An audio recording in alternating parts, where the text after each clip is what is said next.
Good day, everyone, and welcome back to another day of flying. And today we are going to just do a quick round trip from Oslo to Rome. And we were actually supposed to do the Ålesund Alicante one, where we started in Oslo, flew to Ålesund, and then round trip Alicante Ålesund. For some reason, Norwegian changed the aircraft tonight. We were actually supposed to fly Economic Quebec and then change to Romeo Sierra. And of course, we don't have that aircraft. So that was a bit disappointing. So I'm sorry that we ended up with not flying that flight. I was quite excited for it myself. So that was a shame. But at least we are still going to be flying nevertheless, so that's fine. So we can just stand here at the Echo 14, I think it is. Stand 41. Maybe it's actually Echo 11 then. And yes, going to be starting to prepare for our or start with the briefings and so on for the round trip Rome today. It will be interesting to see if you're able to actually get out of Oslo in time or not. Yeah, we should be. There isn't that much traffic at the moment, if I'm correct. So we don't really expect any en route delays, at least today, or any departure delays because of ATC or traffic. So yeah, should be quite fine with that. Most of the traffic have already departed, I imagine. Before we start, I'm just going to introduce the the members, of course. So just let me do that. So we have ATC Svidi and Sander. So shout out to both of you, and as always, thank you for the support. Really appreciate it. So then we can start with the briefing.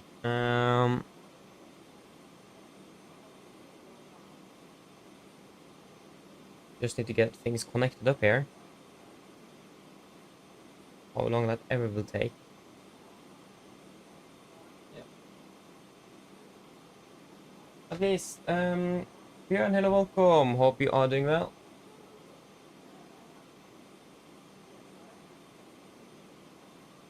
Oh, Björn will be joining for the flight. Wonderful. Yeah, I'll just do another gate and call sign. I mean, that's fine though. Happy that you will join nevertheless. Always great with the company down there. Yeah, just wait a moment. I just need to this. And then we have Jesper, hello, hope you're doing well. Yukisen, hello, hope you are doing well. And Jon, hello, welcome, hope you're doing well. And Mick77, hello, welcome, hope you're doing well. Okay, I took the gate 39 there, that should be right beside us then. That's nice. Not bad. And oh, we're cruising at 290. Because, yeah, burn some extra fuel and everything. Ah, that's probably because of the traffic, I imagine. Ay. That isn't good. But I should probably just start with the briefing. What's the clock? 53. Yeah, we should start with the briefing now. So, for our departure briefing, we can start off with the first flight today. So, yeah. Today, on the 26th of April 2025, like I said, we're going to be flying a round trip Rome Fiumicino today. And we're going to be flying under the Norwegian Air Shuttle AOC today with November India Mike. I'm going to be piloting command today and also pilot flying for both flights. And we're going to the first flight today, we're departing at 14:45 UTC. So we are departing in about 50 minutes. We're expecting a flight time of approximately 2 hours and 56, so right under 3 hours on the flight down, with an STA of approximately 17:55 UTC in Rome. Expecting flight level 350 and 370 today, and nothing on the dispatch remarks today. Minimum fuel we will need is about 10.4 tons. We will decide, of course, on the final fuel in just a little time here. We have, I think that's Naples, that is our alternate here. Naples, and then, yeah, we have nothing on the mail at least. It's going to be about 154 passengers is what we're expecting down to Rome. With a takeoff weight of about 56, at least under, yeah, probably right under 66 tons today. About 65.9, I think we could expect. Maximum share value is going to be 3 at the M box, so expecting for the most part good weather. so not really a lot of turbulence. When it comes to the weather, yeah, so it looks like it is Naples. Yeah. If we can just get the weather. So we can start off with the weather report perhaps. For Gardermoen, the latest weather here. We currently have winds variable 4 knots, key conditions 13 degrees. Newport is -2, QNH 1025 and NOSIG. For today, we're expecting winds 180 at 5 with K conditions. So the weather is looking good in Oslo, and then for Fiumicino. Currently, this is the 50-meter as well. Winds are 280 at 15 knots, with good visibility. Fiat 4000, 21 degrees, Newport is 12, QNH 1011 and NOSIG. For today, we are expecting 310 at 4 knots in the winds with good visibility and Fiat 3000 feet. And we have a becoming around when we are landing with winds 020 at 7 knots. So it looks like we're expecting runway 36 today in, or 34 it is, in Rome today.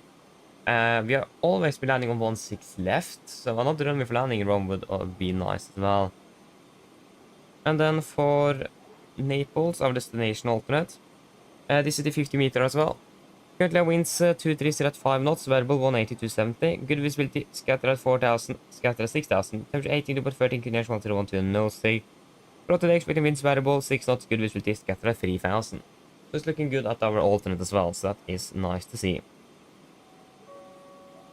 When it comes to NOTAMs, we don't really have anything outstanding here in Gardermoen today. Rome, we have diverted flights are not allowed into Rome. That's nice to know. I mean, we're at least not diverting to Rome today. Aircraft stand 611 available to aircraft up to IKEA code Echo. That's not really valid for us. Yeah, that's something we should be aware of. So we have aerodrome concentration, sorry.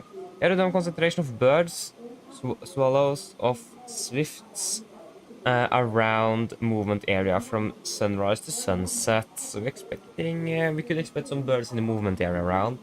Something we definitely should be aware of. And then we have the Tarquina, definitely didn't say that correctly. The Tango Alpha Quebec VR is unserviceable, so that's something we also should be aware of. Air operator on trail base. Yeah, so the aerodrome operator on trail base and to improve situational awareness will carry out vehicle runway safety inspections, performing ground-to-ground communication on tower frequency. So that's something we also should be aware of.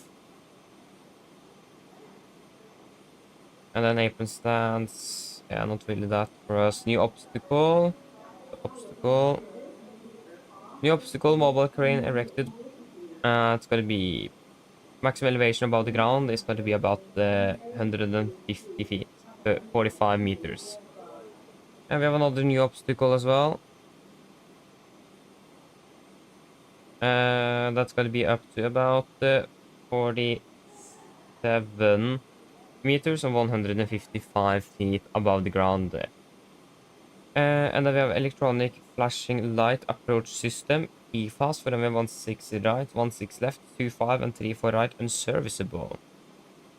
We should also just have that in mind, but I don't think that's going to be that much relevant for us. For Naples, we taxi Lima from runway holding position. So taxiway Lima, so that's a closed taxiway. Obstacle. Stop bar unserviceable.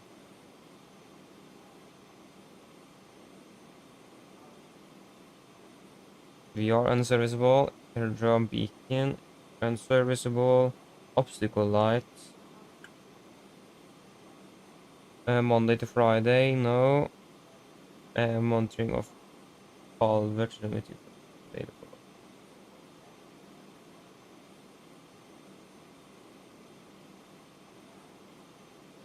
That's also something we should be aware of, perhaps.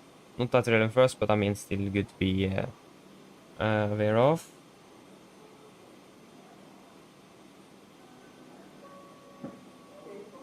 But it's not Naples, it's Napoli. Napoli. Uh,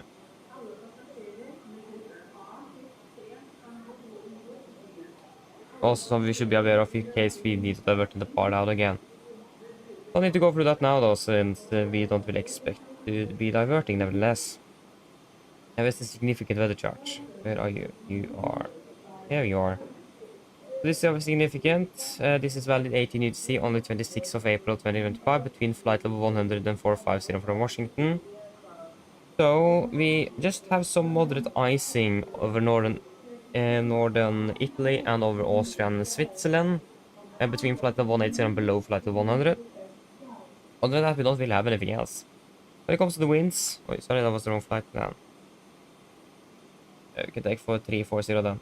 Expecting generally mostly a tailwind actually on the way down to Rome this afternoon. So that is quite nice as well. Not too bad. And yeah, we don't got to be positive for pause, but I highly doubt we're expecting more turbulence because of that. So in general, we're expecting quite a smooth flight down to Rome today. So what do we think about fuel then? Are we happy with the flight plan fuel? How much was it again? 10.4? Yeah, 10.4. Are we happy with that?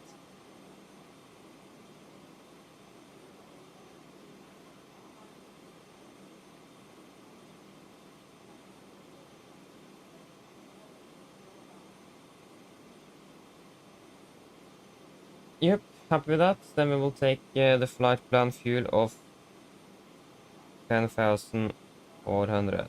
At least I remember that. So then we have total fuel 10.4 tons. Wonderful. And then for the return flight from Fiumicino, we're departing at 1840. Flight time about 3 hours, landing at 2150 or 2350 local. Flight level 380 is expected. We no dispatch remarks on this one either. Minimum fuel is going to be a bit less. It's going to be about 9.1 tons. It's going to be Torp as alternates. We're expecting a few passengers, about 118.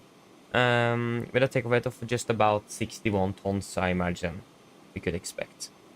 Shell value or maximum shell value is going to be 3, so still looking good there. We looked at the weather for all airports except for Torp, so just take a quick check on that. So currently winds of 180, 14, Kawakate, 12, 0, 1027 nosig.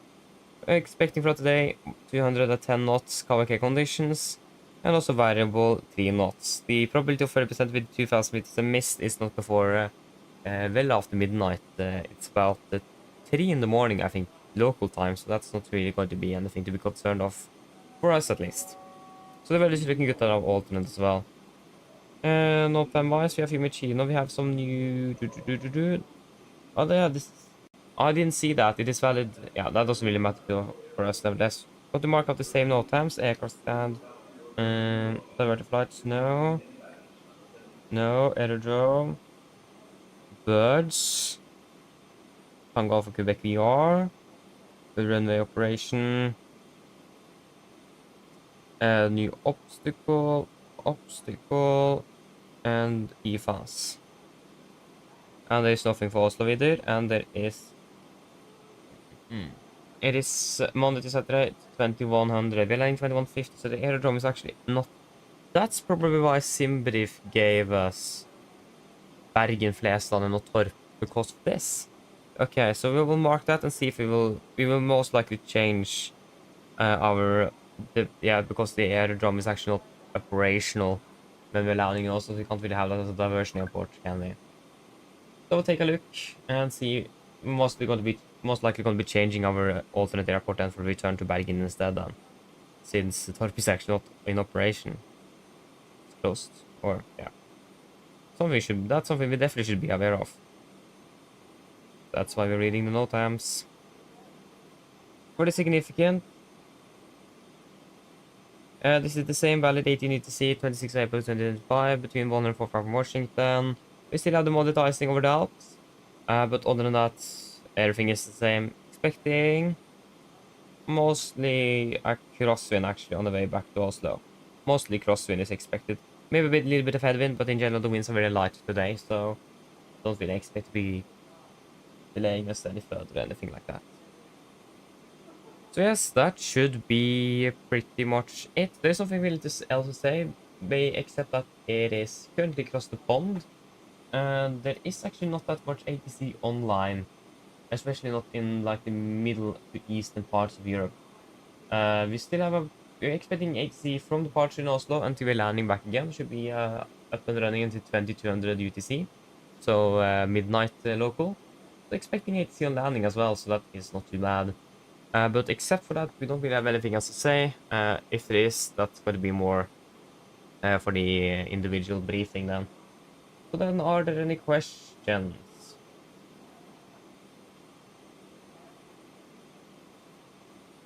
Probably not. Then our briefing is complete then. You're on the way down to Hanya. Nice, Mick. Enjoy your flight. It's gonna be a long one. Stofferello, welcome everything well. Yes, yes. Red Simmer, welcome everything well. What application? Yeah, you're referring to the iPad then. That is, what's that called again? I found it on the Microsoft Store app. Oh, sorry. Yeah, this didn't really go according to plan. Here on you are there. It is called Air Connect. That's what it is called. Works really fine or really great. I need to pay for it. To not like have any limitations to how much I could connect my screen and so on. But I mean that was like $6 or something. It wasn't that much, so I was happy to pay for that. So it's called Air Connect.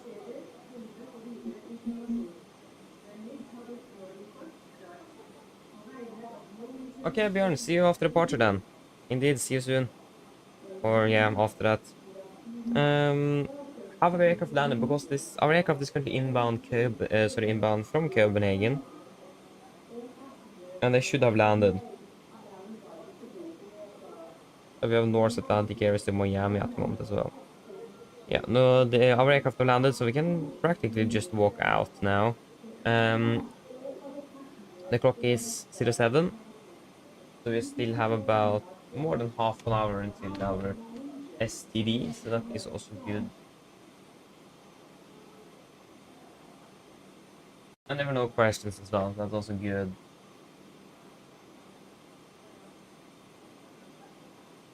And with this, you can already hear uh, the um,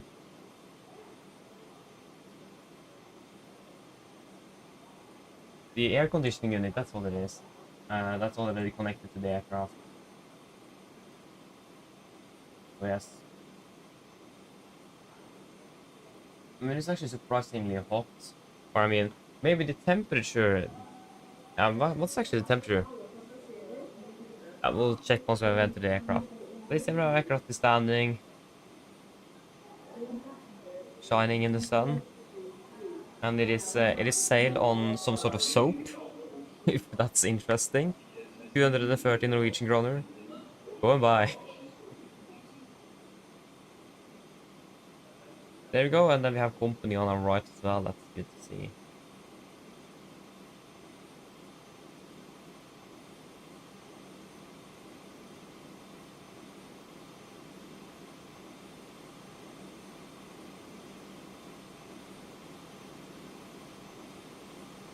Sunday, hello, good day, welcome. Hope you are doing well. Would be great though if the jetway and the terminal was soundproof. Because I highly doubt. Yeah, I mean, in the jet bridge, yeah, we probably will hear actually the air conditioning unit since the jet bridge is not soundproof. Yeah, you see the air conditioning is doing its thing, so that is good.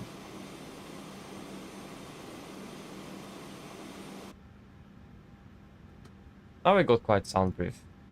If we can just turn on the sound again for traffic and the environment.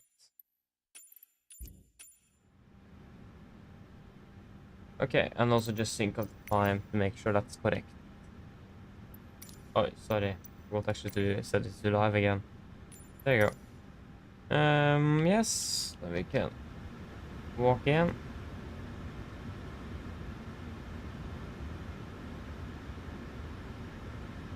Yeah, it looks like it is 12 degrees, and we have the sun as well.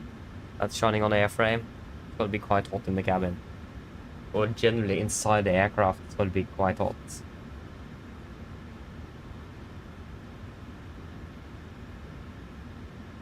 Especially if you have a lot of travelers on board. That temperature is going to be rising quickly. Yes, should we just do the quick overview as usual? Um, that's all looking good.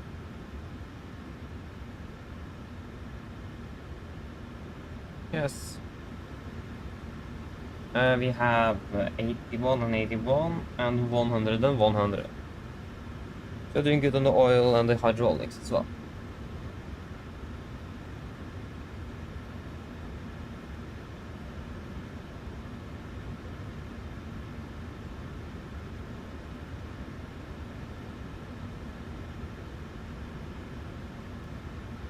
Okay, good. So we can first of all request that flight plan here.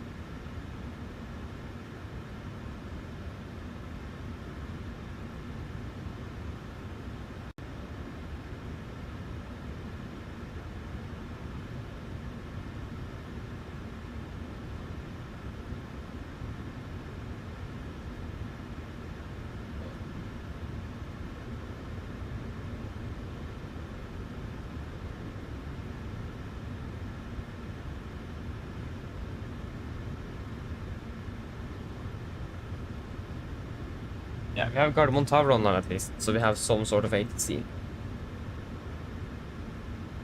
We can request refueling as well.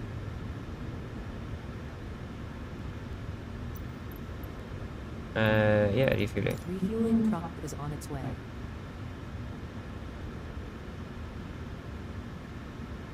Please don't load aircraft until the fuel truck arrives and ask to do.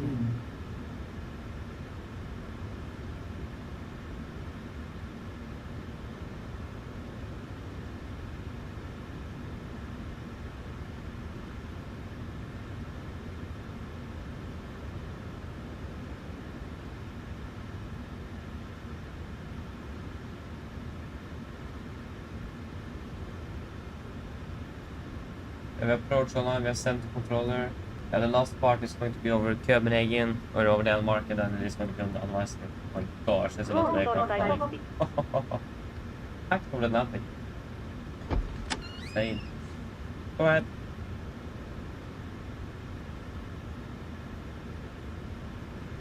Hi, Captain. Microphone check, please. Really loud and clear. OK, Captain. Radio check IS complete. DLL contact UVC ready torstai start rolling. Roger.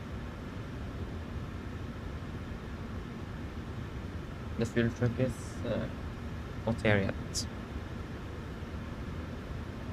Here is the flight plan. Flight plan. Yes. So Oslo Fiumicino. Okay, so we go to the ident, and it's an 826 Iraq, May 15th. It is definitely not May 15th today. It's good. And that's okay. Hello.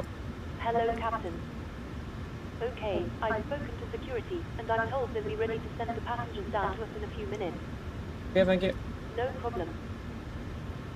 Okay, we are currently standing in Oslo, and we are going to be using the GPS left.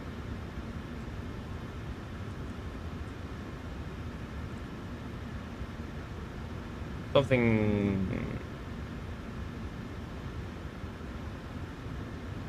Oh yeah, we haven't, of course. That's why. But forgot this flow. That's why. There we go. Align. You should be able to turn on. No, now we should be able to turn on. Good. Good. Good. Good. Fuel truck is in position. Good, good. Please don't load aircraft until the fuel truck arrives and ask to Yes, do it. everything is looking good there. There we go. And now we can do this. Flying from Oslo to Rome. India, Romeo, folks. Gonna be Nordic 72 Charlie. Nordic 72 Charlie. Enable record navigation. Yeah, disregard. Departure runway, expecting one on the left. And it's gonna be by the Vippa 1 Charlie. After Vippa, we're gonna be flying direct to SOC. SOC direct to GTAB. Sorry, direct to GTR.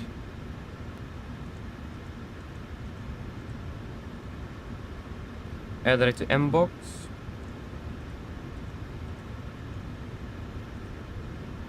Direct to Kumam.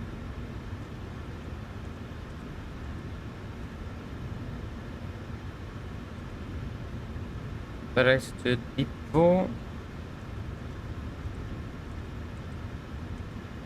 Depot direct to Nikma.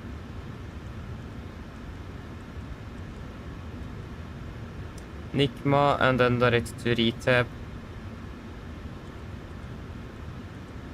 And then we are expecting runway 34 right. LS 34 right. Adi Retap. Retap free delta. Free delta, and there is going to be via. Just find Navigraph here.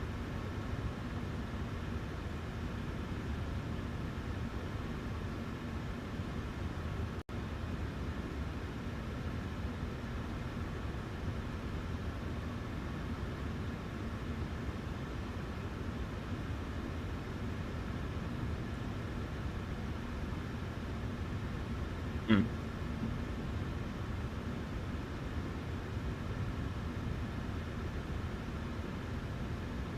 Three, four. Rati, perhaps? Oh no, the Retab is leaving us at Nevux, so I imagine it's going to be the Nevux transition.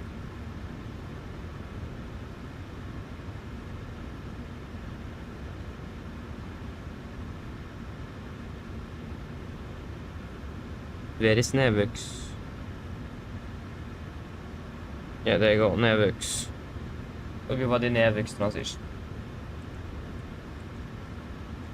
Cost next 9 fund reserves today.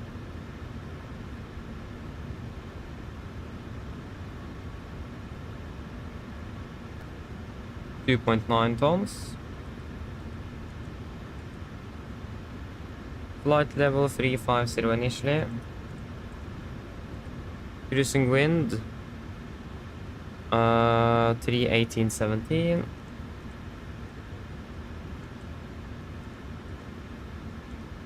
Average ISA -2, that's gonna be -56.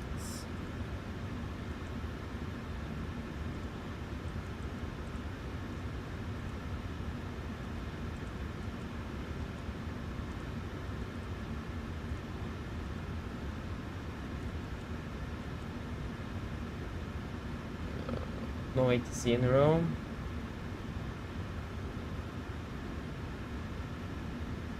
We have tower online. We'll rig this, yeah, we will check it.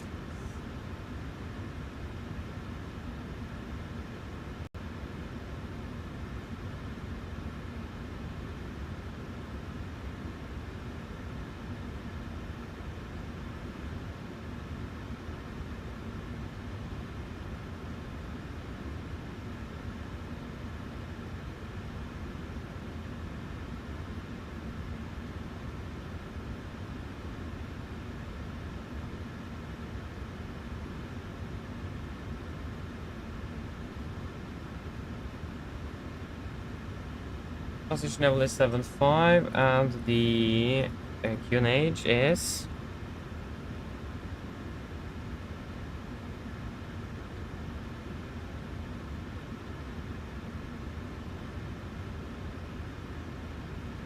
One zero one one. Excellent. I got the fuel truck is here and 10.4. Wonderful.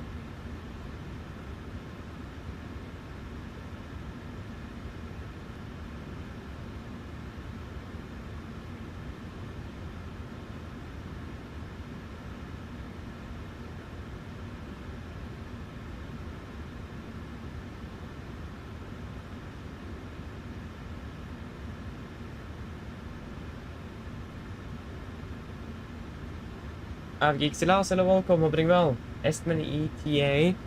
We are scheduled to be landing in Rome at 17:55 UTC. So we're expecting around 17:55 at the moment. I don't really have any other ETA at the moment, just the scheduled one. Welcome back, welcome back. Flight to Milan tomorrow, sounds good. I like flight to Milan, so enjoy that. I think our refilling is complete as well.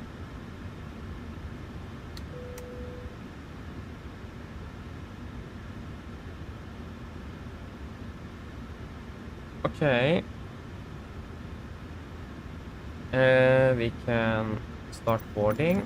We are departing in about 20 minutes, so we can request boarding. Boarding requested. Where's the route? There we go. Route requests. All stations prepare to start boarding.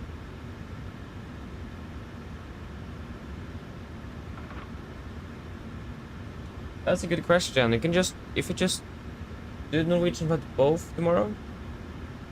Because if they just fly to one of them, then you can just use whatever flight 24 says. If not, then I'm not sure.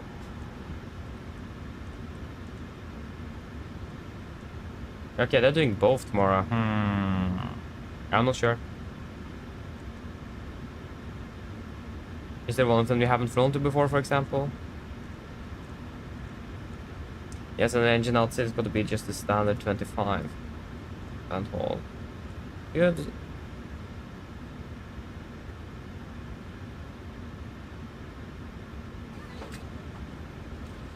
Passengers boarding starting.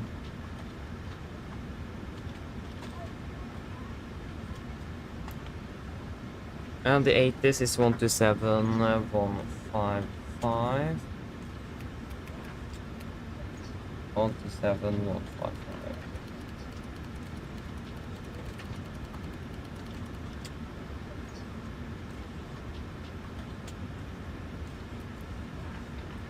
One three, dew point -2. Acknowledge information Sierra on first contact. Yes, we have information Sierra at least. 36. Oslo Gardermoen departure information Sierra. Time 1350 Zulu. Runways 19 left and 19 right in use. Both in For use. clearance and startup, contact Tower 118.305. Met report. Wind variable 4 knots. Kev OK. QNH 1025. Nose. Temperature 13, dew point -2. Acknowledge information Sierra on first contact. 1025. Oslo Gardermoen departure information Sierra. Hello. Time 1350 Zulu. Runways 19 left and 19 right in use. Thank you. For clearance and startup, contact Tower Just listen to that. 118.305. Met report. Wind variable 4 knots. Kev OK. QNH 1025. Yes, it's 1025. Nose. Temperature 13. And then we can just request our clearance from 118 days to 5. Welcome on board.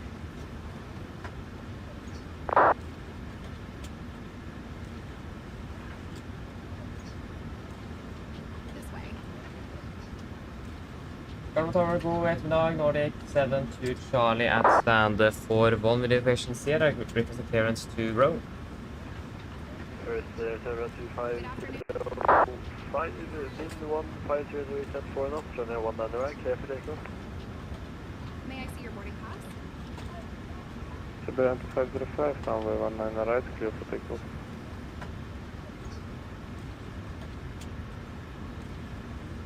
Hello.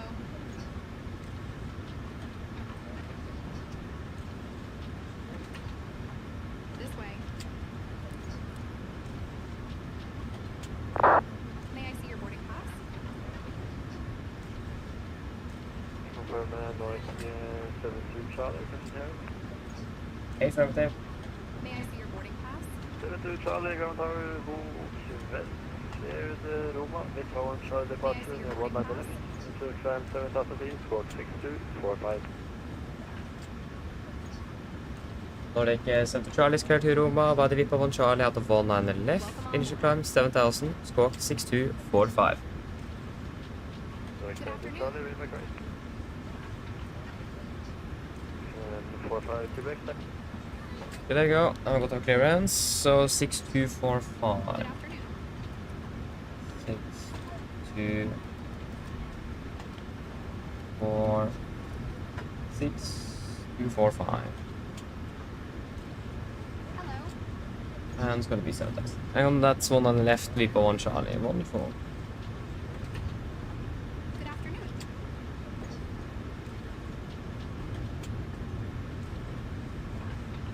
Yeah, so it's gonna be flight level 350. And the airport elevation in Rome is not that high. It is 0 feet down, 6 feet on runway 34 right, so we'll take 0 in the first stage. Good. Roll Torstai cockpit.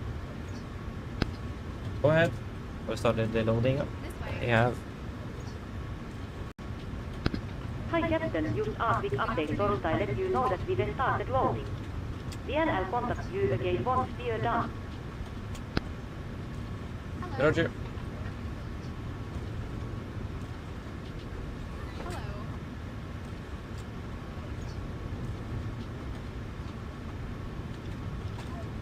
Okay, good. We should pretty much be ready to do the briefing. Are we ready for that?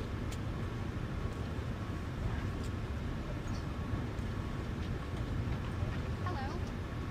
Okay, so then we can do the departure briefing. And we will start off with the emergency briefing as usual. So, below 80 knots, we will stop the aircraft for any warnings. Above 80 knots, priority V1, we will stop for a fire warning, engine failure, fluidity winch warning, or airplane enable and safe to fly. If I call stop or stop my controls, I will close the receivers, disengage auto throttle, Welcome on. apply maximum braking or wait for RTO auto brakes. Man your wrist with your cattle, apply maximum reverse thrust to stop the aircraft. If you call stop, I verify first if it's closed, auto throttle is engaged, max braking applied. I'll call speed brakes up, speed brakes not up, verify reverses and call reverses status. I'll call 80 knots, 60 knots, auto brake disarm and advise ATC off the reject. Hello. Once we have come to a complete stop, I will slow down the reversers, lower speed brake, we will identify the problem, and I will call out any necessary memo items that need to be accomplished. I will assist you in identify the problem, and I will accomplish any memo items on your command. Good afternoon. Ladies and gentlemen, welcome aboard. While you're being Then we seated, will please evaluate remember the that situation. mobile devices If no now evacuation is have needed, airplane on mode. PA, Dial remain seated, electronic situation is under devices control. and CT If the situation is unclear, on PA, cabin crew stations. If we then decide to evacuate the aircraft, I will load the flaps 40, we will go to the back cover of the QRH and read through the evacuation checklist. Happy? Say so. So there's not going to be any actions below 400 feet, except the cancel warning and raising the gave at a positive rate. At 400 feet, we're going to select heading slate. We're going to be climbing straight out 25 and hold, 5,000 feet. Come on. All the runways should be available for landing today, and the weather is looking good. And we are regarding the weight. Estimated takeoff weight is going to be about 65.6. Hello. So we are expected to be departing below the maximum landing weight. So returning back should not be a problem. At least we are not restricted regarding weight. But we'll look at that once I got the final load sheet to see if we are below or above, but expecting to be below at least. So in general, nothing really that is restricting us for landing in Oslo in case we need to return back. So nothing really else significant else to think about either. It's a simple engine out procedure, so nothing outstanding. Any questions for the emergency briefing?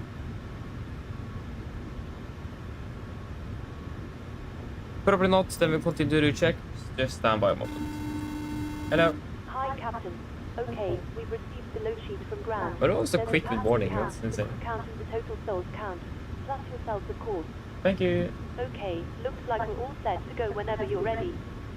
Okay, great. We will then just wait for the load sheet and so give us a call once we do receive that. No problem.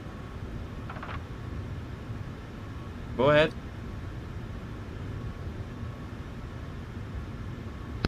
Loading has been completed. We are sending the load share up torstai you now. We will contact you for pushback once you're crossed up and the beacon light is switched on. Roger. Well, we should be receiving the load sheet now. Okay, so for the route check, we will start with our departure. So we are cleared the Vippa 1 Charlie departure. After that, of course, we flying to Vippa, then direct to Esosi, and then direct to Giti, then direct to M-Box, direct to Kumo, and then skal det be direct til Dikvo, and then direct to Nikma, and then direct to Riteb, and then the Riteb arrival into Rome. Ground distance 1216 in the flight plan, it says 1223. Not sure why there is a difference of about hold on, how much is that? 1623, that's 4. Yes, it's 7 North Mount. Not quite sure why we have that. But it should be fine nevertheless. Should be within limits. If I think the limit is either between 7 or 5. Yeah, we should be fine nevertheless. Estimated city fuel weight. Just pop that in so we can look at the estimated landing weight. So expecting to be landing with 4 tons at the moment, and with the current fuel we have on board, and the flight plan says 3.2, so that is looking good. Then we can continue over to the taxi.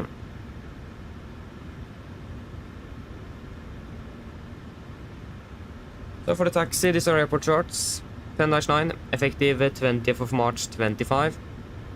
So we are parked down about here at stand 41. We could expect probably a push on to Lima Blue, perhaps. Yeah, probably facing east on Lima Blue. Sorry, correction, facing west on Lima Blue. And then we'll expect then a right turn onto Lima Orange, and then left on Sierra. We'll do calculation, full length today. We'll do from Bravo 9.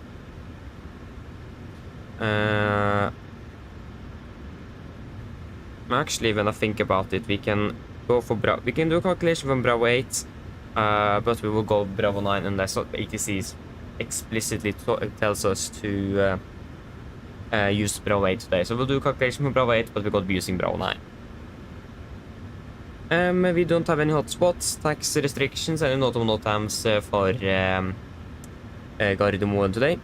The weather is looking fantastic, nothing outstanding here. And the roaming condition as well is reported to be 666 dry, so it's good on the braking action as well. Yes, that then over to the SID, almost forgot that. So we are cleared by the Vippa 1 Charlie departure. This is on chart 10-3 kilo, effective 20th of March 25. So we're departing on the runway heading to Golf Mike 604, maximum 230 knots. Then continue to Golf Mike 602, and then down to Kubub, Vire, and then to Vippa. MSA in Oslo is 3,900 feet, maximum 250 knots, below flight of 100, unless otherwise instructed. Initial climb up to 7,000 feet as usual, Any RP2 news? So that means once passing 1500 feet AGL, because it's speed into vent, back up to 220 knots. Retract the flaps as scheduled. Once passing 3000 feet AGL or 3007 feet on QNH, we're going to cancel speed and continue accelerating the aircraft. When it comes to, or at least we have a warning here. That's wrong on the other departure, so forget that. But for threats, we don't really have anything. There have been a bit of traffic also today, but that is not the case anymore. So we don't really have any threats for our departure. So then, are there any questions?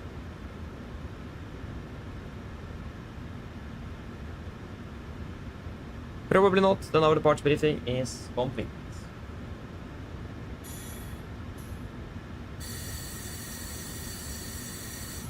Pre-for checklist to the line. Pins and covers removed. Oxygen tested 1%. Now transfer the display switches. Normal and auto. We know heat. On presentation mode selector. Auto flight instruments. We are tracking 012 degrees. QNH 1025. We're reading about 685 feet. And that's 685. That's plus minus 0. Parking brake is set. Engine start clears cut off. And taxi takeoff briefing completed. Pre-for checklist to the line is complete. Departing in 10 minutes, so we do the EA then. Flight time 2 hours and 55 minutes. Good weather, flight level 35 and 37, and good weather in Rome as well. Joris, good afternoon, welcome. Hope you're doing well. Probably quick.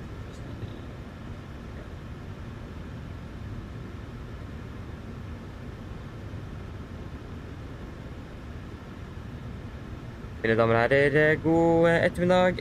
Mitt navn er Fabian, jeg er kaptein om bord i dag, og på vegne av Norwegian og resten av besetningen så ønsker vi dere hjertelig velkommen om bord denne flyvningen fra Oslo Gardermoen til Roma Fiumicino. Flytid til Roma i dag er forventet å bli rundt ca. 2 timer og 55 minutter. Vi begynner straks og vi klarer for avgang fremme. Vi forventer å dytte ut av gaten om rundt ca. 5-10 minutter. Så hvis dere kan være snill, sette dere ned, ta på sikkerhetsbeltet. Også for deres egen sikkerhet og bord, så anbefaler vi på det sterkeste å følge med på det veldig viktige sikkerhetsdemonstrasjonen som kommer fra kabinbesetningen nå veldig snart. Når det kommer til taxituren vår i dag, så venter vi ikke at den skal være alt for lang før vi er klare for avgang. Avgangsruten vår i dag også er ganske grei. Vi forventer egentlig å bare ta rett sørover ned mot Roma. Vi forventer å klatre opp til rundt 35 000 fot og 37 000 fot gjennom flyvningen i dag. Vår flyforhold er forventet, men som alltid, vi anbefaler på sikkerhetsbeltet på bare som tilfelle kommer bort til uforventet turbulens. Å være i Roma for øyeblikket ser det ganske så bra ut, med litt grann vind fra nordvest, rundt 21 grader og bare noen få skyer rapportert i området.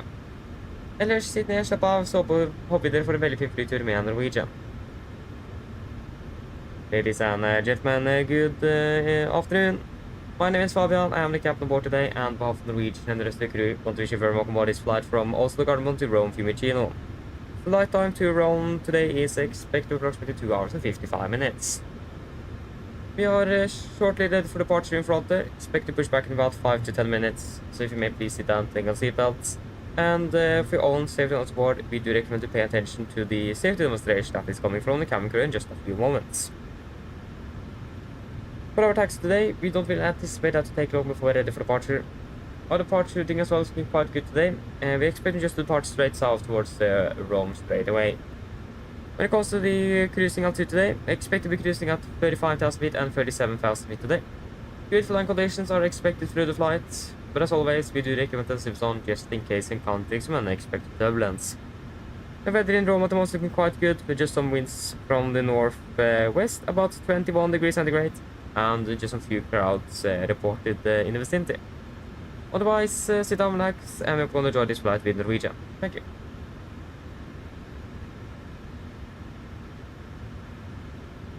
Why haven't we got to launch it from the cabin crew? Probably good.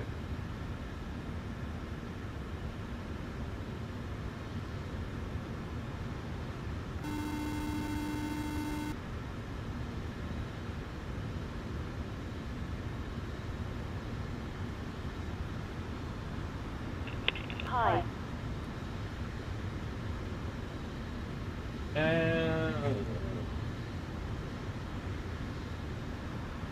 Yeah, how was going? Captain. All good. We're ready to go once the jetway is removed, and we'll start securing the passengers when we begin to taxi. Okay, thank you. Thanks very much. Yeah, we will then we just have the load sheet and at least the ground crew set it up. There you go, 55.5. What does the flight plan say? They've said 55.6, that's within limits.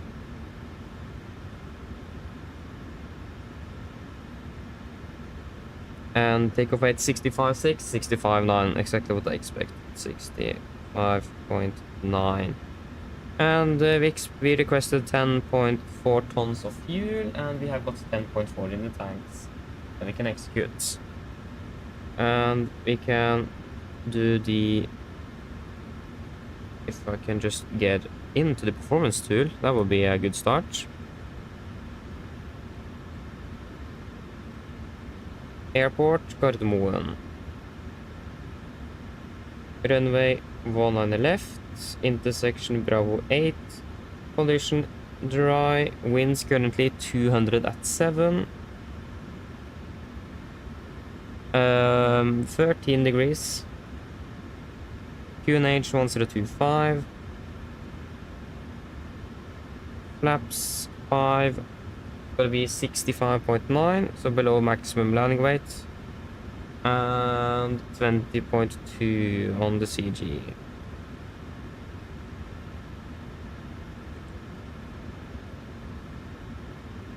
Benjamin, hello, welcome. Hope you are doing well.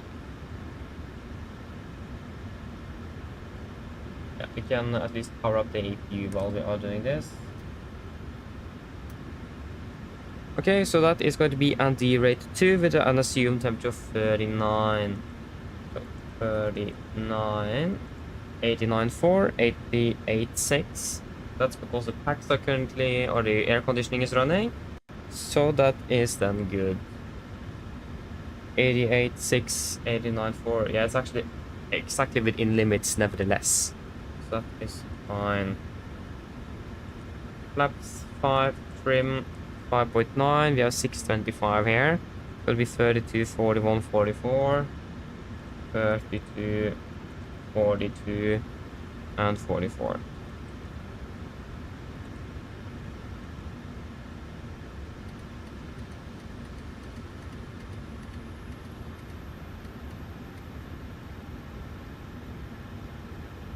Yes, I can turn on the pumps. Maybe it's available.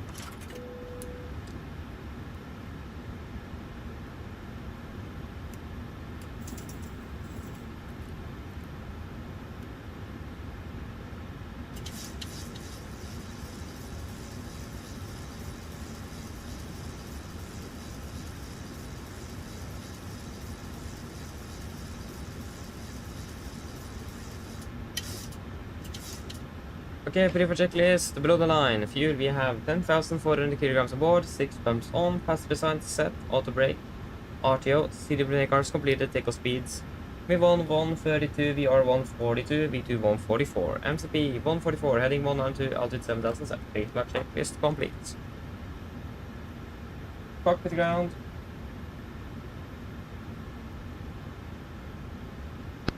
Go ahead. Can you please disconnect the GPU Roger. and the air conditioner? Stand by, please. Yeah,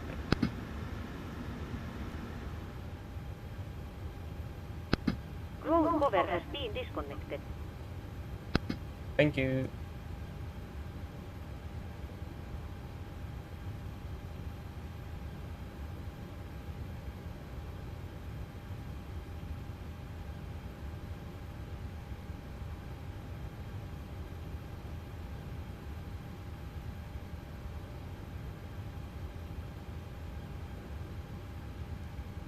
Okay, and we can just turn on the packs, and then we can request mission start.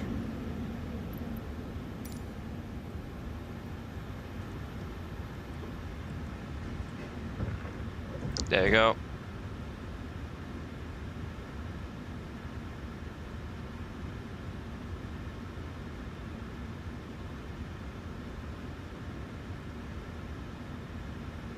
And we got the gear pin. We turn on the pumps.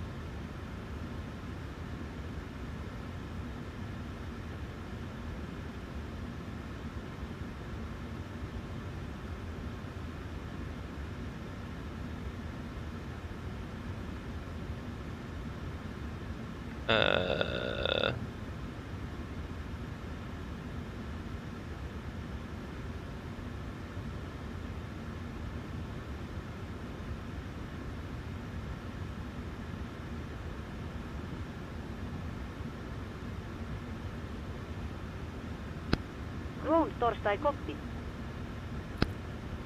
Go ahead. All stations, Tower is now loading for further clearances. Contact Oslo Norwegian 120.455. Just a heads up, your beacon light E is not active. That was perfect timing.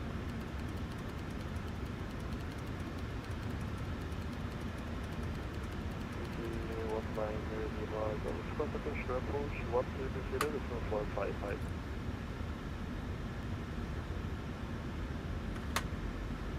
Lufthansa to Golf Yankee, speed 180 knots for greater than 26 mile final. Release parking bracket, then ready torstai pushback. Roger, brake set. We will give the call once we're ready. Before start checklist, flight doors closed and no. Speedbird 8 There we go. Turn left heading 160.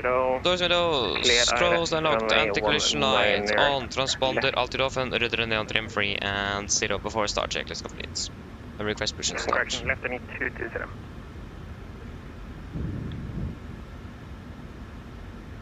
Approach EC19 Golf, taxi runway 19 left.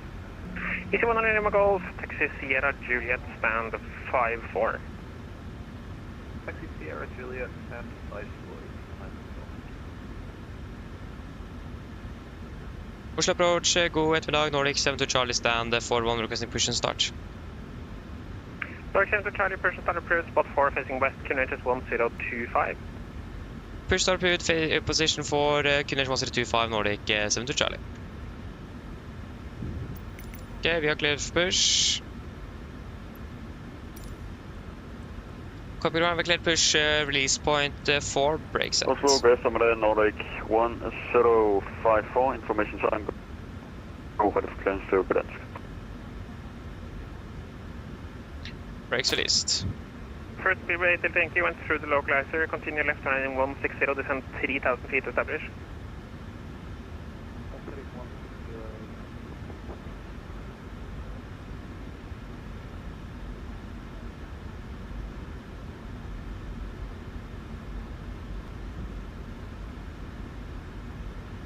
And station calling for clearance, call Saloni. Nordic 1054.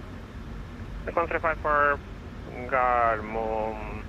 Oslo approach cleared, took it down, Oxatur Charlie 100 left, initial climb 7000 feet. We start up 2572. far up number 2. Take it then, Oxford 2 Charlie 19 left, climb 7000 feet, squawk 2572, Nordic 1054. Nordic 1054, back right, brake brakes, Scandinavian 126, turn left heading 270, base turn.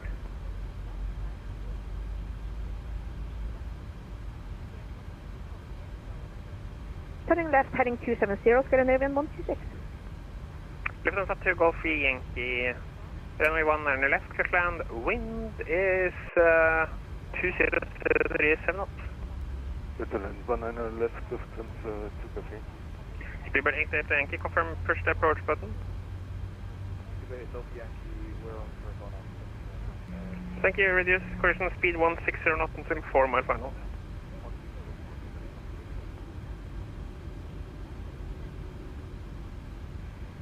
Cardemue approach midnight 27 Juliet descending, flight level 170 inbound, welcome.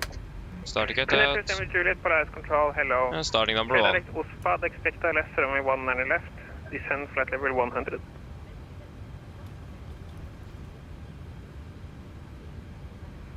One 9 left and descent 100. Can you repeat the rest? Midnight 27 Juliet. Finner to St. Juliet, clear direct Ospad, Oscar Sierra, Papa Alpha Delta. Direct Ospad and descent flight level 100. Midnight 27 Juliet. Scandinavian 126, speed 200. Brake set. Speed 200, Scandinavian 126.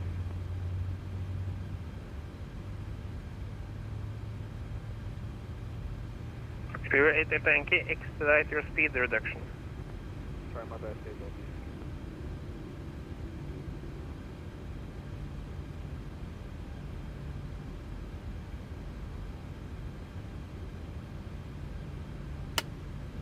Starting cut out. Copy the ground with 2 good engine starts, so you can disconnect.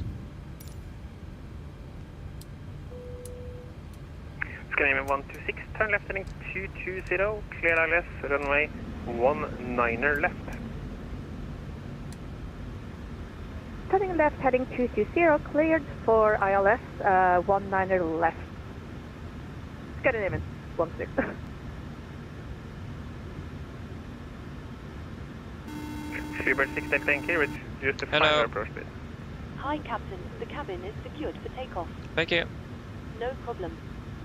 The cabin is secure. Lufthansa 2 Golf Yankee, taxi Sierra, Whiskey stand 77. Sierra Whiskey stand 77. Speedbird 8 Delta Yankee, wind is 200 degrees, 7 knots, runway 19 left, clear to land.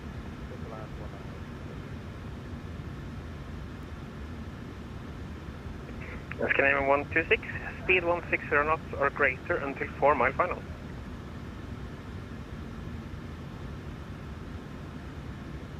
Safe for cargo isn't really Ticket is synced repeated there. again for Scandinavian 126. Scandinavian 126, speed 160 There we go, we knots got the or airplane. greater until 4 mile final. Laps 5, flight control check. 160 knots or greater, Scandinavian 126, thank you.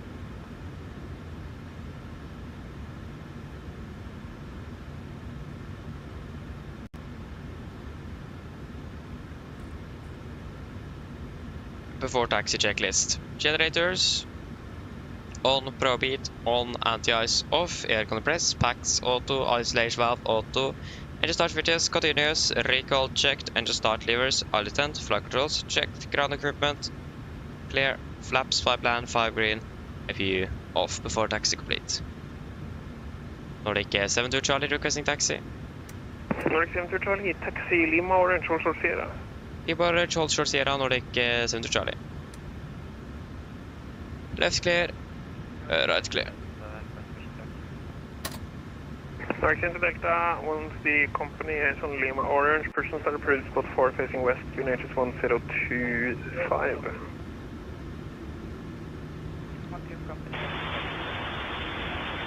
Now GSX is, sorry, Safe cargo is responding.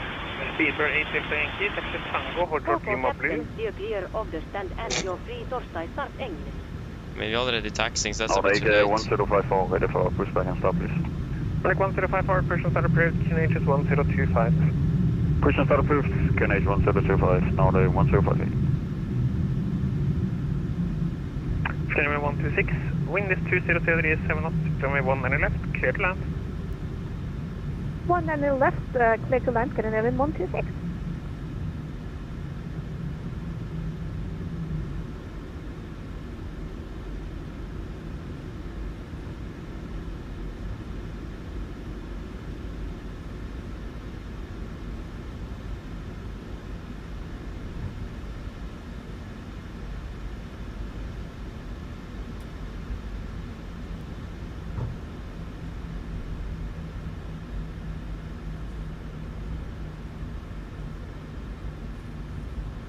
Speedbird 8 Delta Yankee, left here on Lima Blue, hold short Quebec.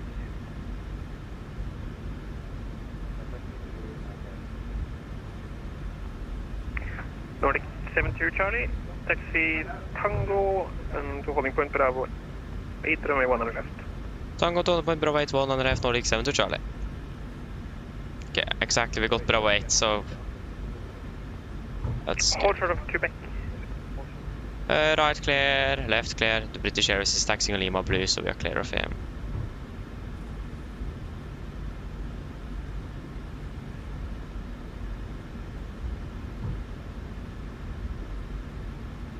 And Speedbird 8 Delta Yankee, taxi Quebec and Lima Orange, stand 45.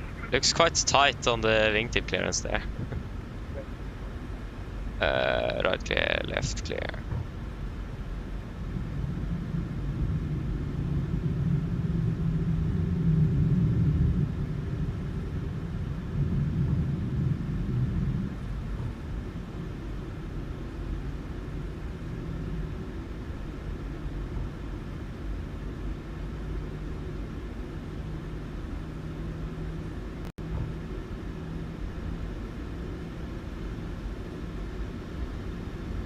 Oh, Polaris is offline.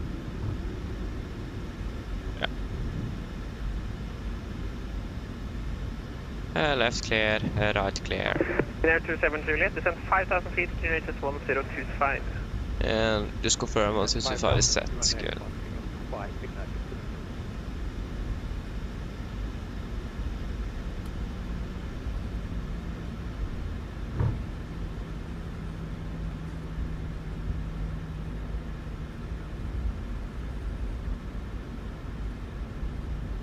Left clear, right clear. The city cabin.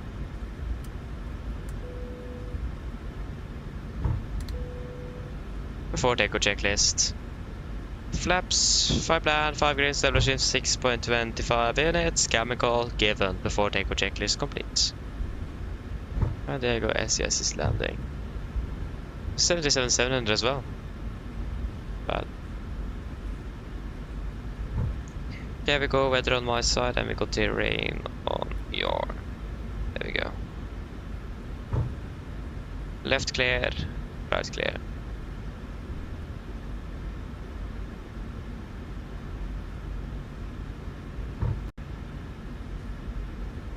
Scandinavian 126, taxi Sierra and Juliet, stand 61.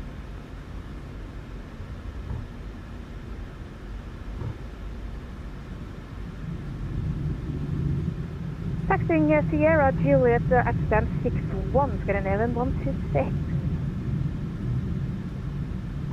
Nordic 1054, ready for taxi. Nordic 1054, taxi Delta Victor Sierra, holding point 100 left. Delta Victor Sierra, 19 left, turning point, Nordic 1054. Nordic 72 Charlie via Bravo 8, line up 100 left. Via Bravo 8, line up 100 left, Nordic 72 Charlie. Left clear, right clear. I thought we were going to have a takeoff clearance. That was not the case. Nordic 72 Delta for taxi. Nordic 72 Delta, taxi Lima, Orange, hold short Sierra. Lima, Orange, hold short Sierra, Nordic 72 Delta.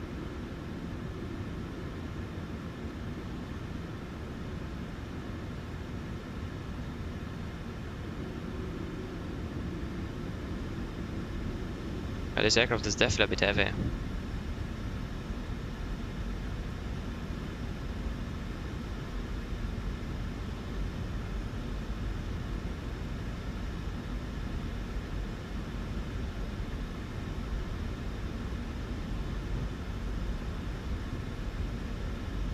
Nordic 72 Charlie, wind is 207 knots, runway 1 on the left, clear for takeoff. Clear for takeoff 1 on the left, Nordic 72 Charlie. Okay, we're clear for takeoff.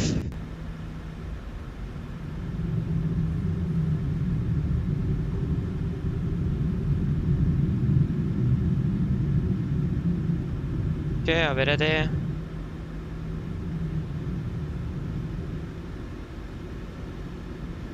Oslo approach, hello, Scandinavian 34 Bravo again, scan stand 72, requesting clearance to Stockholm. Ready. Take off, stabilize, setting thrust. Massive 6 Bravo, Massive 5 Charlie departure, 1 on the left, initial climb 7,000 feet, walk 4240. Take off reset. Massive 5 Charlie departure, runway 19 right, walk, climb 7,000. Checked. Entry for Brown negative, 1 on the left. Hot throttle disconnected, setting manually. 1 on the left for departure.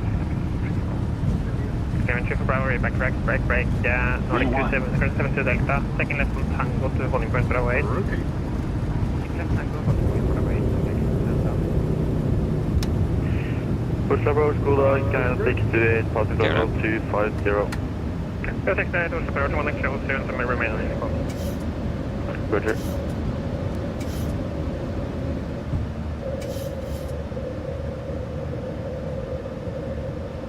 And hot throttle.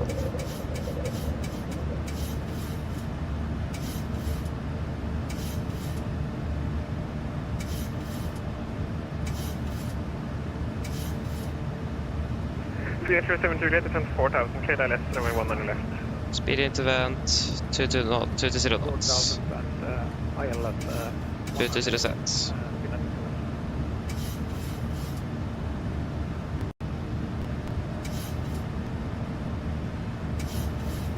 Flaps on, speed checked.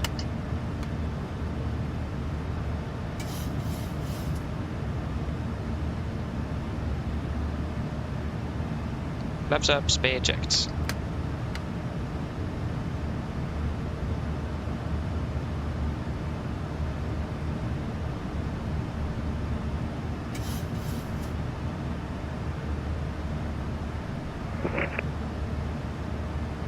Cleveland Charlie identified report passing altitude, climb possibility 210. Passing 3800, climb 210, Nordic 3, correction 7 to Charlie. And cancel speed. Blocked.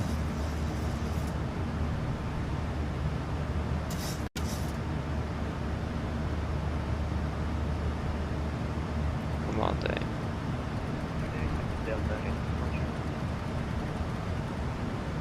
Connection to Delta via Bravo 8, line up on left. On A, good.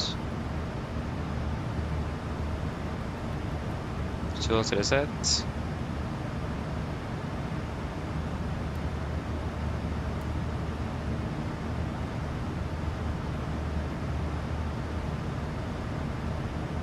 Set standard.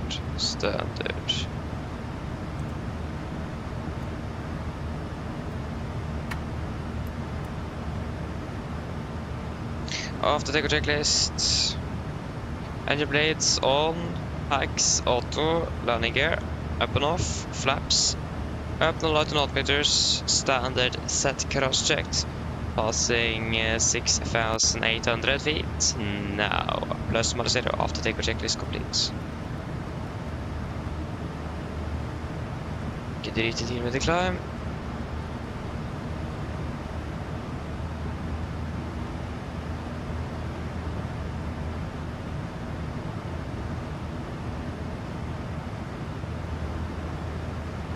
Correct 70 Delta, wind is 200 degrees, 7 knots, runway 1 on left, clear takeoff. One left, we take off position, Delta.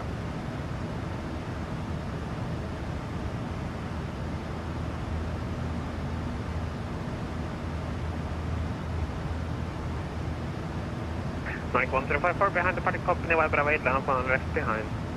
Norwegian Boeing 77, line up 19 left, standby times, Nordic 1054.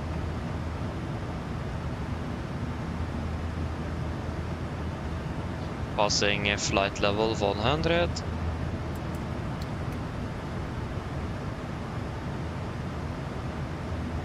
And pressurization is looking good.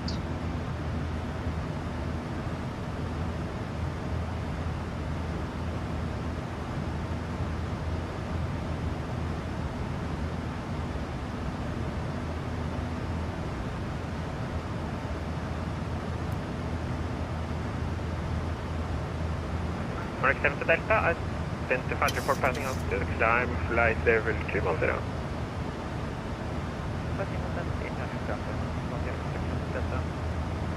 Nordic 1054, wind variable 4 knots, runway 1 on left, clear takeoff. Let's take off 19 left, Nordic 1054.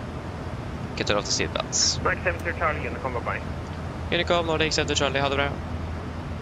Okay, all stations. Oslo Norwegian is closing, there's no overlaying ATC, but it's Unicom 122.8. And Finland 7200, by the time you get there, there's no one on the runway.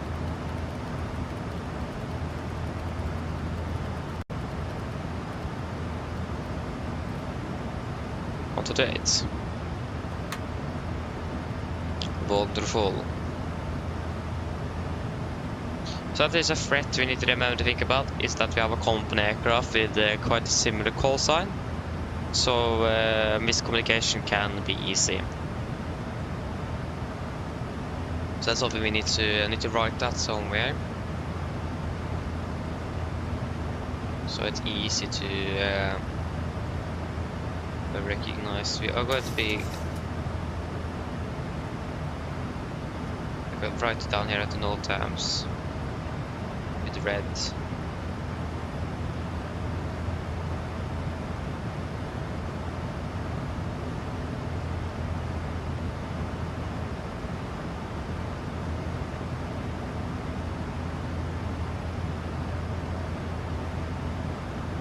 So then we will try to remember that. We have a company with quite a similar call sign, so... Airborne traffic, Nordic 1054, rating 2000. Airborne from 1 left.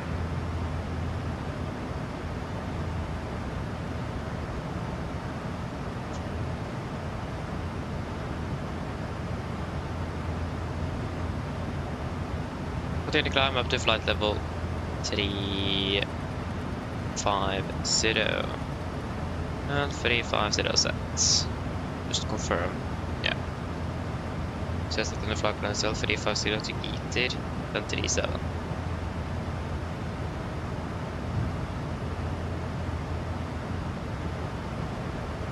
And just skip that little turning there and fly direct to Vikba. So we are currently landing at 55 and our scheduled arrival is 55, so currently landing on time. Hopefully there will be ATC in Rome when we're landing, but at the moment that doesn't look likely. I mean, we have Tower online, but that doesn't really help us too much. Why are we flying that approach? That doesn't really make sense for where we are coming from and the menus. Maybe it does.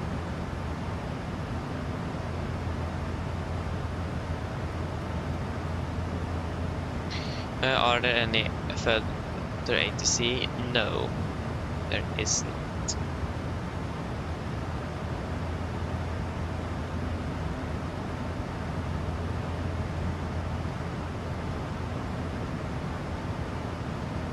Bus flight to 200. Pressurization is looking good. So just lowering temperature in the cabin and the flighting a little bit. Okay, reticent, yes, I'm using CPF indeed, that is correct. That's correct. Aviation radar, hello, good afternoon, hope you're doing well.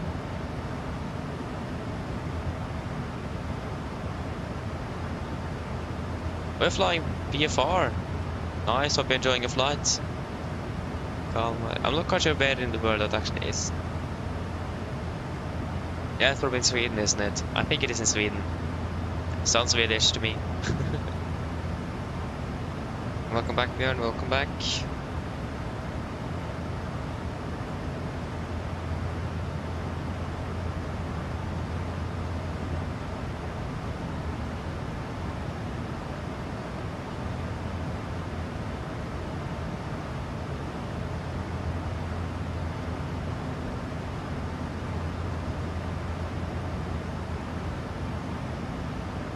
Yeah, maybe that's Danish. Maybe that actually is.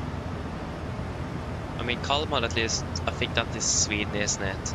Maybe Ronneby is in Denmark. Yeah, could be correct. Don't know myself. Yeah.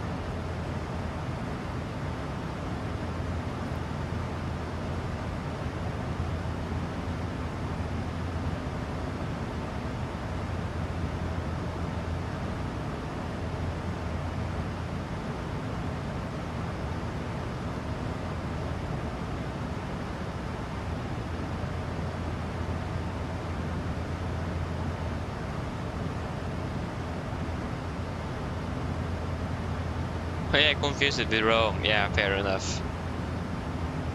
I can understand that one. Oh, of course, this aircraft doesn't have the sunshades, we just have the visor. How old is this aircraft? I don't remember. Should say something that in the tech log, I imagine, actually. I don't know. Is the Flight Radar 24 also have that information? I think this is a 13-year-old since we don't have the shades on board. At least this is then probably not an aircraft Norwegian bought themselves. Like, they didn't buy it directly from Boeing. Yeah, it's 14 years old. Yeah, it was built in 2010 then, I imagine, or 2009. If it is 14, yeah, either it can be Either just turned 14 or it will turn 15. Not quite sure. It just says the age here, not the year. On the computer it will, but didn't do it here.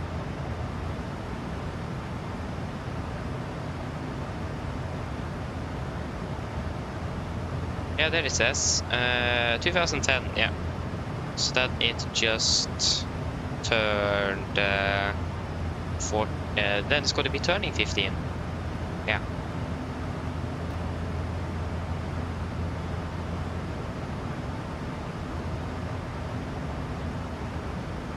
I actually got flight of 390 to Hania. That's quite high though for like Hania. It's like a 4-hour flight plus. Are you very light then, Mick?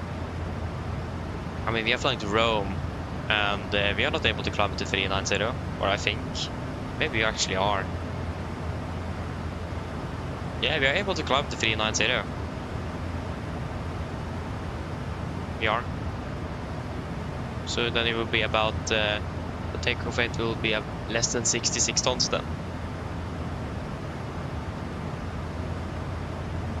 Ish.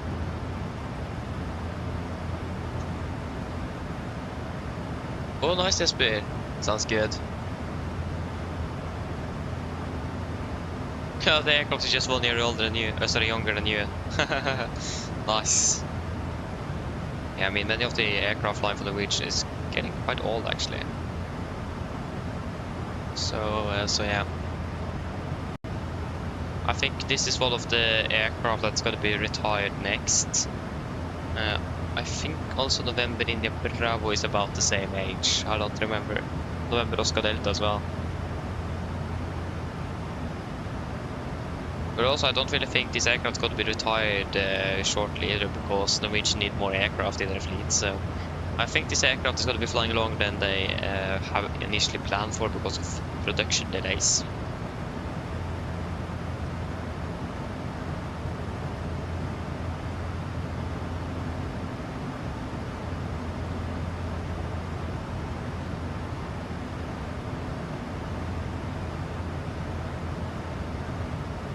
Yeah, it is that warm down in Grimstad today, is it? Not bad. What's the temperature like down there? Probably, maybe even warmer than it is here. I will do a fuel check at, what's the next waypoint actually? After it was going to be Susi, isn't it? Yeah, we're going to be conducting the fuel check at the Susi.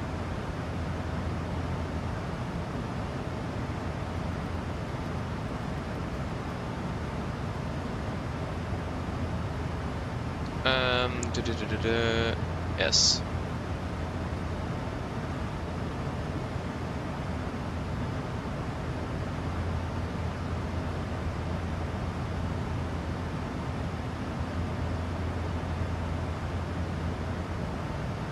Okay, I just have 123 packs down to Hania. Okay, then it makes sense.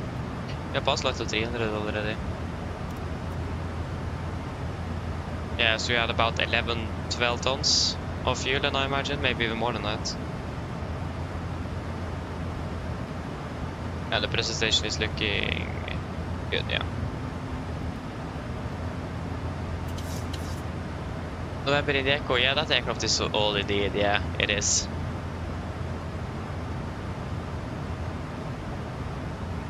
Oh, that's a bit unfortunate, yes, but I didn't have that. Yeah. 12 tons, yeah, nice. I agree with you, Björn, it is, but I mean, it makes sense as well. I mean, this aircraft here could probably be flying until at least 20 plus years. So yeah, just depend on the operator. Benjamin, welcome back, Yeah, you had a question earlier on here, I'll see if I can find it. Yeah, I found it. I think it was a question.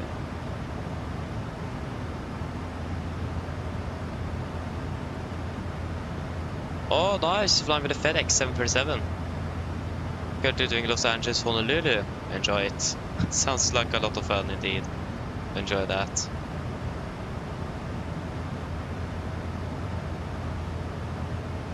Where are we flying, Jesper?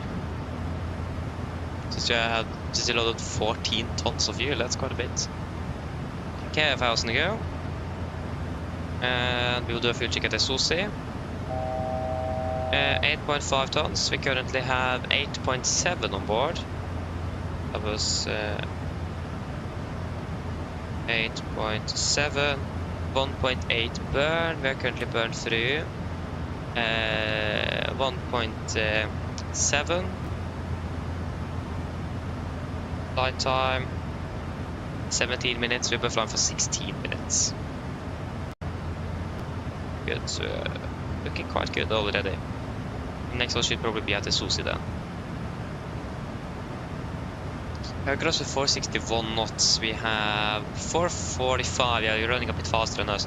I mean, you're flying from Bergen, so yeah, you'll be flying a little bit more to the southeast, so that will make sense. The winds are coming from the northwest. So yes, lucky there. I mean, that means we're going to be encountering a nice headwind on the way back, though.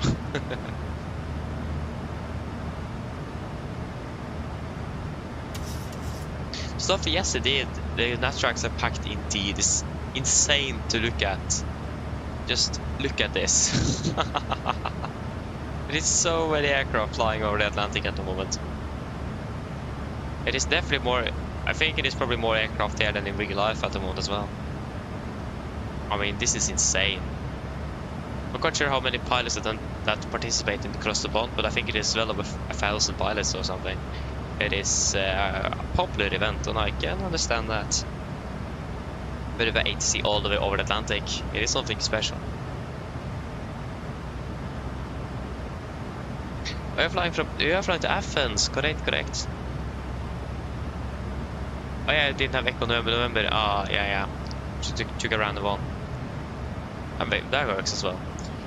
So yeah, like I said earlier, for us that didn't hear it, like I said, we were supposed to be flying from up to Ålesund and then the round trip also Alicante, but Norwegian changed to Romeo Sierra, and we don't have that aircraft, so then we need to take the other option, and that was the Rome. So another flight down to Rome then. Quite unfortunate that Norwegian for some reason chose to change the aircraft tonight. Can't really do much with that, unfortunately. But a bit annoying. I was looking forward for the round trip Alicante also. But, yeah.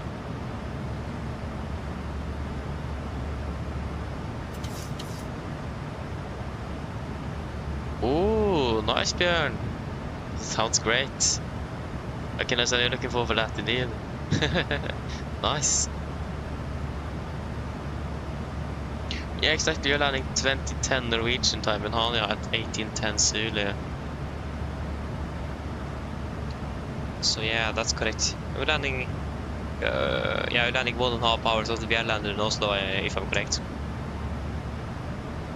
Yeah, we are landing ahead of you with about 15 minutes. We're landing 17:55 in Rome. Yeah, so correct. I saw that it is the pilot's day indeed. Saw that earlier. That's really cool though. Perfect timing. So yeah. So that is. I didn't even know that we had such a day. That's called the pilot's day. I didn't know that it even existed. So at least now we know. And perfect timing to have crossed the pond as well on that day. It's not bad.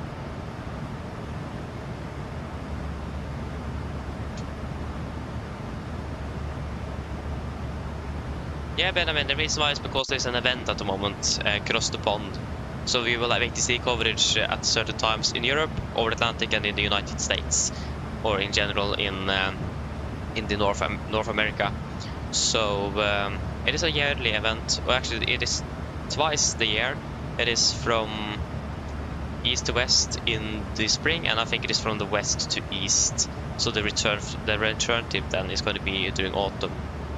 There's a twice yearly event. This year though, Oslo was not a departure airport for some reason. It was the last year and the year before that, but today it isn't. So that was a bit interesting. Stockholm Arlanda was, but not Oslo. That's a bit strange. Yeah.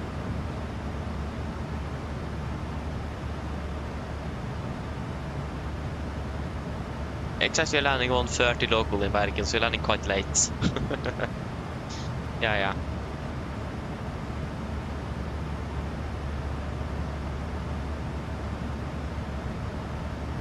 Yeah, but I mean, because it is a WhatsApp event, actually, where could you look at that? I'm using an app on my phone that's called VAT Spy, I think it is. It is a app on the computer as well, but I have the mobile app. It is called it's called VAT Scope. And when I click on the airport, you can scroll down into the event, and you can see what events will be at the airport and when it is. But you can also probably just Google WhatSim events or something on Google, and you will find something. But it is unique to WhatSim though, so if you're not on WhatSim, then yeah, it won't really help you too much, unfortunately. I have an aircraft quite close to us, it looks like. Or maybe not. Oh, he's behind us. Okay.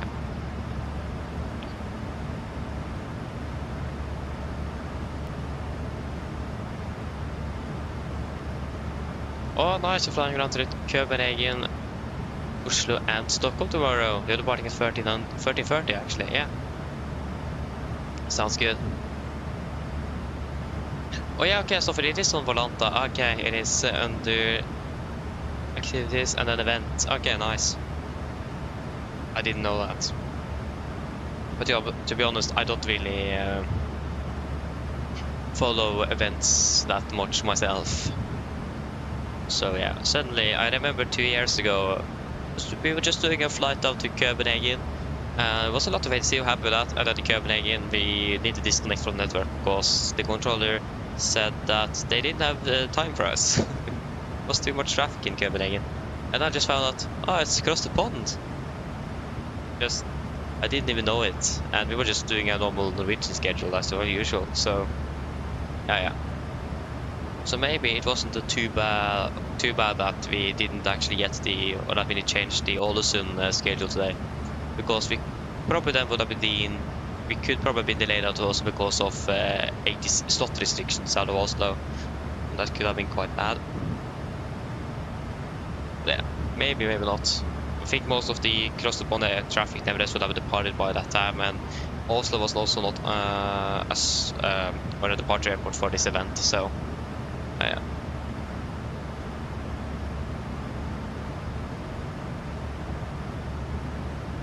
Yeah, Björn, yeah, it might be you indeed. Yeah, that could be correct. That could be it.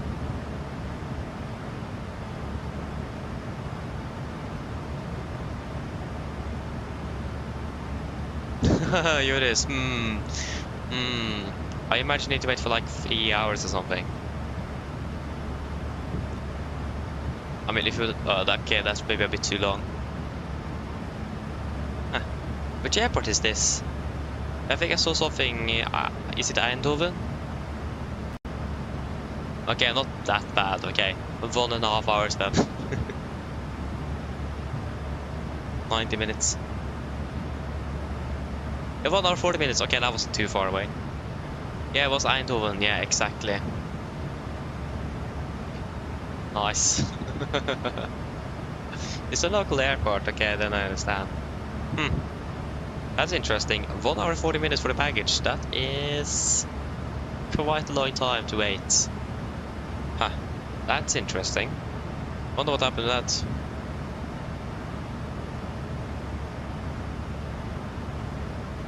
Yeah, okay, it's too small and not too many flights. I mean, yeah, okay, I can understand that. That's not good. Expansion though.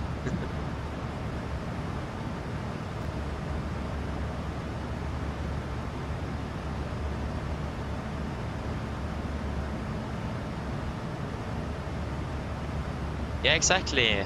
It is such good weather today indeed, Asper. It is beautiful. It's clear skies here, so can't really complain. Look out the window as well. It is. I can see some clouds over Sweden, but in general over here it is some clouds over Copenhagen or Denmark as well. But it is basically clear skies. Fantastic weather today.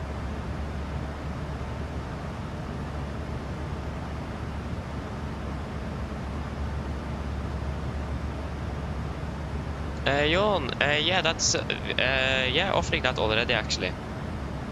I have. But the thing is that, especially regarding early access to videos, I don't really have time to make any videos, so that is the problem. So yeah. But yeah, I already have that though. But again, regarding those videos, I rarely make anything because I just don't have time. I have school beside this. So yeah, I'm a bit unfortunate I don't have more time to do things like that. But I'm trying the best I can at least. So if you guys have any suggestions, then please come with it, because I also have some progress with that. I know VR approach have been one diversions. That diversion one I've been there for a long time and I still not done it, so I'm sorry for that. That's the next on the priority list. And then I don't really have anything else further. I can actually find I don't think I will note down the VR approach. Right. That should be here. RMP approach, that's already done, so we can remove you. So VOR approach.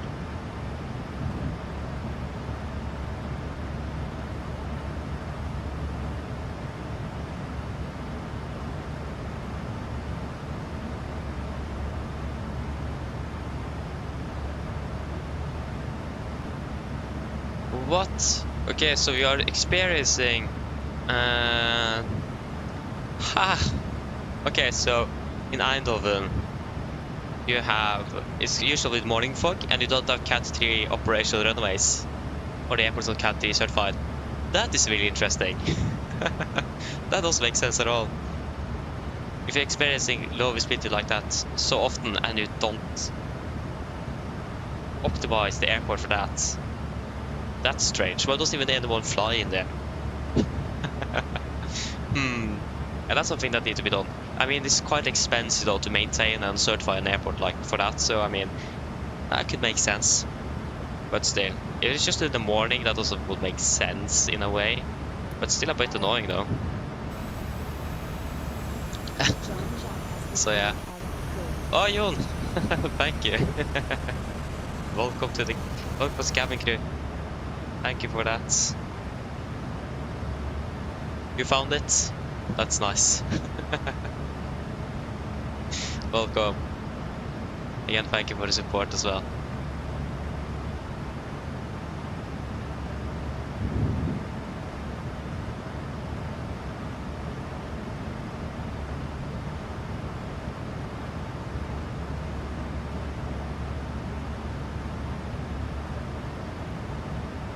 Hi, Björn, yeah. Experienced that. Experienced that myself. I was flying with my mother from Gardermoen to Copenhagen one day. First of all, the flight was delayed by 2 hours. And then our luggage didn't arrive before 2 days later. So yeah. We weren't at the hotel for like 2 in the morning. And again, we need to wait another 2 days for the baggage. Maybe even 3 days. Yeah, I think it was 2 days for the baggage to arrive. Quite annoying.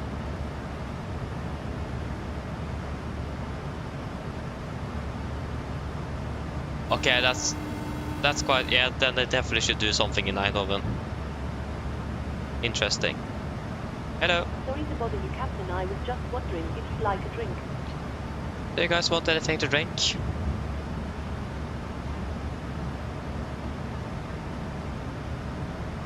But yeah, so 4 out of 10 flights is delayed or diverted in the morning because of visibility, and then they definitely should reconsider that. Yeah, exactly. Yes, we'll be happy. Yeah, exactly. I think that was he was requesting it. Yeah, I mean, again, I can do it. Probably more people that want as well. I just need to find out if they're going to be showing how to fly. I mean, most airlines are flying just a VR approach using RNAV capabilities. Nevertheless, so I'm not really sure if you're going to be how to use the warlock function and so on, because that's not really used anymore. Wait and see. Okay, they get an upgrade 2026-27. Yeah, but that's still another 1 or 2 years. Still quite a long time though. And then they need to upgrade, and that takes also 1 or 2 years. So yeah. Nice to be here. That's wonderful, Jon. That's great. Happy that you enjoy. Pepsi, Pepsi. anything else, so 2 Pepsi at least.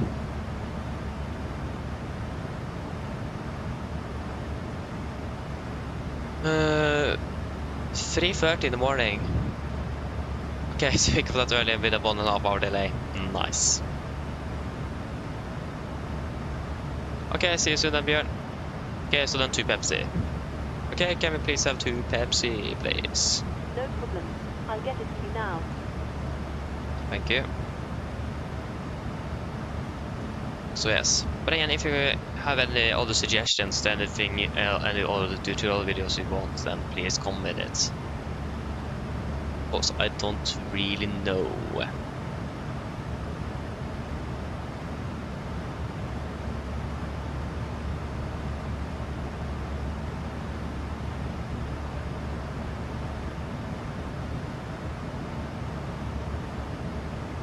I actually did have a concept a little while ago with some like tutorials in a short YouTube short format, but like would be some small, like a short tutorial, if you understand, where I can have some information that's like don't really need like a 10-15 minute long video. For example, some different restrictions or anything. Is that something that would be interesting? Which is like a short format tutorial with some short information for something. I don't know. Thought about that as well, if that would be interesting. Again, I'm happy to have suggestions as well.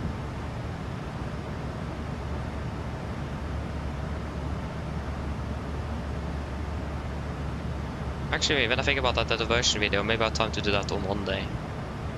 I have a day off, so, and I can't fly, so maybe.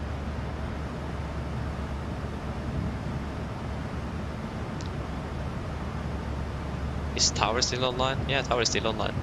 Is Ground online as well? Tower, Ground is online as well in Rome.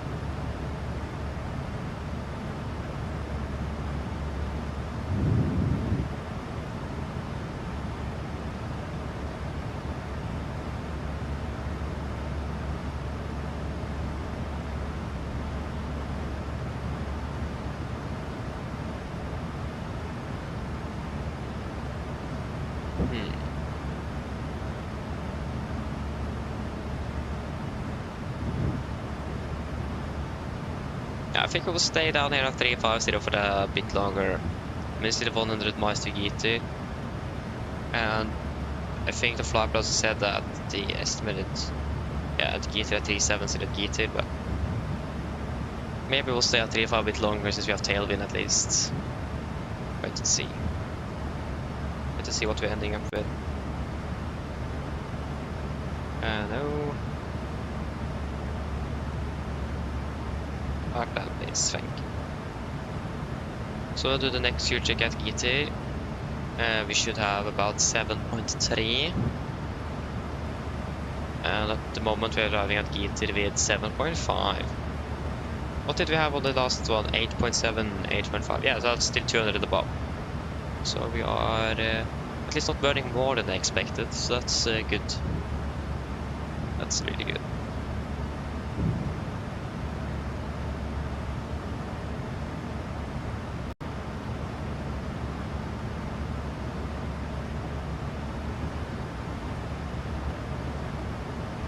Yeah, so I expect we're starting our descent about half an hour before landing. Yeah.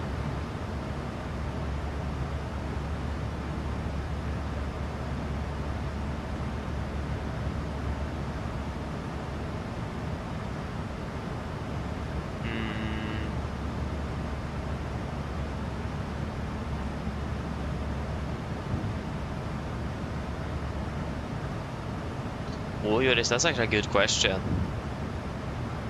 That's a really good question. Again, Jesper could probably answer that quite well, since he's using Explain 12. I mean, graphic-wise, it will be a downgrade, but in perhaps maybe in general, though, physics will be better. That's very basic what I can think of right now. Performance will definitely be better. like X-Plane is running so much better than the Microsoft Flight Simulator. No doubt.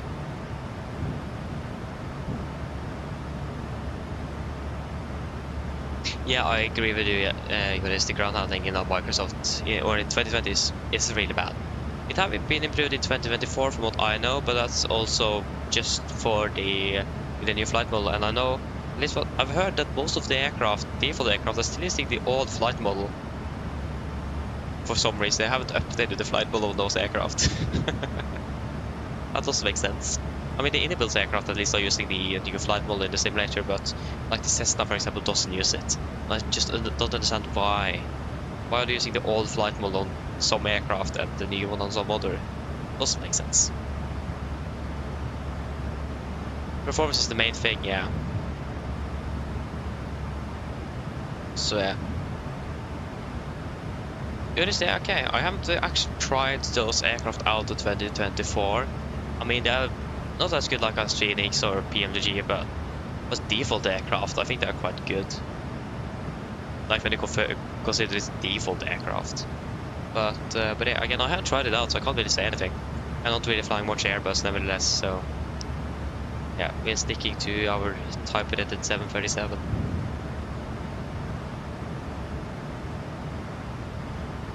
So yeah.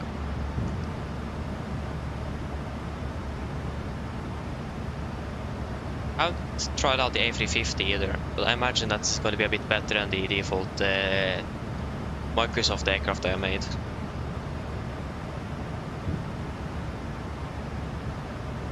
Oh, actually, I've flown with the A320neo, but I flew with that aircraft once it were still under beta testing, so I didn't have a good experience with it. So yeah. So yeah. At least looking forward to when PMDG is updating this aircraft with MSFS2020 capability or compatibility. It's more correct. From what when I've flown in 2024, this performance feels much better. If I'm correct, yeah. There is something wrong in the area where Gardermoen and where I live, like in Lillestrøm-ish, south of Oslo Gardermoen. It is something with that area that's really performance heavy. Like if I'm flying off F-16 out of the local airports in that city, where the F-16 was stationed before, the performance is horrible. So it is something wrong in that area that makes the performance horrible in Gardermoen as well. So I'm not quite sure what's causing it. It is really, really strange. So yeah.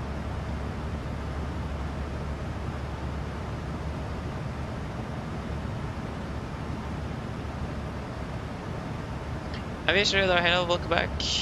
Oh, you're doing a positioning flight with Air 7 7800 from Billund to Copenhagen. Nice, sounds good. Not bad. There you go, we have a fuel master caution. That should be the left center pump. Affirmative.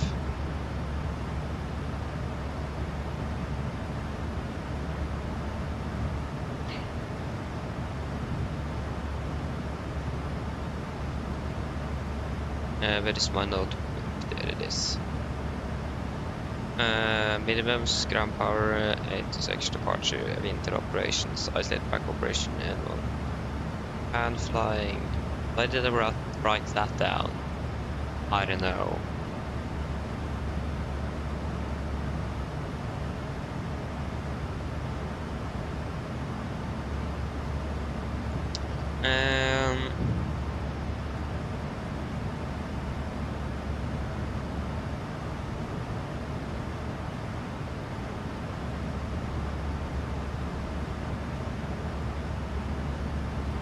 I was going to write down something here. I don't remember what it is. Yeah.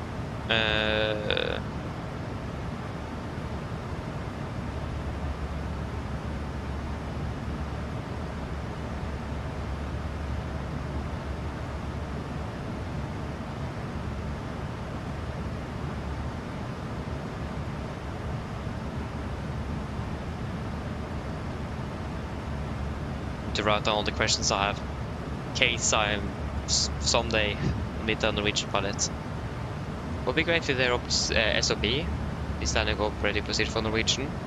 But unfortunately, I don't know anyone that have it, so that is unfortunate. Yeah. I mean, YouTube works as well, but there's a few details here and there that you don't really can see through a YouTube video, but you will have in the manual. Maybe one day. You can see 15 miles ago. Aviation radar, yeah. So I've switched over to Elevatex. Elevatex. I can't even remember the name. So yeah, we're using that for the first time today. And yeah, I'm still going to be updating Volanta, so I'm going to import all the flights we have done via Vatsum. I could do that on Volanta, so I will still update Volanta with the flights and so on. So I'll not stop using Volanta because Elevatex is just going to be used for Norwegian flights and Volanta for everything else. If you're doing a special, for example the 1500 special, we're going to be flying the KLM aircraft that we have done in Johannesburg back to Amsterdam. We'll be using Volanta. Actually, maybe that flight will be conducted in 2024 as well, in MSFS2020, because the 300 ERs will be compatible with that simulator in June. Yeah, I think yeah, we still haven't reached the goal nevertheless. We need to wait. But maybe that's going to be the first aircraft and the flight we'll do in 2024. Depends if the aircraft is or the airport is compatible. Let's see. But yeah, so I'm using Elevatex for Norwegian flights. Always wanted to have something to just have all my Norwegian flights logged in. I thought about deleting everything from Volanta, but it's not relevant to Norwegian. But an Elevatex game, naturals, I can use, when that's released, we can use Elevatex for that. So yeah, that is what we're currently doing. Björn, welcome back, welcome back. We still have a tailwind of 15 knots. When are we expecting that tailwind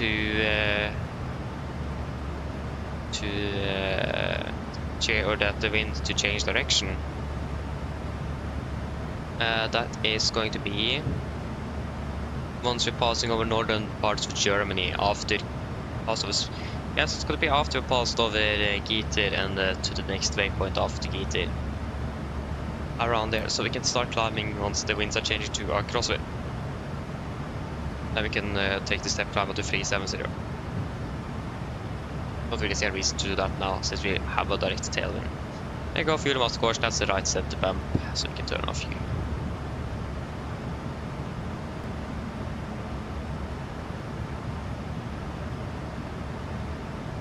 Thomas Simulation, hello, welcome, hope you're doing well. I mean, yeah, it is quite good indeed. I do really like it, and I haven't really taken a performance comparison between those two, but at least from what I heard, performance should be much better with the Elevatex compared to Volanta. So yeah, like there is still a few things that I prefer over Volanta, that I prefer with Volanta. For example, especially the call sign is much bigger, so it's much easier to see a call sign on Volanta compared to in Elevatex, but maybe that will be changed in the future, I don't know.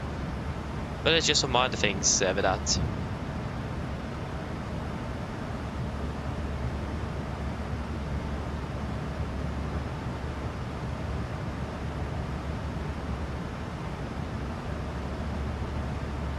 So yeah, pros or cons, yeah, exactly, pros or cons. So yeah, I mean, it is mainly the performance, but also I do really like it in general.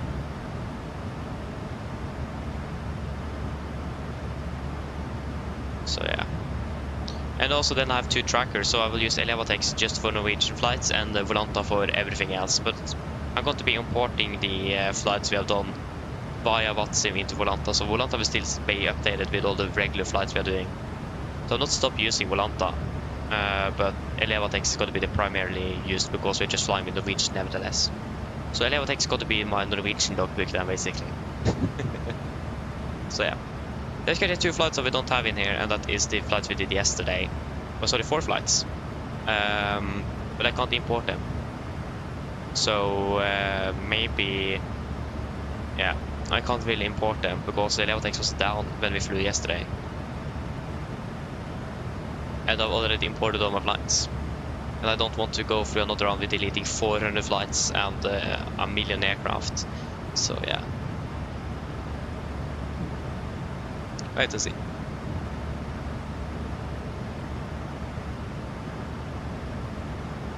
Oh yeah, you will do the double Oslo-Berlin schedule.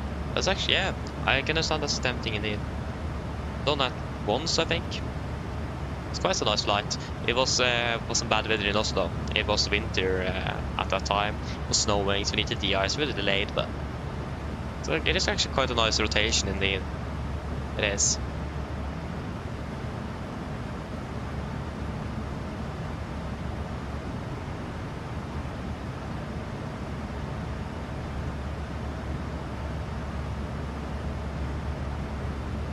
Oh, yeah, exactly.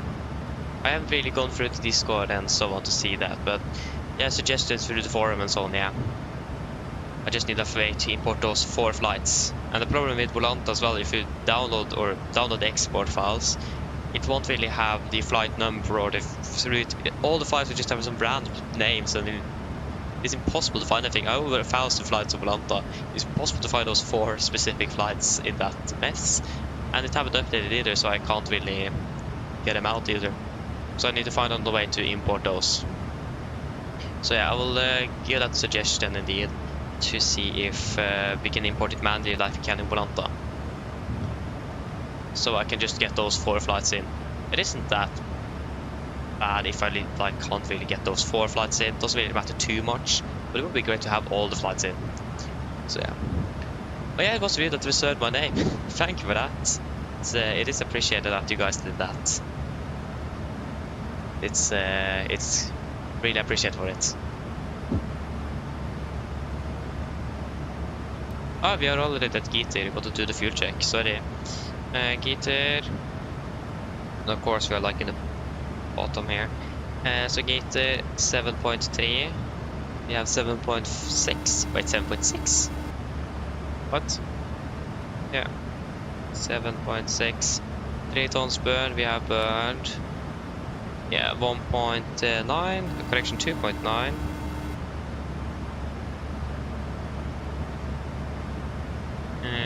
48. We will fly for 40. We will fly for 48. It just changed. There we go. Hello. Hi, Captain. Your drinks are ready. They're in the storage area, so feel free to collect them whenever you're free. Thank you. No problem. Hello. Hi, Captain. Would you like some food? How do you guys want any snacks? And of course, now the drinks. I forgot about those drinks. Took them half an hour or something to deliver that. 20 minutes. So yeah. Yeah. So yeah.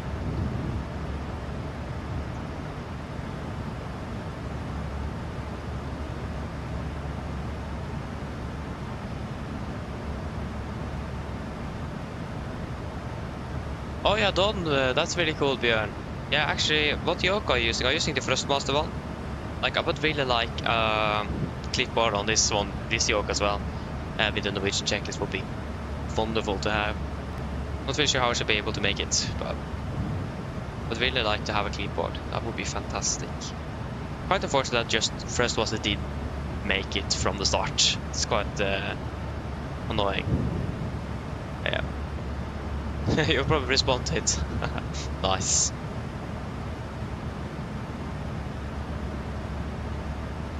Oh, you build the handheld microphones like the PA then, I imagine. PA mic. That's really cool. You personally stick to Volanta. I mean, fair enough, Jesper. Fair enough. Personal opinion.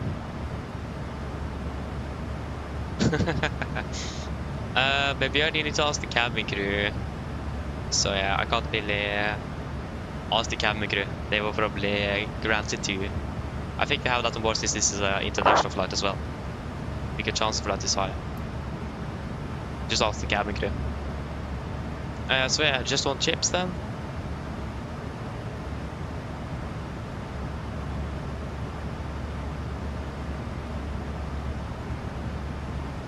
Can we please get one chip stand? No problem. I'll get it for you now. Thank you. Yeah, using Thrustmaster. Nice. Yeah, Thomas, yeah, see, I've looked a bit in the settings, I've seen some of it. It looks quite interesting. I will probably not be using the overlay, just because I personally don't really like obstructing the view. If you understand. But I saw some other options with like the off-lock time what we sent in the chat and so on. So I will look at that. Looked quite interesting. Landing rate and so on. That could probably be a bit cool to have enabled. But again, I need to look a bit closer to it. I was going to do it before now, but then I suddenly got a few things I need to do, so I didn't have time before we started. But yeah, I'm definitely going to take a look at it. I haven't really been able to go deeply into it.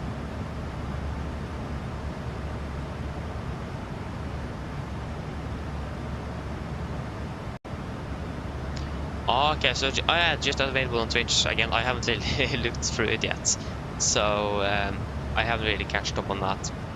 But okay, that's interesting.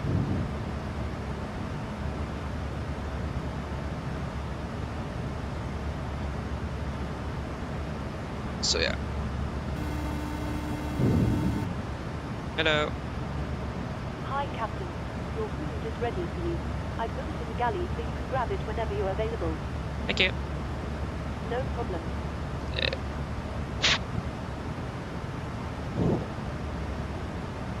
So yes. So yeah. Then at least your chips, Jesper, is ready in the galley.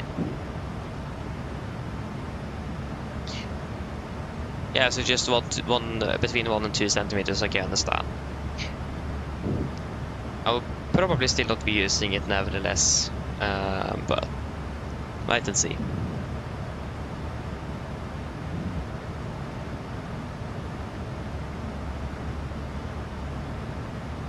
Okay, so we can see that the winds are changing direction, so we should probably do the step climb up to flight level 370 then. Are we saving much by climbing at another 2,000 feet?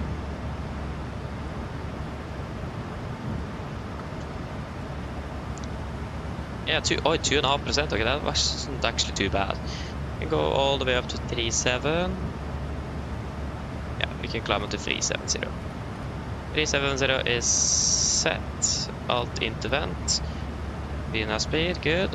3.70 is now set 1, 2, and 3. Just delete you as well.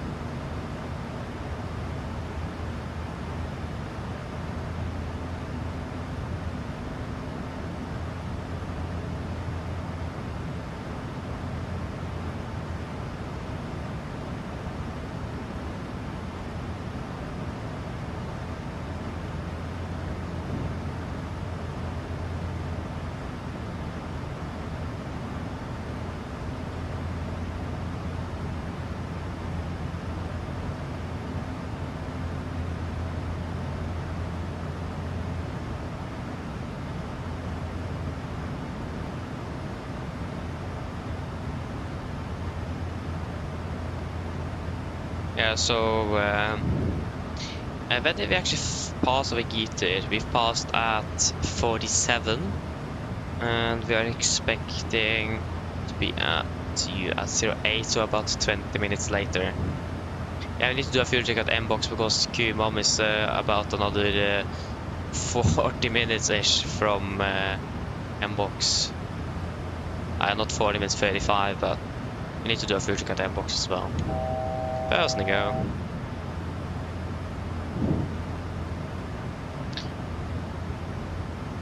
Yeah, I mean, we could have done that as well, Thomas, but I think I'll probably look at it once we're not flying. I will take a look at it another time when I have time to go further through it.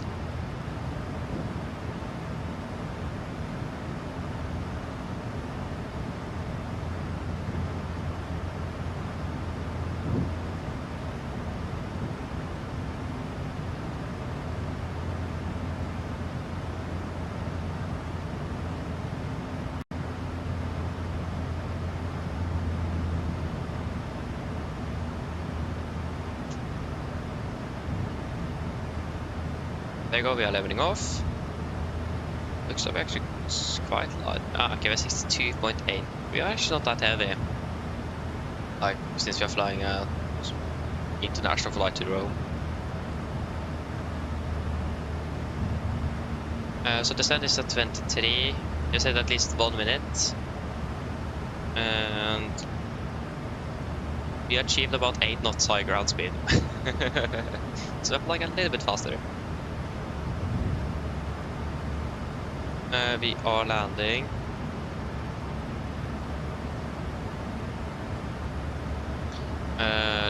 Sorry, yeah, 6:55, 17:23. It's 15:56. Still gotta be a bit before we are even close.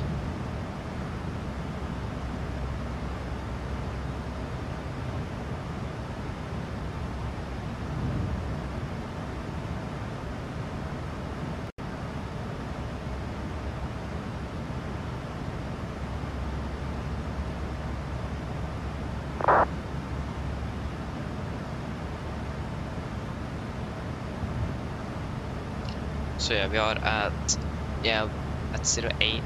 I should be at MBox then in approximately 14 minutes.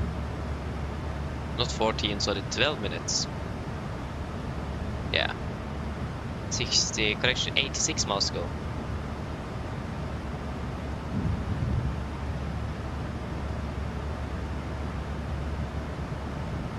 How is the real aircraft doing? They are estimated arrival is at 46? What? Stroke 1, maintaining flight level 220 direct to Rama. Stroke 1.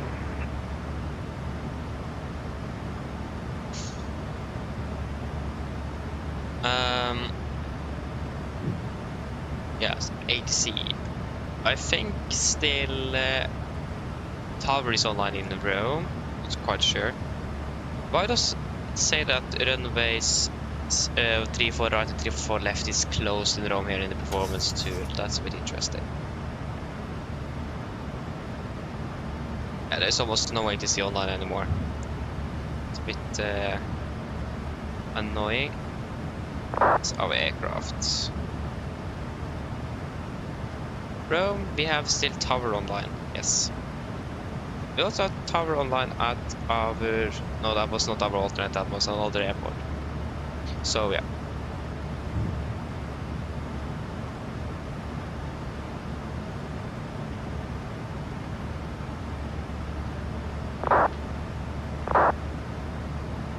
Yeah, that's wonderful to hear, Thomas. I will, if I found anything significant to have any requests, like for example regarding importing of flights, I will submit that when I have time.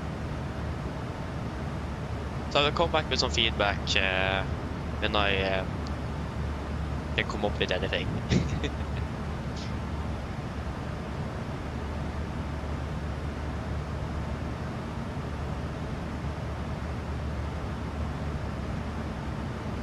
At least at the moment, I do really like this this tracker. It is really nice. It is. Gosh, there's a lot of people flying today. Woohoo!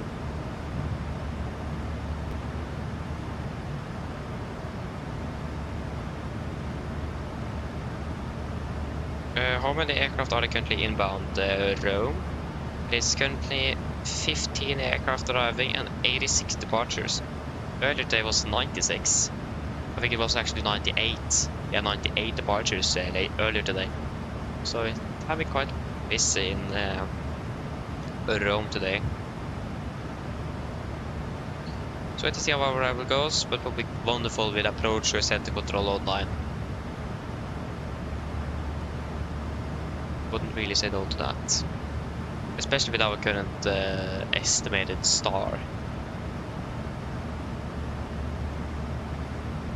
Don't really like that one.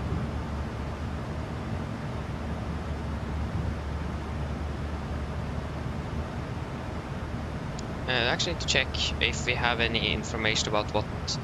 I don't remember if they said anything about what we could expect regarding upgrade the SOP for arrival. Like when it comes to if you're expecting breidavekting, or direct, so anything like that, if they have said anything here.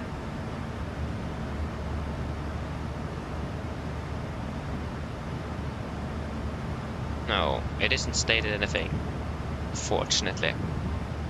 So, yeah, I don't really know how the standard operating procedure for Rome is regarding approach. We haven't really flown into Rome with center control or approach. I think we have never done it. So I don't really know how they would continue on with the approach. So we'll find out. But at the moment, at least, the star we're expecting, I really hate it. It is quite annoying. Because we're coming into the ETEV, then we take a right turn, 90 degrees, out towards the sea, and then another right turn, correction, left turn, 90 degrees, further out to the sea, and then fly a little box of some sort, and then we can turn in for the runway. So it is probably see what we're going to do, but it doesn't say anything. So if you guys know anything on how Rome operates with approaching aircraft, that would be great to know.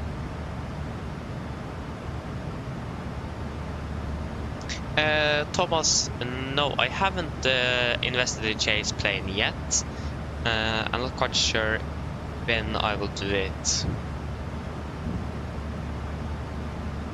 I'm not quite sure how, what did it was the price again? $30. It's gonna be a bit more than about probably 350 Norwegian kroner, 330 maybe. Yeah, I need the money for it as well first. But I mean, when it goes to the like the head shakes and the human, like the how human would like move inside of the aircraft with different maneuvers, so it looks really good.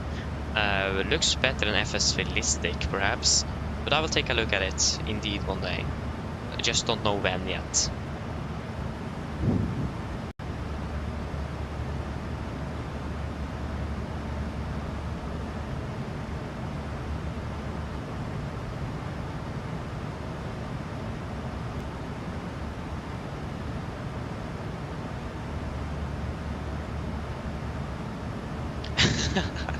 I did that. So just selected Switzerland instead. I understand. Yeah. No, I haven't. I have not.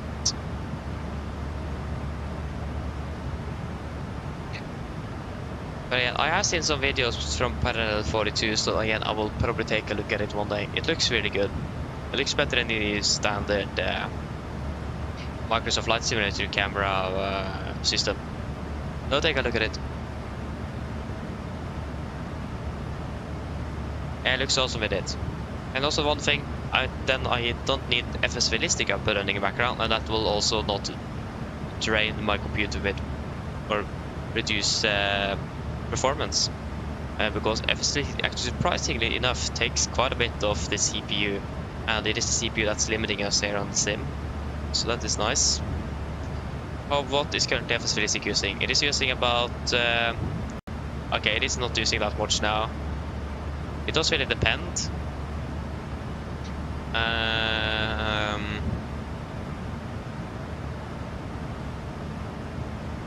probably not using much now since the camera is not really moving or anything. But I'm not really using the sound either from FS Realistic, so again with Chase plane, another one less application to run in the background is probably not a bad thing. So yeah.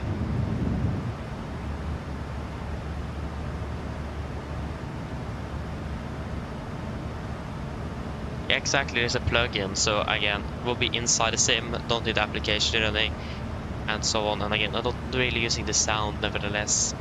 Maybe some taxi sounds, but not really that much. Everything is covered in the sound pack. Still hate the skidding sound of the nose wheel, that should be removed. At least made optional. Because it feels like the entire house is shaking now when I'm turning at slow speed. It is so annoying. Don't hear it in real aircraft. And on the speakers it is even worse. doesn't sound that bad on headset, but once you have speakers, it's horrible. So I really want that one to be gone, please. Don't want it. Since again, you don't hear it in the real aircraft nevertheless. So yeah, I hope that's gonna be changed one day. That's one thing I don't like with the soundback for the 737. So yeah.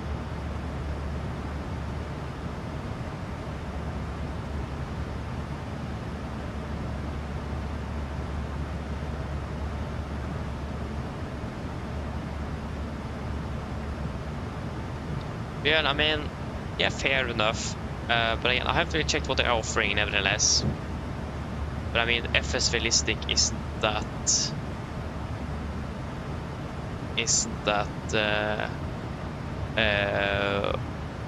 much more cheaper, nevertheless. I think FS Realistic is between $20 or $30. I don't remember, but at least it isn't that much cheaper, or the price difference is not that much. But wait and see.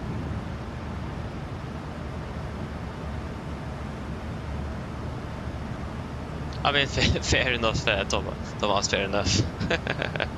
Makes sense. That would probably not be a good thing. But I need to lift the cockpit up on so we can have the entire cockpit move instead. Then we're talking. Okay, we're above the box. We're currently 13 miles out, so we are approaching the fuel check here. No, aww. Need a full level D simulator, that's what you need. I mean, that would be so cool to have at home, a full level D simulator. It's expensive though. It's a few million.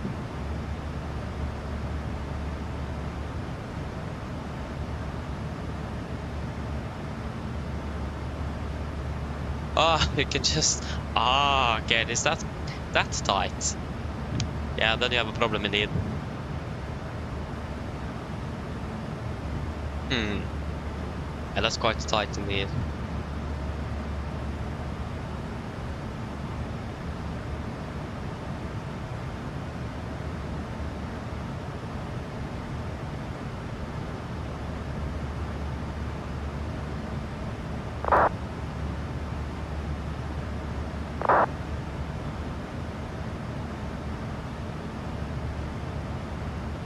Okay, we'll do the fuel check at M-Box.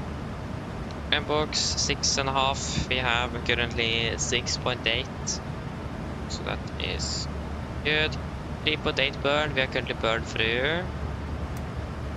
3.6.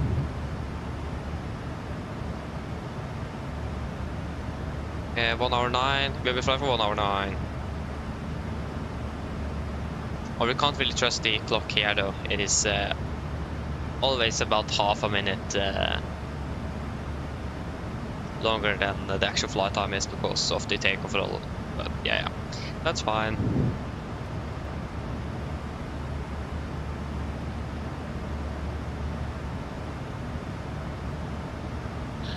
We're landing in Tenerife.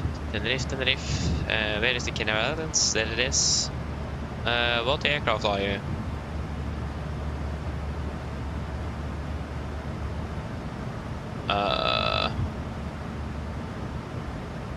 Maybe that is not the Canary Islands. Yeah, I was way too far down south. Sorry. There you go. Norwegian, I imagine.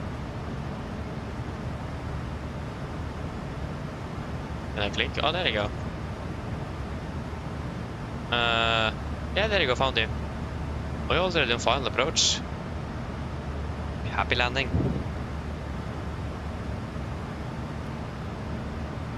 I'm gonna make fuel check it again. It's gonna be at Kumam. Got some really strange names on the waypoints around in the world. It's really interesting.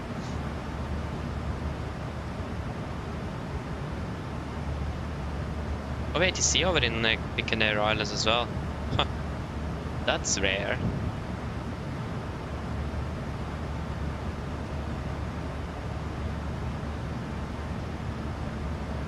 Yeah, probably. I haven't really used the Elevatex. Yeah, I just need to remember the name. I thought it was something else before I actually looked at the name and just, it's another E or something in there. And then to try to remember it again. Start from scratch with that. So yeah.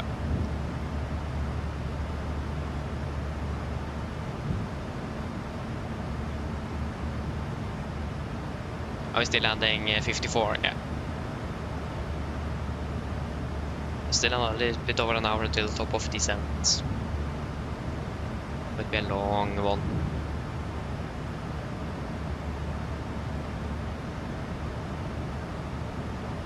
We're landing in Tenerife South as well. But I don't think we've flown to Tenerife. I mean, I'm quite happy that we haven't flown there in a while either. It's way too long. It takes too much time. It is a 14-hour schedule round trip the Canary Islands. It is painful, that's for sure. So we have been quite lucky that we haven't received any of those yet. But one day they will come back.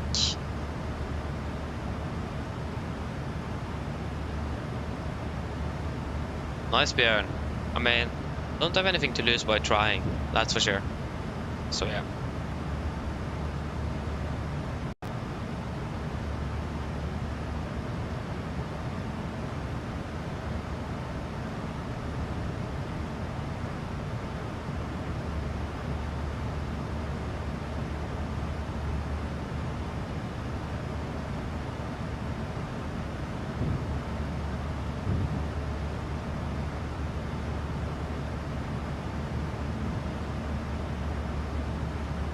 So yes, I think yeah, that was the first time we flew to Tenerife.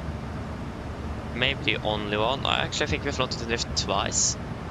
That is the first time we flew to Tenerife. We flew from Stavanger. The aircraft was delayed by 2 hours. So the crew needed to stop over in Malaga on the return flight to have a crew change because they ran out of hours. So that's nice. So yeah, basically that schedule there is running on the limit what is allowed.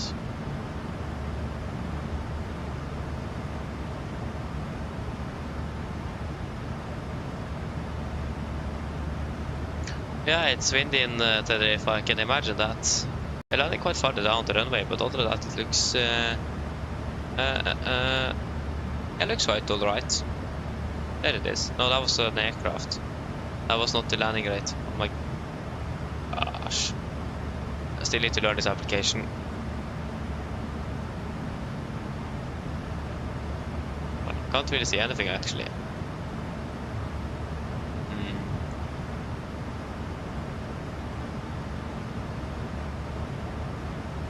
The Watsim of course is a bit that was what I thought was the I can't actually find it anywhere.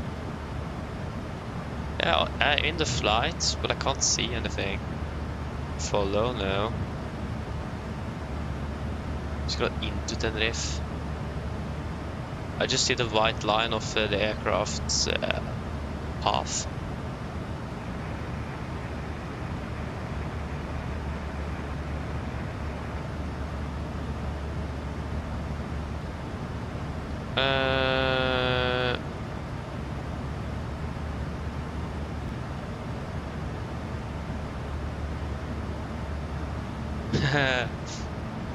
Yeah, Jesper, that sounds like German airspace indeed. Yeah, sounds like German airspace indeed. Do this. I think it is.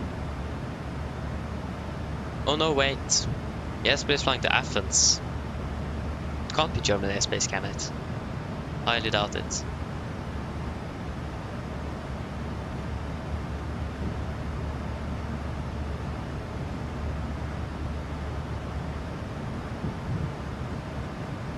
Can't be it if he's flying to Athens, it must be Greek. Yeah, it's quite something that you could expect in German airspace indeed. I mean, are there anything online in Germany? No. There is something online in, yeah, Athens radar is online, so it's probably over there then.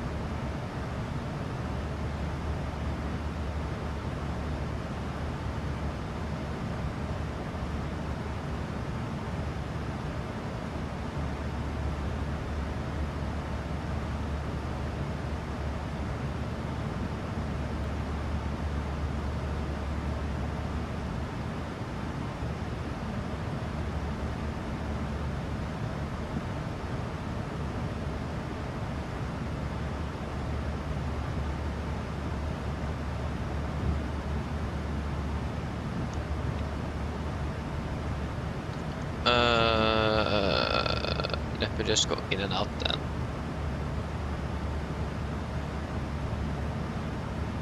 No, I still can't see anything. Oh, that was the wrong. That was a VATSIM aircraft. That was definitely that's the wrong aircraft. But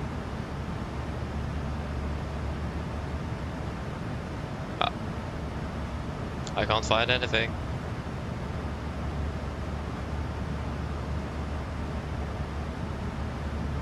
Yeah, I know. But your aircraft should still be there, though. It was they were separated not too long ago. If I just turn it off temporarily, ATC, and what's yeah, I can't find you at all then. You just disappeared completely.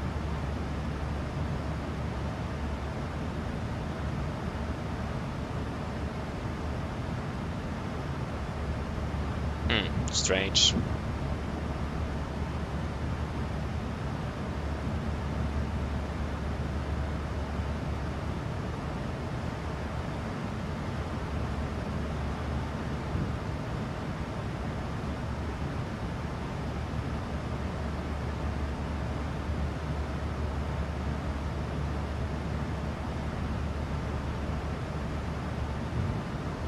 Oh, that's also one feature actually I may send in is if you know the what's that called again?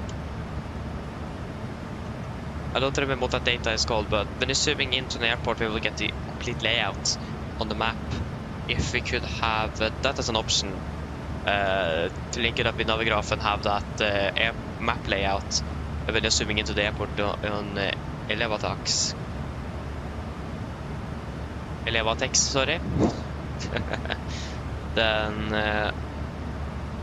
yeah, that would actually be a nice thing to have.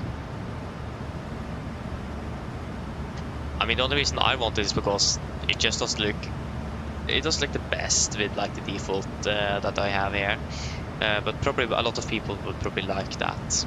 I don't need it, but just for the look of it.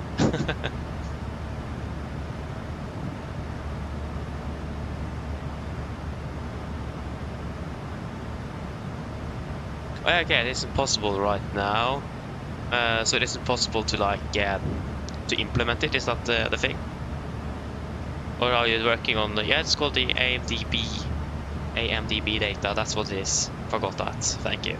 But is it just that this isn't possible to implement, or is it that it is just further down the line? That would be really cool to have because that's something Volanta doesn't have. So that's something you can then deviate or like make. Then there's going to be a difference between Volanta and Elevatex. But Simulator, for example, have that. It's quite nice actually to have. It is. So not really say no to have that available. So if that's possible to implement one day, that would be really cool. That's a feature request.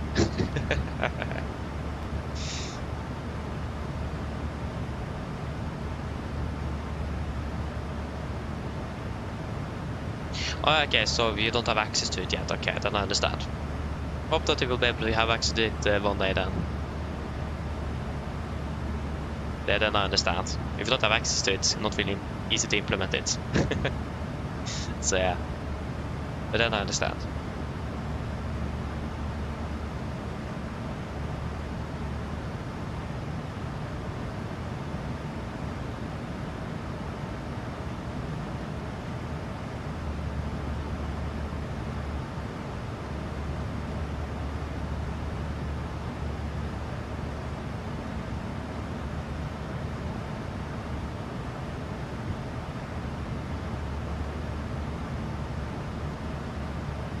So it's going to be about an hour until descent.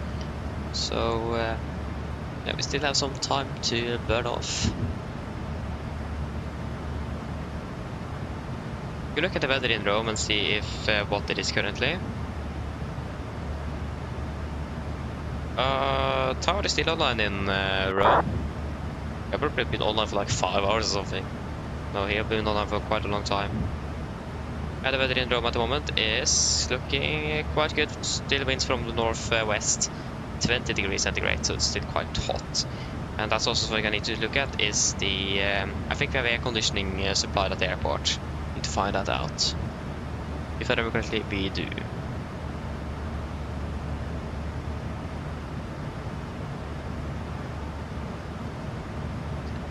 Thomas, yes, I think you're then referring to the headphone simulation. Aren't you? Yeah, I think you are. Know about that. That's something I also don't really like, is that the options is here. Like, if you are, for example, if you are in an emergency descent, or a cabin altitude, or a pressurization failure, or rapid decompression, one of the things is to set this switch from mouse to boom. If you do that, you get headphone simulation. That's really annoying, because that is an item we can't do. So that's also something I don't really like, because in case we need to run through those procedures, we can't actually do it completely because of that option. So that's also something I don't really like, is that. It's a bit annoying. But just again, just a minor detail, and the chances for a rapid decompression is quite low nevertheless. But yeah, it is a bit annoying. I mean, the good thing is that it is easy to check it out through, to like test it out through the flight and so on, but it is annoying if you then need to actually run through those procedures, emergency procedures. Oh, it's 5.5 hours back to Gardermoen. Enjoy flights.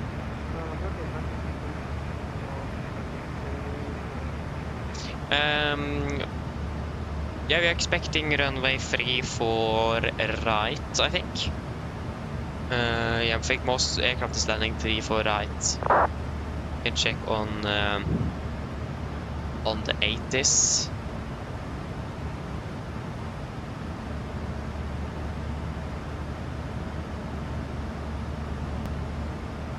That was not possible. In Oslo, probably one on the right, since we're landing closer to midnight, then right for landing, left for departures on both runways. That's standard in during the night, so 01's in use, 01 right for landing, 01 left for departures. And 100 right for landing, left for departures. That's standard after 2200 or something local time, then switching to that because of noise. Expecting 1 on the right or 01 right.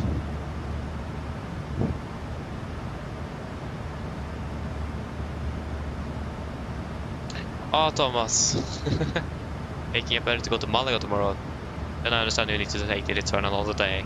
Yeah. That is understandable.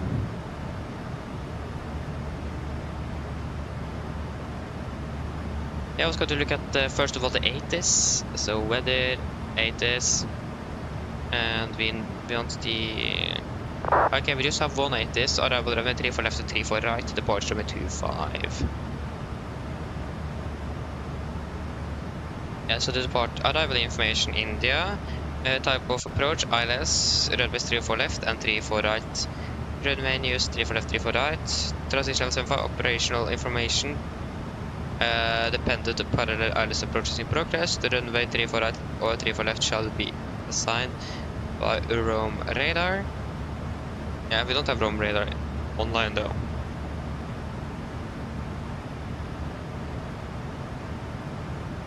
Thomas, yeah, I know. I tried to request the 80s on Elevatax, so Elevatex. Always misspells that, sorry. But it doesn't work. I don't receive anything. Oh yeah, now I know why. I haven't connected with WhatsApp, that's probably why. I don't know. Maybe not. At least I can't receive it for some reason. But I have the iPad as well, and that's a bit more suitable nevertheless. Hello? Hello? Hi, Captain. Just checking to see if everything is okay. Yes, everything is fine here, thank you. Just give me a buzz if you need anything. Of course. Yeah, now it should be less than an hour until the descent. And then it was the supply, cost, departing aircraft. Yeah, okay, here we have general, not referred to departure or arrival. Low visibility procedures, no, ground move, no. Yeah, we have... No. Arrival, landing, follow, landing. A landing, follow. Landing, following, a landing. Okay. Hold the runway 16 left, 34 right, or 16 right, 34 left. The preceding landing aircraft has vacated the runway, or it is in motion or at a distance of 2,400 meters, at least from the threshold, and will vacate the runway without backtracking. Okay.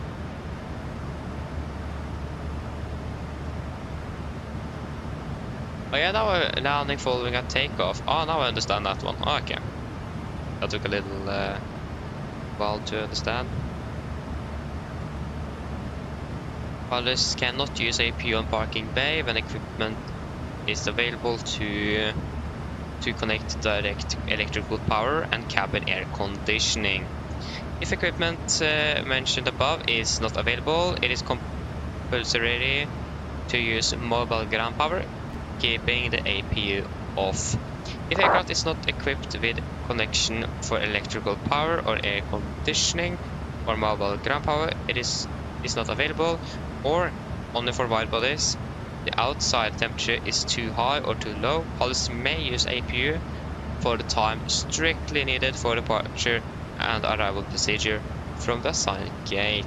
Yeah, so we have air conditioning at least available for us, so that means we don't need to burn the passengers inside the cabin through the turnaround. It's 20 degrees, you'll probably reach up to 40 degrees in the cabin if you don't have air conditioning available. It's gonna be quite hot.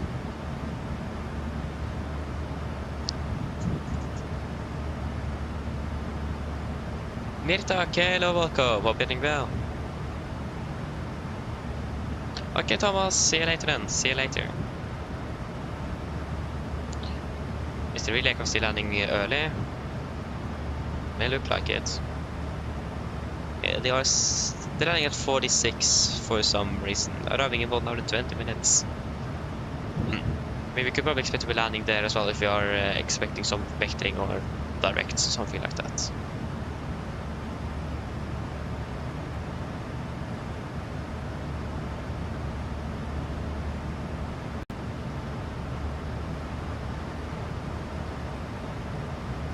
That one is 9:55.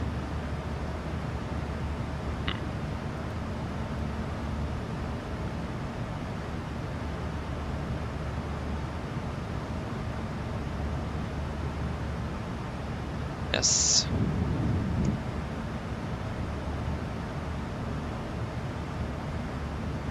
And I really hope that the Rome radar is coming online. I highly doubt it, since everything in Rome was online for across the pond. But now nothing is online except Tower, I think.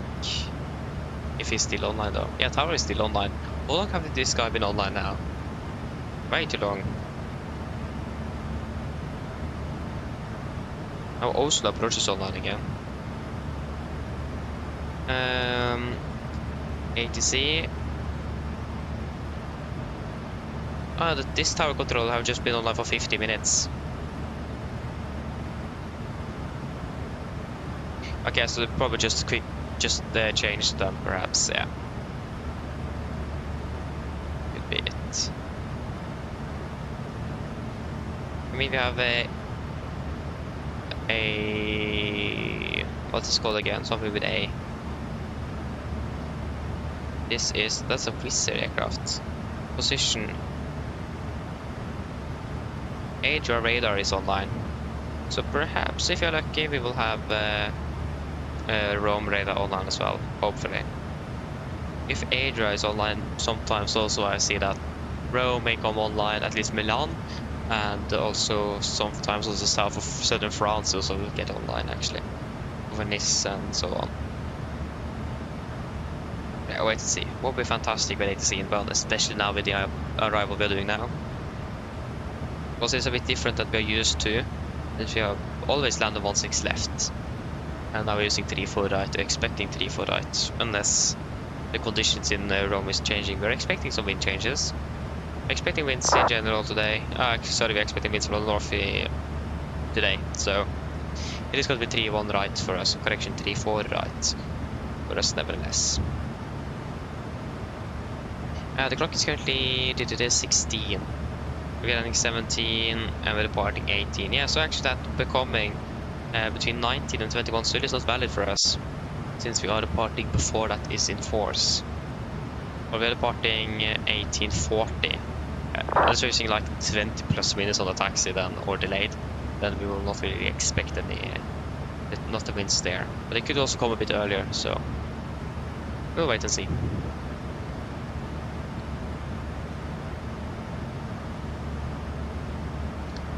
Captain Oscar, hello, welcome. Hope you are doing well. Ryanair 1 Tango. Ryanair 1 Tango. I fly down to Krakow from Stockholm Arlanda. Nice, enjoy flight. So, looks good. Yipparaira, hello, welcome. Hope you are doing well.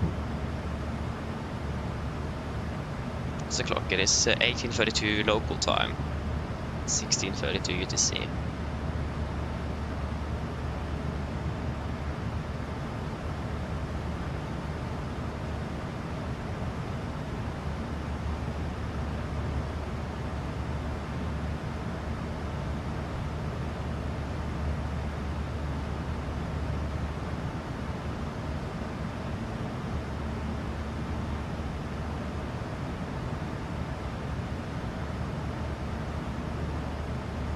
That was just you, okay. Oh, I got nervous now. I thought something closed down. Oh, yeah.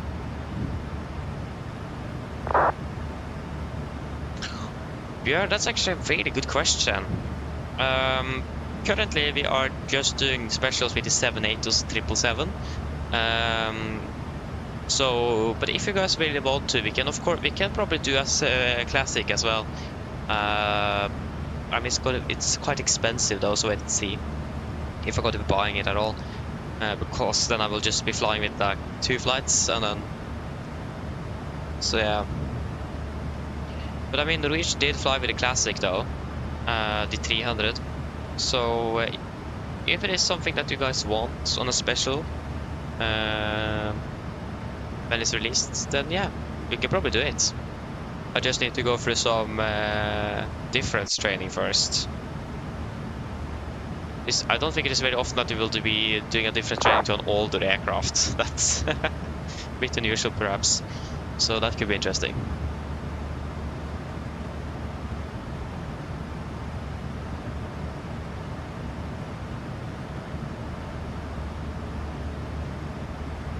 But yeah, you can rent it for like 1 month. Yeah, I saw that system. You can rent it for a month, for a year, or buy it full price. So I mean, I could probably rent it for a month if I'm just gonna be flying with it on specials. But yeah, of course, if you guys really want me to do that, we can probably do it. First of all, we need to be released, so it looks like it'll be coming out soon. So perhaps only 2,000 special or something. I don't know.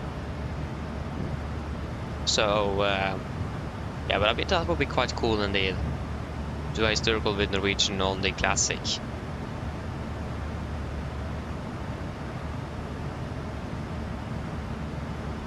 That would be something different.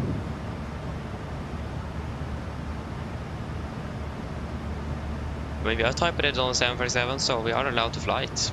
Just need a difference training. That could be interesting. But yeah, I mean, that should probably not be too hard.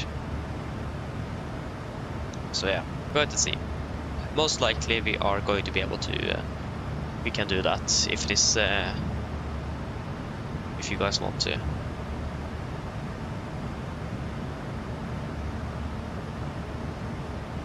I mean, I really want to try to fly the classic one day. It looks like a fun aircraft to fly. It is something different than the NG and the Max for sure. So yeah, that's something that needs to be considered. Skalvik, Hallaisen, welcome up well. Where are you flying today? Or are you flying at all? Yeah, Björn, exactly, that's the thing. The 500 will come out first. I think the 300 is perhaps the last one. or the 4. I don't remember which one is after 500. But yeah, the 500 is out first, so yeah. But I mean, that aircraft is actually really cool because one thing that I said that would be really cool if that could have been simulated in the simulator is the light bulbs in here. If they could fail, because that's the only maintenance thing the server bus is allowed to do, is to change light bulbs in the individual lights. So that's something that can fail on that aircraft, and that's really, really cool. So if I highly doubt PMDG are going to go in such a detail, but at least if they could, that would be so cool if PMDG did that on the NG and the Max as well. Also, just the fact that we can press and test the individual lights would be also good if PMDG can do. The iFly have done that on their Max, so if we can do that on the NG here as well, that would be really cool.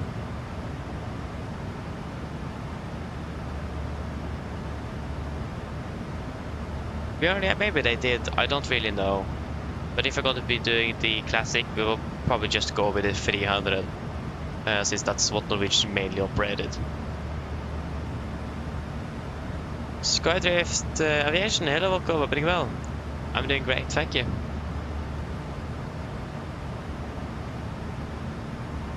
Oh yeah, Scott, we're doing the round trip Marrakesh today. Departed 38 minutes ago. Nice, enjoy a flight back home. You're landing before us then, I imagine. Maybe not, yeah, you're probably landing a little bit ahead of us. Marrakesh flight isn't that flight time approximately 4 hours? 4.5. It's a bit shorter than the. It's definitely shorter than the Canary Islands, but longer than Malaga. It's about 4 hours and 20 then. 4 hours 15. I don't remember. I mean, Marrakesh is a really nice airport though. Flown there once. Enjoyable to fly there. Enjoy that a lot.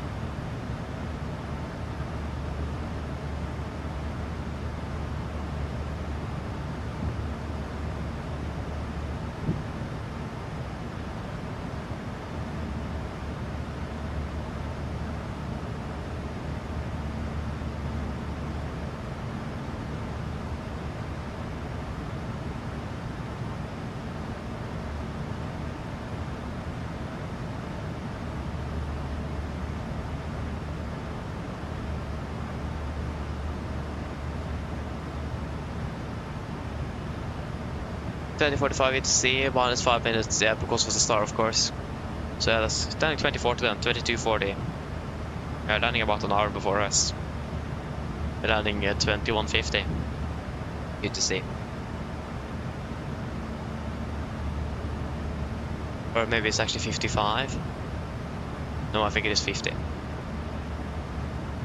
Approaching Kumon. Should be there 45. So yeah, still another 5 minutes. But we need to be ready for that fuel check.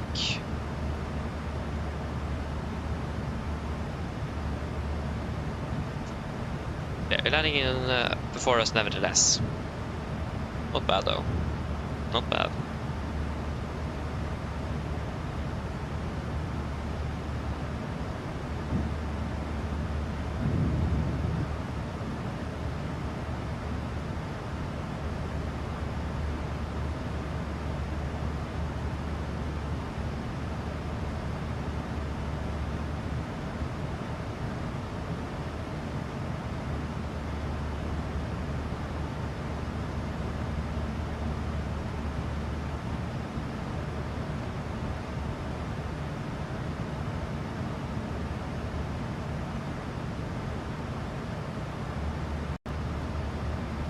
Terrain, hello, welcome, hoping well. No, not using Volanta, I'm using Elevatex. Hope that was correct. So we're using Elevatex. Couldn't use it yesterday because it was the servers was unfortunately down, or they need to shut down the servers. So yeah, but we're using Elevatex. Going to be using that for all our Norwegian flights, and then using Volanta for any other specials or anything. But I'm still going to be updating Volanta, so I'm going to be importing all the flights we are doing here nevertheless.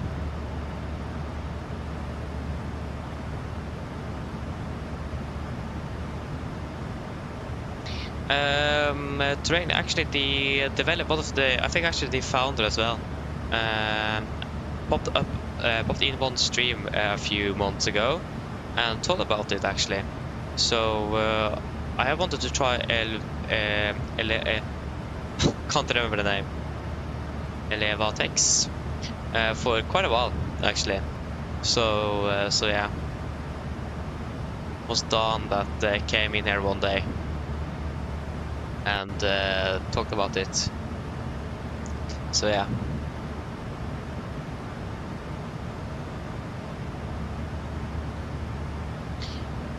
That's actually a good question, Train. I haven't really done a comparison, so I'm not really sure.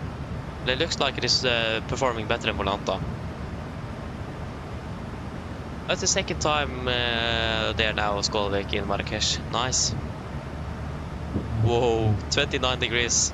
Hope you had air conditioning available, or the APU at least. That's hot. Yeah, definitely take a look, Terrain. It is definitely worth it to take a look. So yeah, I will be using, like I said, Elevatex for like a Norwegian logbook. Everything related to Norwegian. Or or what's the correct word for that?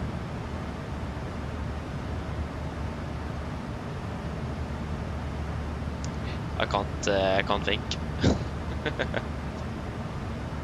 Yeah, at least then I have Elevatex just for Norwegian flights, so that's gonna be like the logbook for that, and then Volanta for everything else. I have wanted to do that for quite a while actually, to have either a specific account, something on Volanta just for when we're flying with Norwegian here, but I haven't really done it. But now at least I have a different tracker, so that's nice. And again, from what I've experienced at least, it looks like it's better on performance. So that was just a plus. But I can't confirm it yet. Yeah, it's 15 miles to go.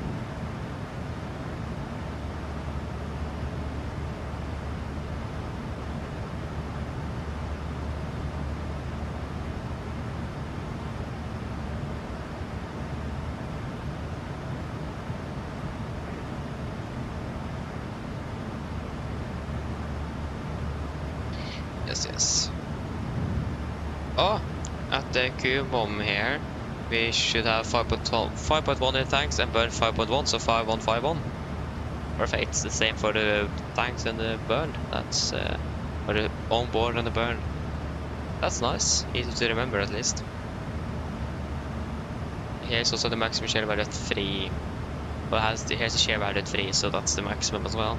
And we are not encountering any turbulence, so that is good.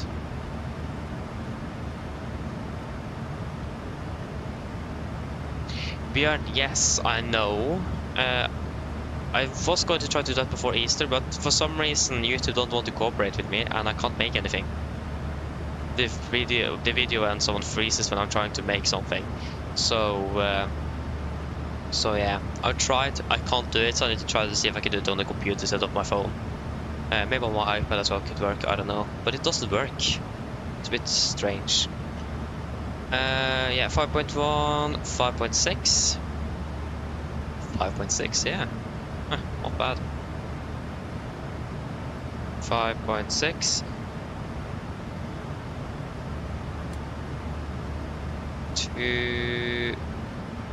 That's for, yeah, exactly 5 tons burned.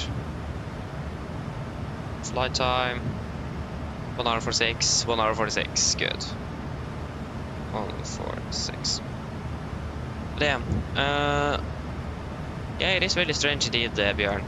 But I am not really sure. I said this earlier today.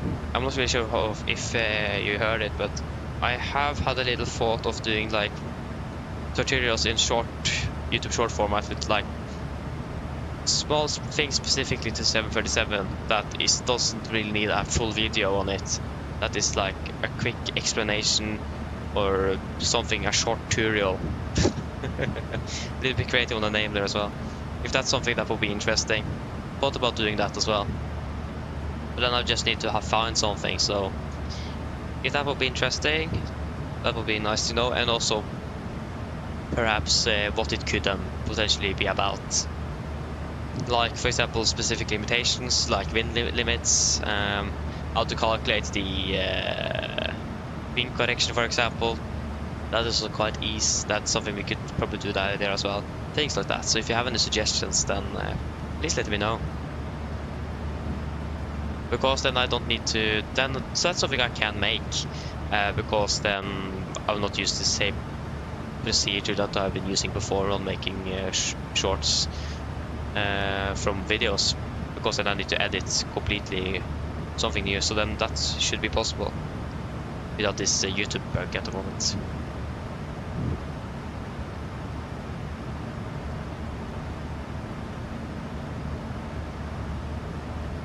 Skydrift, when I'm answering the call, either I just hold the push to talk button and say it, but sometimes it won't recognize what I'm saying, so then I will just click on the intercom and then click. So I will just say hello and then just press hello. So most of the time I will actually just click on the instruction instead of actually using the voice command, because then I can speak a bit more freely instead of using the scripted commands. So sometimes I'm using the voice recognition, sometimes I just using the mouse, basically. Okay, so we are descending at 23, 13:03:53 is going to be half an hour. So we will give the cabin crew the half an hour call in about 5 minutes, 6 minutes.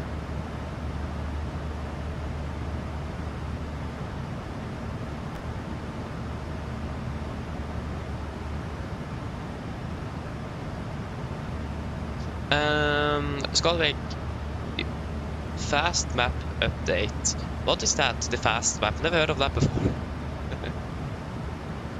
Need a premium net of Volanta, yeah.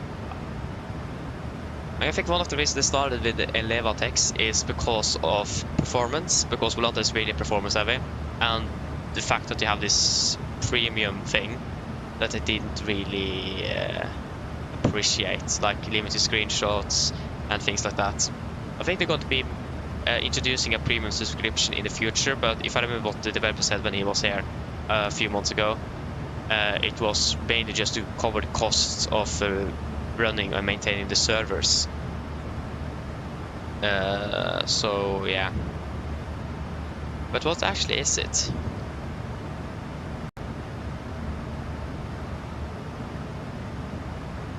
So yeah. RX Atmos is on sale for £9, so that wasn't too much. It's quite a nice price indeed. I will probably not buy it nevertheless though, but thank you for the information. I just like having the simulator natively regarding that. Because if I just start tweaking at something, then I will never stop tweaking. So I will leave it natively on the atmosphere colors. Because I tried to use like the NVIDIA game overlay filters on my old computer and some other reshades, but again then I will just think, now it doesn't look good, I'll tweak again, and then we'll just continue like that back and forth, and yeah, I'll then just have it as it is.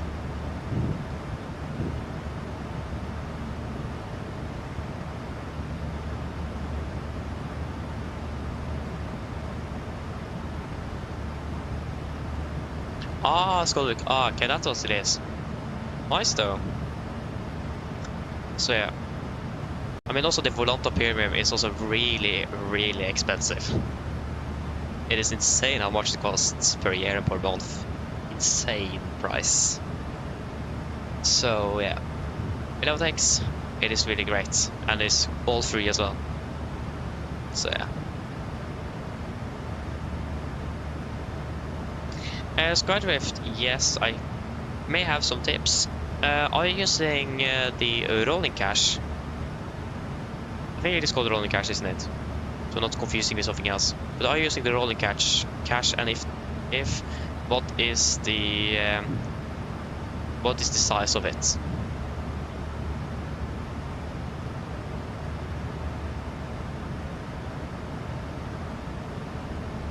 Yeah, because if you just go into the settings, general options, data, and then scroll down to rolling cache, it should be staying on and off. And then the size. I think I'm using 40 gigabytes or something. Because then it will save some scenery files and so on and load it in instead of downloading everything from the cloud again. That will probably save some performance. That have helped me before at least. And also, especially after an update, delete it.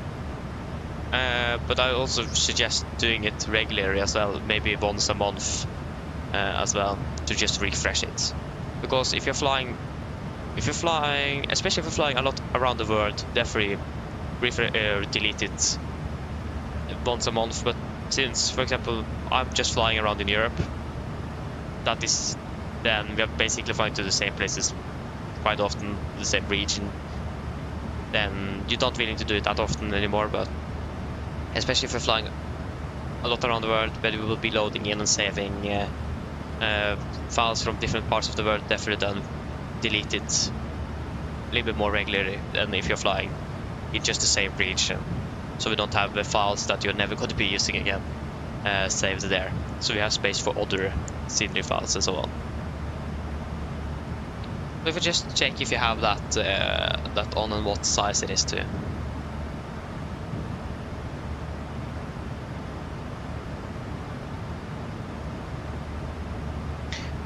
Yes, got this. Yeah, the Norwegian line map.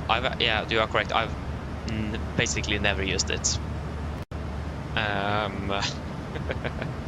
It is a long time since last time I used it. If that made sense, I think that made sense. So yeah, I'm never really using that one now. I'm using AMD Radar, or I've been using Volant, or in this case now Elevatex. Still need to have that. That name is still not really in. It's a bit annoying. Okay, the clock is 52. We give the cabin call the 30-minute call.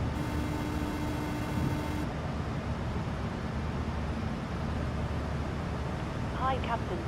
Yes, hello. Just to let you know, we are descending in approximately 30 minutes. In that case, we'll do final drink service. Some of the passengers are pretty thirsty.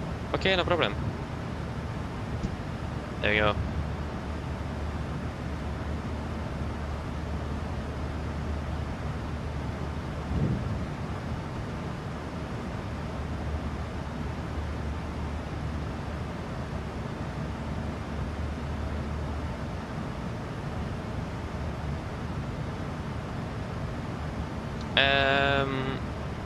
Yeah. So yeah, Skydrift. Just to confirm, are you still here? Just to confirm. Because then I may have some other tips as well. If you still want any, if you still want more tips. Tower is still online in Fiumicino. No radar though, or approach controller. That's a bit annoying. We hope that the roam radar will connect. That would be great. Especially with the approach procedure we're expecting.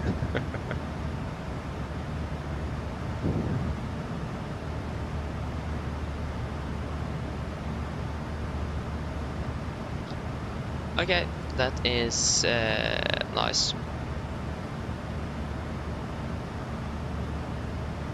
So yeah, and if you want more tips, then just let me know, then I can probably have some more that could be useful as well. But it does depend from system to system as well. So yeah.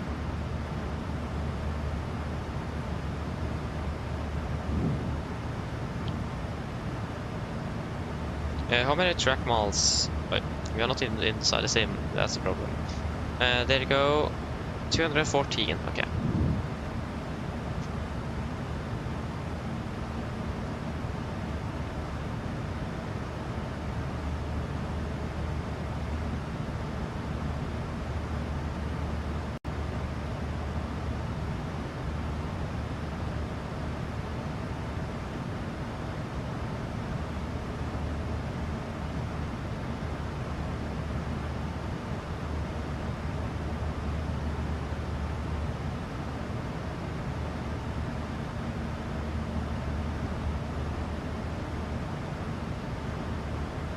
Don Leanne, hello, welcome. Hope you're doing well.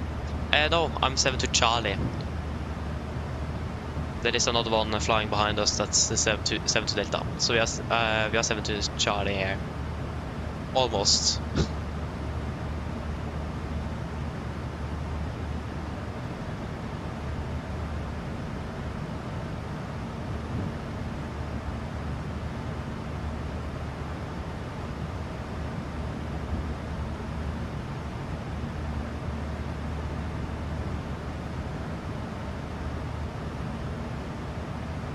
Okay, I just need to go for a few moments. I'll be back shortly.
Okay, I'm back.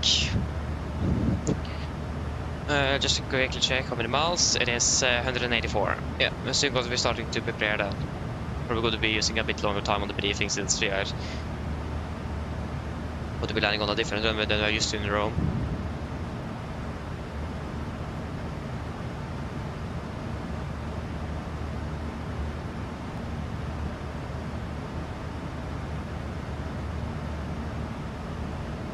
Oh, that's a bit unfortunate though, Dolian. Yeah. Yeah. That's unfortunate. But at least if you go down to Lisbon instead. I mean, Lisbon is nice, so... Or Lisboa. Hope you enjoy that. But yeah, I'm doing good here as well, so thank you. Doing great. So yeah.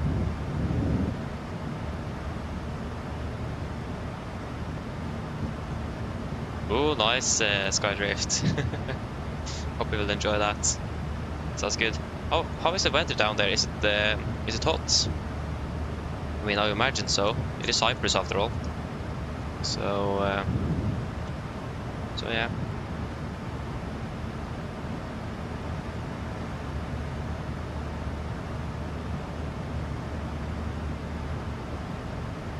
Maybe before we're starting our descent, we can decide on the fuel back to Gardermoen.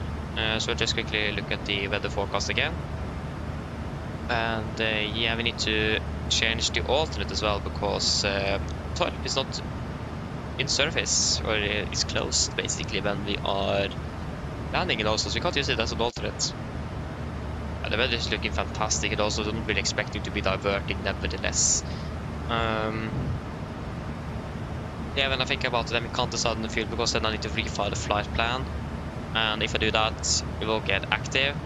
And that means GSX will deboard that amount of passengers from that flight plan. So need to do that on the ground, unfortunately. So we can't decide on the field before after landing. But we have how long turnaround time? 45 minutes, so we should be able to do that without any problems. Oh, it was 27 degrees when you arrived. Oi, oi, oi. What indeed. Yeah, hope you enjoyed the trip though. That was welcome back. Sogndal as a version, yeah. Exactly.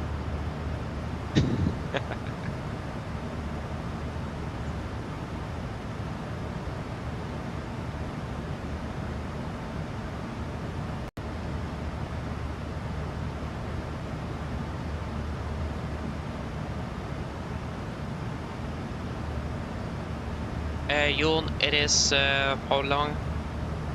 Yeah, it is more 50 minutes ish. 50 minutes, depends if we are going to be cutting the star short or not, or if there's an ATC or so on. So about between 40, perhaps between 40 and 50 minutes ish. Again, depends on traffic and everything like that.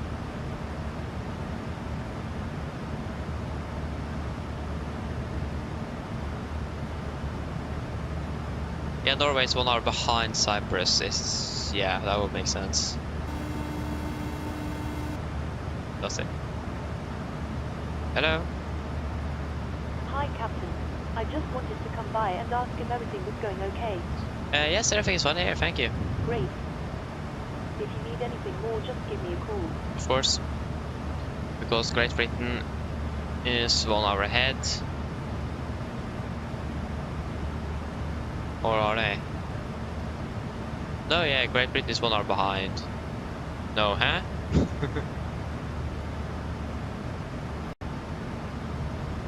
Because there is 2 hours difference from UTC in Norway, but in Great Britain is 1 hour. So Norway is 1 hour behind Great Britain.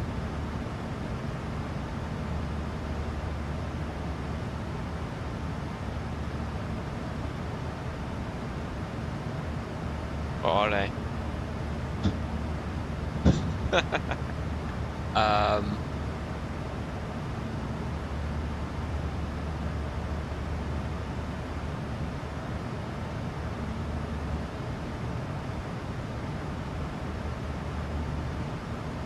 And I would indeed really to think.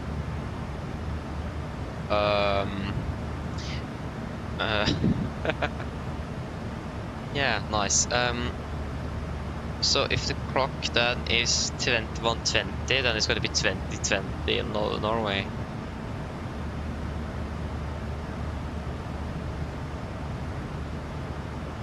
No, it's going to be 19:20.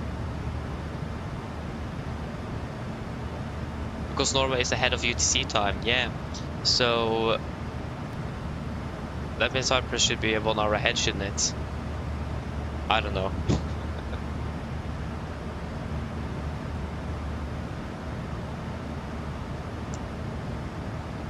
Oh, the clock is 20:04 there in Cyprus. Yeah, it's 19:04. Yeah, that's Cyprus is 1 hour ahead then.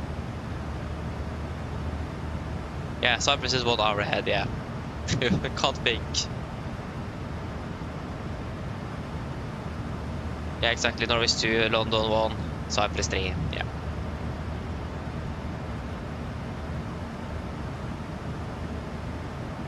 Yeah.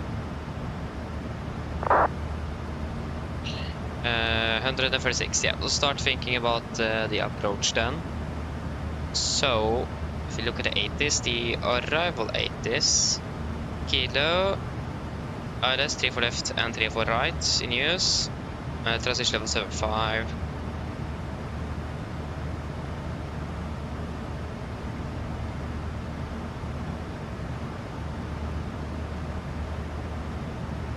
QNH 1012, QFE 1012. Why are they using QFE? Why are Rome using QFE? Interesting. We don't even get the entire weather report, so that's nice. But at least QNH is 1012. Let's confirm that in the FMC then. 1012. Execute 75 set. And we still don't have any radar control or any approach control, unfortunately. Running 3 for right. 2.5 dry. Winds are 313. 313. 19 degrees. QNH 1012.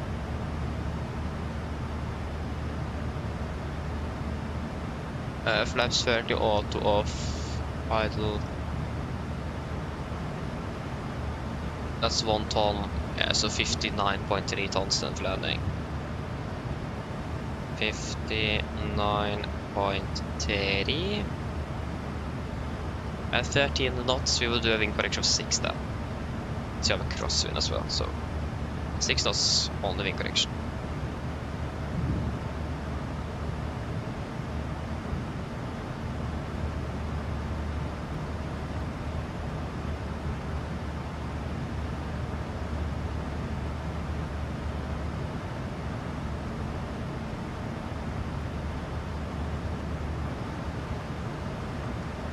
So yeah, we're 30 plus 6, 145, so then minus 6 is going to be 139. So flaps 30, 139, wind correction 6 knots.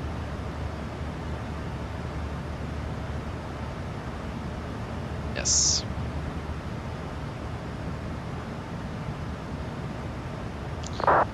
Selected. We haven't even selected the approach procedure. It's going to be ILS 3 for right.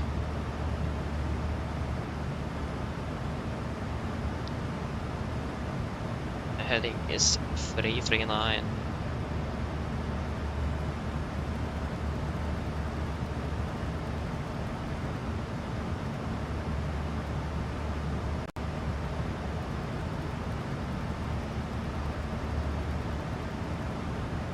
Not 359, that's a bit too much. 339. My last me is 11155.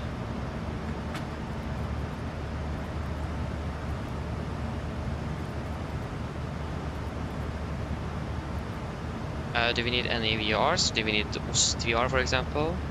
Climb 339, Ost VR. We need, and then we need Charlie Mike Papa. Why in the world are you using Ost VR then? Why can't they just use the ILS? 1149, so we can set Ost 11490 here, and we can set Charlie Mike Papa. Where is they go 1114? Set that as standby number 2 then. Hello. Sorry to bother you, Captain. I was just wondering if you'd like a drink. Do you guys want anything to drink before we are doing the briefing? Then you can decide on that while still setting up here. 206.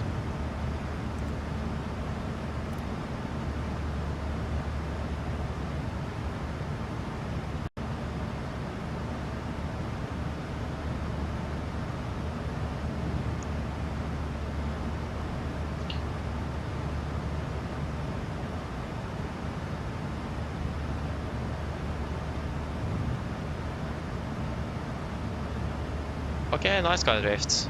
Looking forward to see that then. Nikolai, hello, welcome up, well. So are there anything else than Pepsi? Pepsi and water? Anything more that is requested?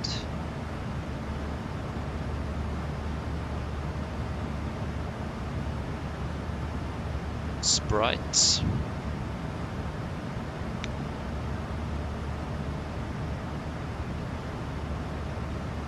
Okay then, can you please get 1 water, 1 Pepsi Max, and a Sprite? Of course, just give me a couple of minutes and I'll bring it for you. Thank you. Vi har sett the courses, the frequencies, the flap setting, minimums. We are pretty much ready for the briefing then. Don't think there's really anything else to add on top of that.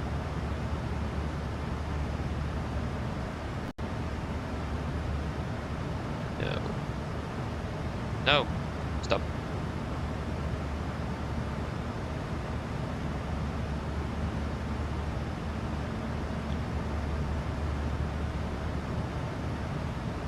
This is annoying.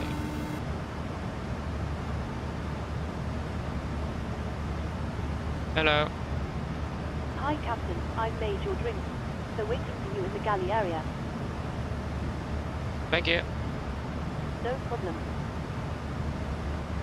There you go, the drinks are ready in the galley, so you can just retrieve it once you want it. Terminal 1, that didn't really help much. Okay, thank you for that. Oh yeah, you disappeared. Nice. Need to... Oh.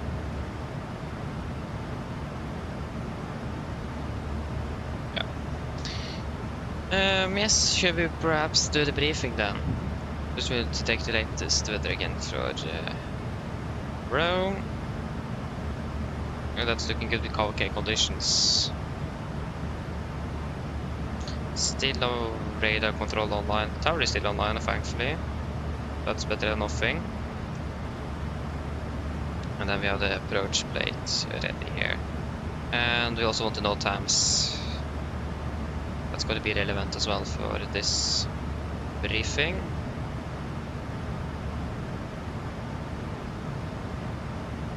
There they are. This is not a Fiumicino. Okay, are we ready for the approach briefing? Oh yeah, you disconnected it, then we need to connect you up again, sorry.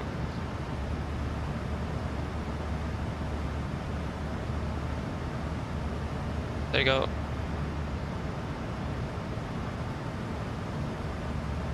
Okay, then approach briefing. So we start off with our first of all, I actually just want to be able to see the instrument at least. Okay, so we start with the star. So we're expecting the retab free delta arrival. This is on charge. There you go. 10-2 November. So we will be flying in. Coming in to the retab, a maximum 50 knots, so we'll take a right turn and then down to Iplek, and then a left turn towards Opel, and then continue all the way down to Askuv, maximum 230, then to Roniv 220, Anaxa 220, Rumor Fox 461 220, and like, yeah, and then 462 220. 463 is going to be to 10, and then like that by 466, 467, and then to Nevux. MSA in Rome is 5,800 feet. Going to be maximum 250 knots throughout the procedure, as instructed here through the order restriction here at retab says. Yeah, so we had some, we had 2, 3, 2, 2. Where are those? There you go. Yeah, so 2005 and 3005 by ATC. Yeah, so we could maybe expect to be a bit lower, but that's by ATC. So, and currently that is not online, so wait and see when, or see about that. Other than that, when it comes to threats, as we see, we have a bit of terrain in the east of the airport. Don't really expect that to be causing any significant problems. But still be aware of it. We have a threat with call sign as well. We have a Norwegian aircraft behind us that have quite similar call signs. So if a tower, or when we contact a tower, or if a center control comes online, we need to listen carefully to make sure that we are not confusing between 72 Charlie and 72 Delta. That have happened before with other aircraft with the similar call sign. So we need to be careful with that. but don't really expect to be causing any significant problems with that nevertheless. But still a reminder on that. We also have a note time with some bird activity at the movement area. Gosh. Yeah, so bird activity at the movement area. So we need to be careful there to make sure that we are not hitting anything when any birds. Not really expect causing, or they're probably going to be scared away once we're taxiing over there, but still to be aware. And they also expected just between sunrise and sunset, so they're probably going to be gone once we are arriving. We also have some crane activity in the area. Maximum height is going to be 155 feet above the ground. So about 170 feet AMSL on the maximum thing. So that's also something we need to be aware of. On that, there is nothing really else significant. For the approach plate, we are expecting the ILS for 3 for the right, descent chart 11-7. So we are coming in via Nevux here. Initial approach fix should be at 3,500 feet on heading us to the 24 degrees. And then continue to Idabu, initial fix, and we should be approximately 14 miles from the final. Rødvending is 339 degrees, ILS team is 11155, Papa Sierra, correction, Foxtrot Sierra Sierra. So 339 is set triple and 11155 is set triple, and we also set OstVR on standby on radio number 1 and Charlie Mike Papa on radio number 2 for the missed approach. Yes, it is going to be a standard 3-degree glide. We're going to be catching the glide at 2,500 feet, about 7.8 miles out. 206 on the minimums. Transition level is going to be flight level 75. For the mist, we're going to be climbing on track on heading of 339 degrees to cross 12 demi OstVR at 2,000 feet or above. Then we're going to take a right turn to Charlie Mike Papa VR, climbing to 4,000. We have a few warnings here. So first warning, parallel ILS approaches to runway 34 left. For additional information, refer to 10-1 Papa. So we have parallel approaches in use, so need to be a bit careful, especially with wake turbulence. The winds are currently blowing from the northwest, so that means wake turbulence from arriving aircraft on 34 left could potentially come in our flight path. So that's something we need to be aware of. We have another warning. So maximum 180 knots at 8 miles from the threshold and maximum 160 at 4 nautical miles. So we should be turning final at a maximum of 200. So we should be passing in the initial fix Idabu at maximum 200 knots. And Nevux at maximum 210. Yeah, there shouldn't really be anything else significant to say. No. There is not. We're landing with flaps 30, 139 on the VRF in correction 6, so final is going to be 142 with normal reverse thrust, full reverse thrust, and manual braking. For the taxi, this is the airport chart 10-9, effective 28th of November 24. So we're landing runway 3 for right here. We're going to vacate via Delta Foxtrot or Delta Delta, whichever is best or most suitable. Also Delta Charlie and Delta Bravo and Delta Alpha as well, but that's going to be so far down the runway. We want to limit our time on the runway for time and for traffic as well.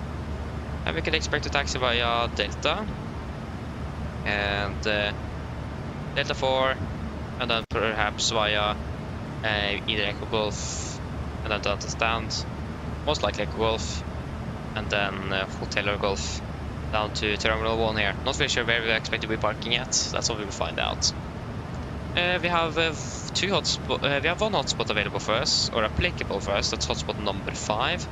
So we'll just find here hotspot number 5.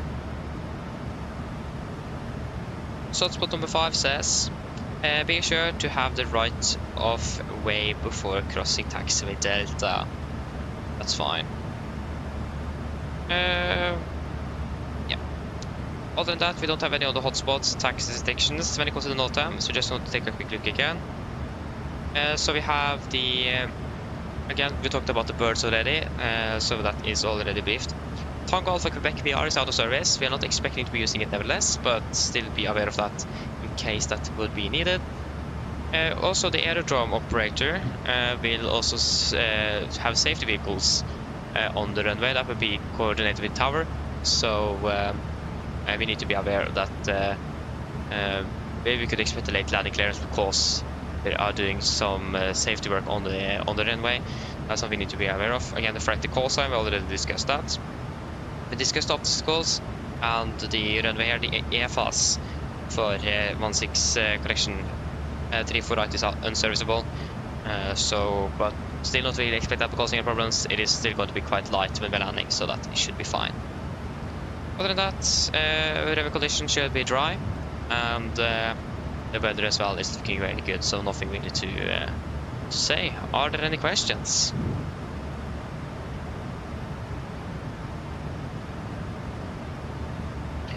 Probably not, then our briefing is complete then. And once we're ready, we can descend down to flight level 250 initially. 250 set, descent checklist. Presentation landing altitude set to 0 feet. Recall is checked, auto brake off, landing data VRIFON 39, minimums 206 feet, approach briefing completed, descent checklist complete.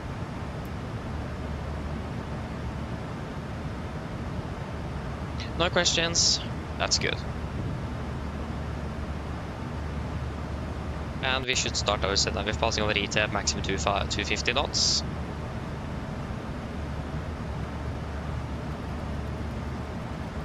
Like we're starting on the start and we haven't even started descending. There we go, we are starting our descent.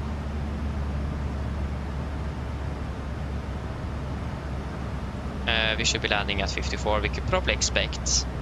I think we don't do like a complete direct there. We could probably expect a direct between Anaxa and Romeo Fox 467. So if we just find Romeo Fox 467 and then place you here, and we could expect to be landing at 51. So just to save, I can show it here as well. Just to save this, so then we'll just be ignoring this. We'll just be flying straight between there, instead of flying this part here.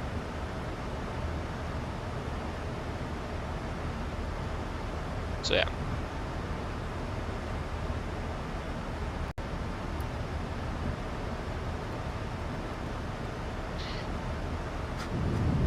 Now we can see the sun as well. Bad.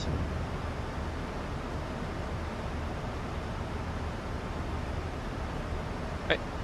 It did a wind change there. So we'll expect to be landing then in about 30 minutes-ish. Tower is offline. Expect to be landing in 30 minutes. And the weather is looking with just some a bit of wind from the northwest. KVK and 19 degrees. It's really turbulent here. I'll turn on the seatbelts. Mine damer og herrer, dette er kapteinen som snakker. Som dere kanskje lagt merke til, så nå skal vi ned mot Roma, og vi er forventet å lande om rundt ca. 30 minutter. Været i Roma for øyeblikket, det ser da ganske så bra ut. Vi har en del vind for øyeblikket kommende fra nordvest. Utenom det så er det 19 grader og skyfri himmel. Ellers, vi håper at det er veldig fin flytur med Norwegian. Vi takker for at du flyr med oss. Vi håper stedet er til flytur, og så ønsker vi en fin kveld videre. Ladies and gentlemen, this is Captain speaking. As we noticed, we're going over descent down towards Rome, and we're expected to land in approximately 30 minutes. The weather in Rome was looking quite good, with just it's a bit of wind coming from the northwest at the moment. Other than that, 90 degrees centigrade and clear skies. Otherwise, hope that you enjoyed this flight with Norwegian. We thank you for choosing us. Hope to see you again on the next flight, and we wish you a pleasant evening. Thank you. Yeah, we just passed an aircraft there. I'm not really sure what aircraft that was. Oh, there's another contrail there. So this could be interesting regarding traffic at least. See how this goes.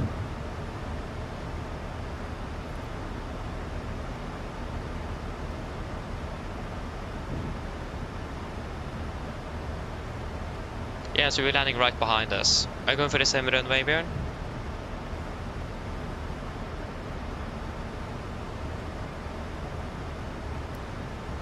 So, yes, that's all looking good. We'll just quickly check on traffic here as well. Into Fiumicino. So we just have an aircraft passing right past here. That's probably why the turbulence occurred. Even though wake turbulence is not simulated. Probably not, but... Yeah, it's a lot of aircraft that are landing now, so we will see how this goes. Inlop Aviation, hello, welcome, hope you're doing well. Do you want me to call you Inop or inoperative? The acronym or the full word?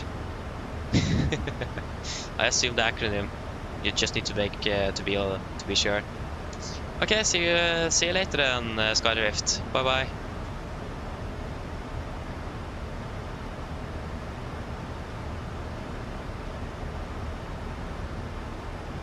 Hello, welcome, hoping well. No, I don't get it at all. And the reason you will then get verified takeoff speed. Isn't that when if you, for example, changing the runway, then you will receive that because then they have deleted the takeoff speeds because you have then changed the runway, of course. Or I think that maybe V-speed's deleted. I don't remember what the exact warning for that is, but never really getting that. No, verified takeoff speeds. Get up is fine. Okay, good. I mean, better to be safe than sorry. I mean, yeah.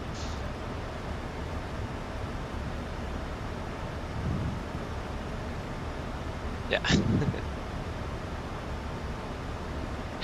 It happens if I'm not changing anything. Are you referring then to the 737, or are you referring to any other aircraft? Depends on the aircraft you're flying.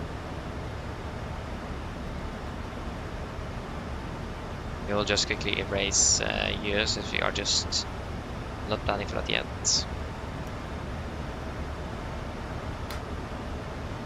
A pass flight level 300. The pressurization is looking good.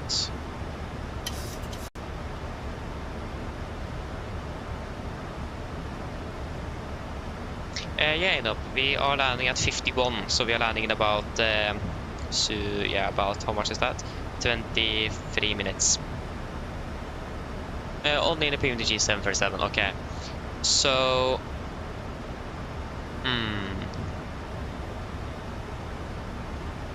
So you are sure that setting the V-speeds is the last thing you would do before pushback or engine start? So is that the case here as well?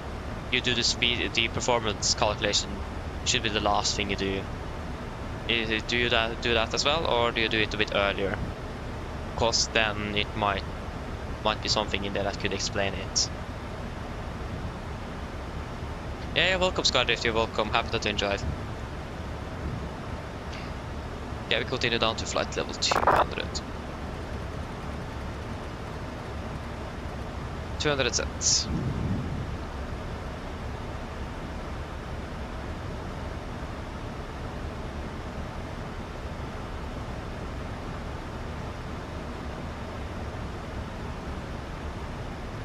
At least we are not the first aircraft landing in Rome, but we are not the last either. Yeah, right in the middle. So yes.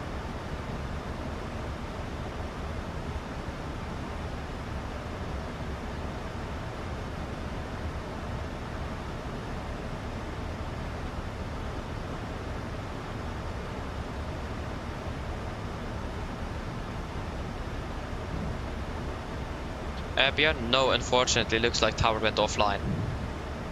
So there is no ATC at the moment in Rome.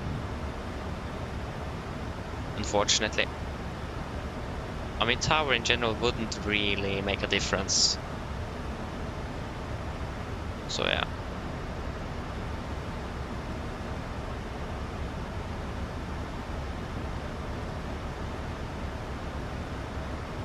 Yeah, they were Björn indeed. And there was a lot of ATC online earlier in the afternoon, so shame indeed.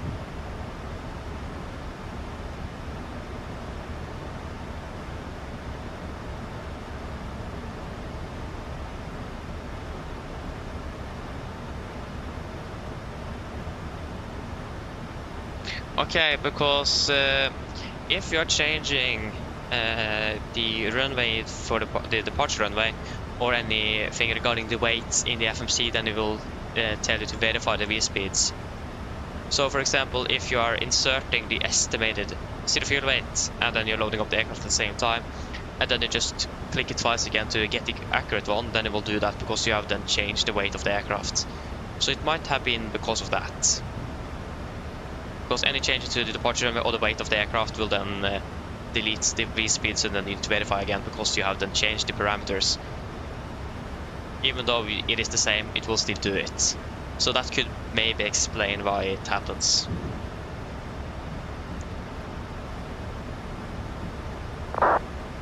That's normally also why we will always do it on the final pre-flight right before pushback, since then everything is already set up, so then it won't really happen. But that could explain it at least.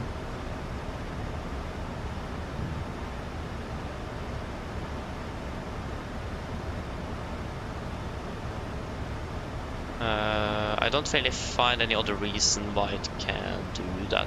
Maybe if you're changing something in the VNAV as well, but I highly doubt it. Like if you're changing the... yeah, I don't know.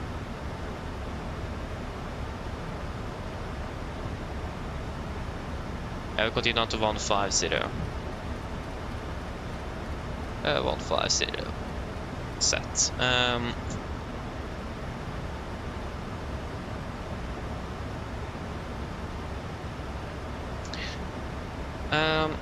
Okay, that's interesting.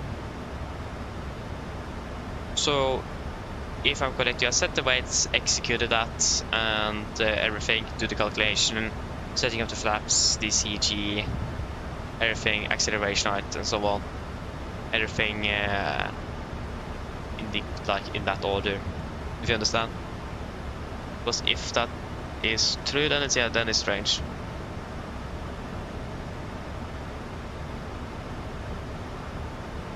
Yeah, in-up aviation, that's a... yeah. I just asked. Especially from what I've... in Norwegian at least, you can just ask and it's up to the flight crew. From what I've understood. So I just asked if I could sit in the cockpit for that flight, and I was allowed to do it. The interesting thing as well is that it was a complete... it was a Dutch captain and a French co-pilot, and I'm from Norway, so... I was nervous as well. It was the first time I've jump seat, so I was a bit nervous. So my English wasn't perfect, and I misunderstood a lot. And yeah, it was just a mess for me. So yeah, I was a bit bit too nervous on that. But in general, I really enjoyed it though. So, but we're flying with Norwegian earlier this in the middle of June, middle to late June. So I'm going to be jump seating there as well if possible. Then it's going to be round trip Stockholm for me.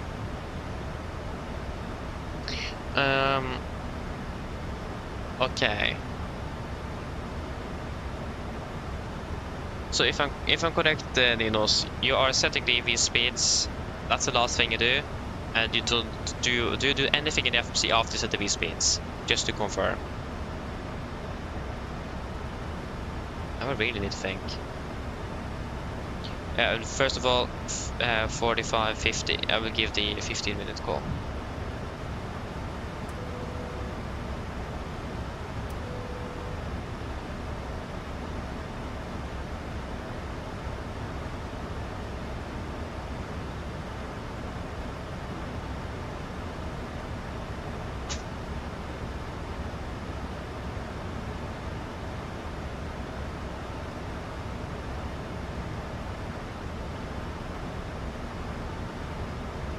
Oh, maybe we're going to proud to visit a friend. That sounds good though, Jesper. Nice.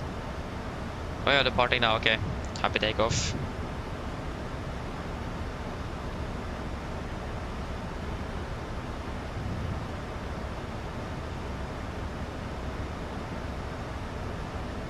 Okay, how are we looking with the traffic here? Regarding if we can actually do that direct between what is that waypoint called again? Anaxa and Romeo Fox 467. We have another aircraft that's currently soon finished with its star, and we have this guy that flew right past us in front of us. It's a heavy aircraft as well.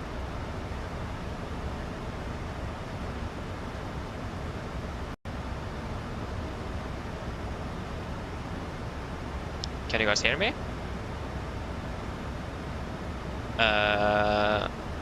No. Yes. Is the audio working? Yes. Okay. Interesting. But yeah, you know, like I said earlier, I just asked. I just asked the flight crew. Norwegian are quite at least in Norwegian you can just ask the flight crew, and then it's up to them if you're allowed to do it or not. But it does depend from airline to airline. I heard that SES is a bit strict, but some have been allowed to do it, some haven't, so yeah. Fast and go. Continue down to flight level 100.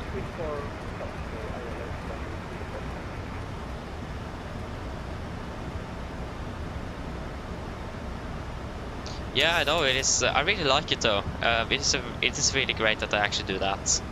It's not really complaining. Yeah, it looks like we're going to need to be flying a part of this star here. For two reasons. First of all, we are quite high. Second of all, the other aircraft is still on this part. So if you're doing that, we will catch him up. So we need some separation as well.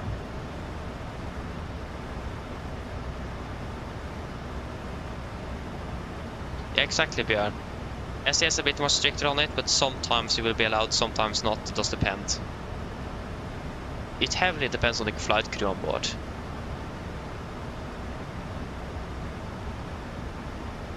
Oh, yeah, jumped with Nordica. Ah, then I understand. Yeah, exactly. Jumped with Nordica. Robin, hello, welcome. Hope you're doing well.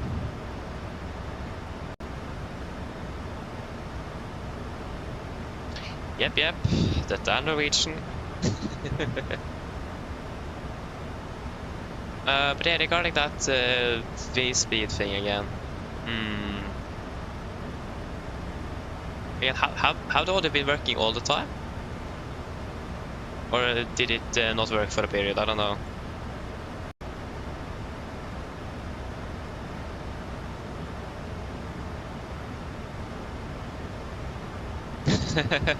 I mean, I understand that in aviation, yeah, it is, especially after the September 11th, it's have been really strict.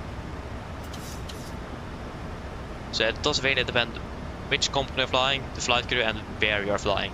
I think, for example, you're not allowed to do it into London, for example. So yeah. Hello. Hi, Captain. Everything is secured ready for landing. Okay, thank you. No problem. Traffic 120 miles service island for left turn. So if you do that right now, we are not even past flight of 100, we are still very high. But we could increase our speed. Because we should be... what does the chart say? At the Nevux, we should be at... Yeah, we should be at 3,500 feet, and we are not... Yeah, that's 10,000 feet to go.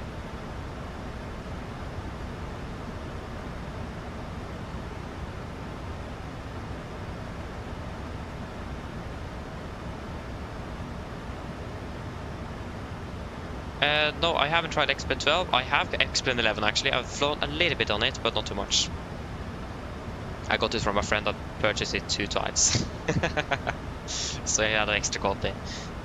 So yeah, I haven't really used X-Plane though. I think we'll go, yeah, we can continue down to 3005. 3005 set, QNH is 10. 12 still, this is the 50 update, the clock is 40. So then there is a new one available, the 21. Yeah, QNH still 1012. So QNH 101. That was 1014. 012 and 1012. Approach checklist, altimeters, QNH 1012 set cross check. We're passing flight level 117. Now plus minus 0. Approach checklist complete. We can go level change. Maintain 220 knots. When is the next speed restriction? That is going to be 210 shortly. So then we'll try to expedite our descent and see if we can. We can probably go down for Rumble Fox 6466. Like this. Execute. Exactly, now we're 1,000 feet above.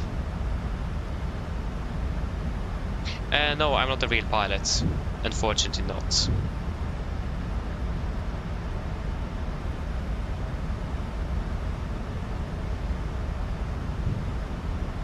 Soon passing flight level 100. Speed 210.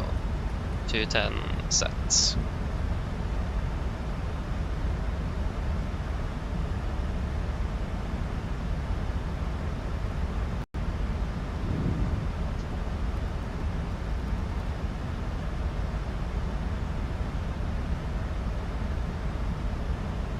Okay, we're passing flight level 100.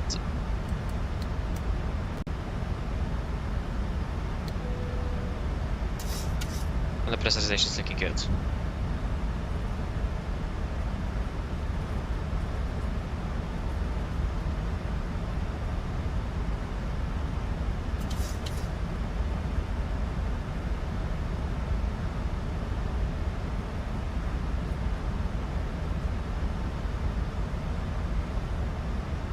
We can go back to VNAV.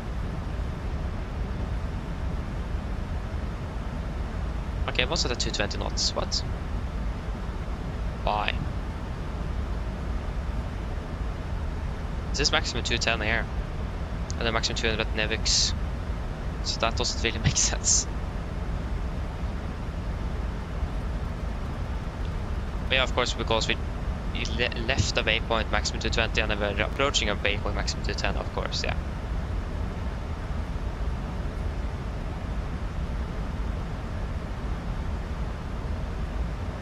There you go.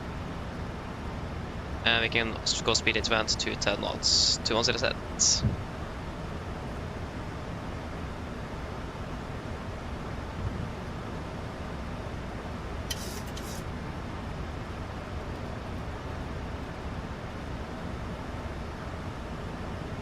Okay, I just want to check with traffic again. Make sure that we are good here. Yeah, we have one coming in there.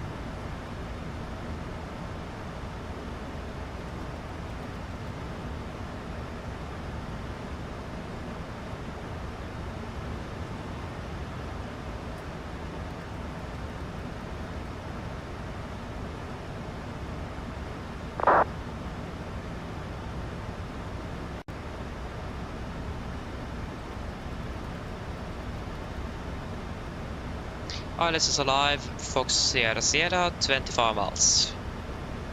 Active on the left at least, should be active on the right. A firm.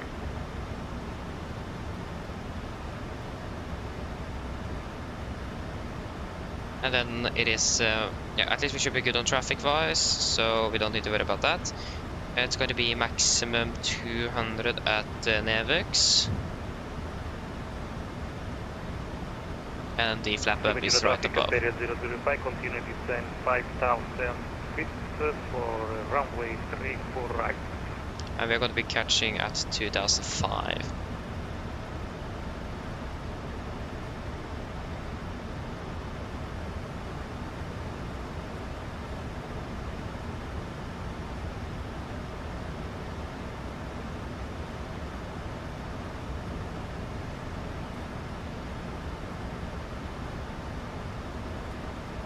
But is it the pedals? Oh, actually no. Oh yeah, they are making noise. Okay, flaps once we checked.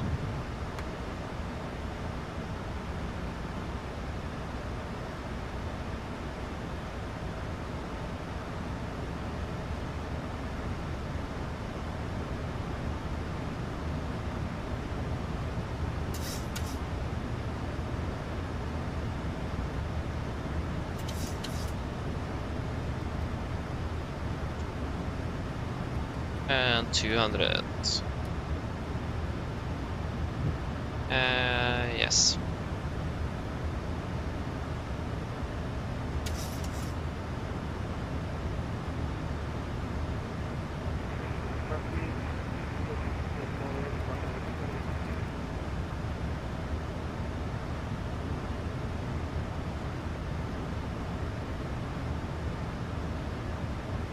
Yeah, we're still doing good on traffic.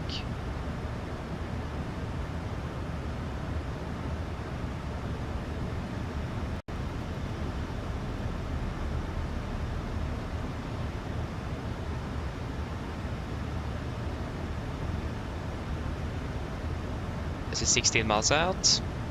And airport in sight. traffic beer for hotel descending to flight level runway in 120 sight. and next waypoint is Anaxa. Flaps 5, speed checked. Was maximum 180. 180 at 8 miles.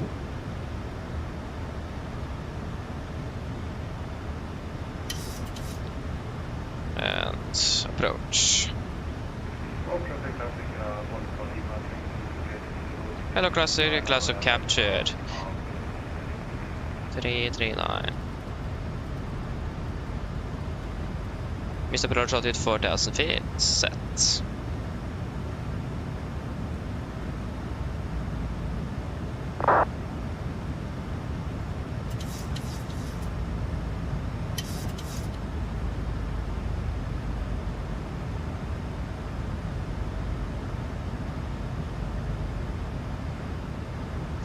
Speed 180.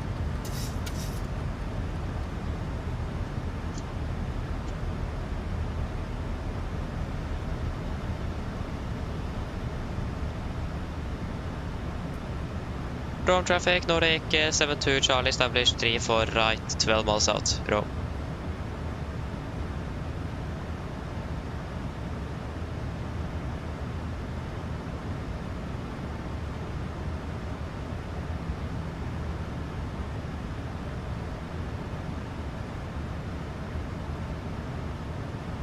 Fiumicino traffic, period 005, continue descend 3000 feet for ILS, runway 34 right. And the Fiumicino traffic is 05 November, descending to by level 10 for the ILS 34 right. We're 10 miles out.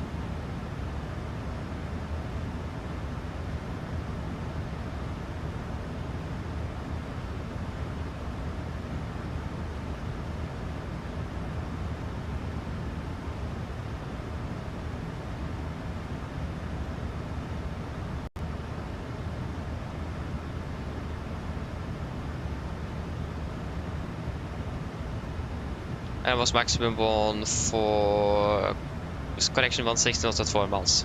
That's the maximum. We are passing 8 miles. Now we are at 170. 2,500. 8.5.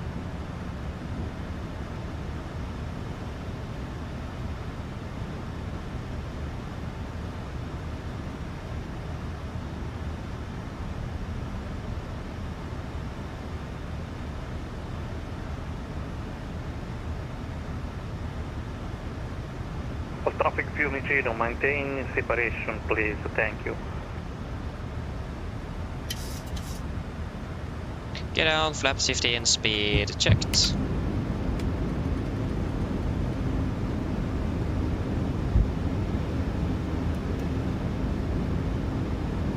Cabin crew, for landing please. Landing to flaps, cabin call, given. Engine start switches, continuous, speed brakes, armed, landing it down, flaps holding 15.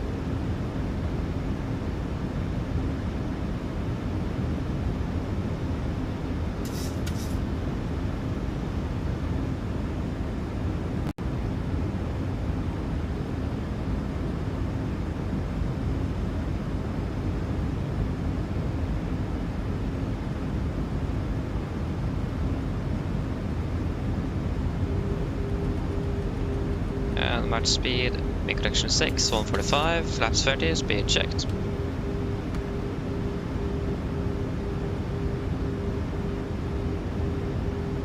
complete landing checklist. Flaps 30 planned, 30 green light. Land checklist complete. We're approaching 1000, we are stable, clear to land.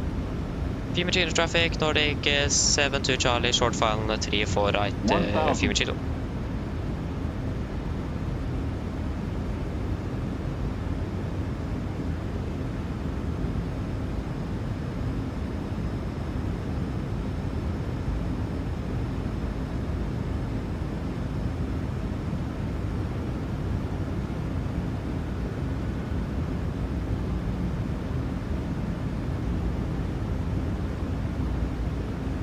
Disconnecting.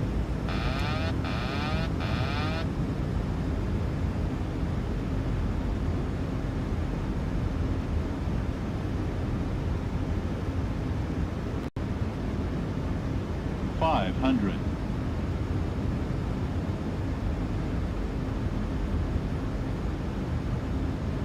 $400.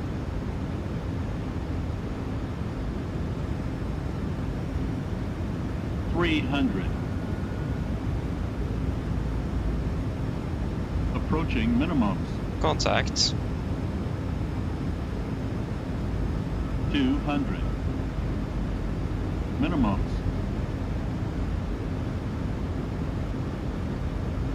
100. 50. 40. 30. 20. 10.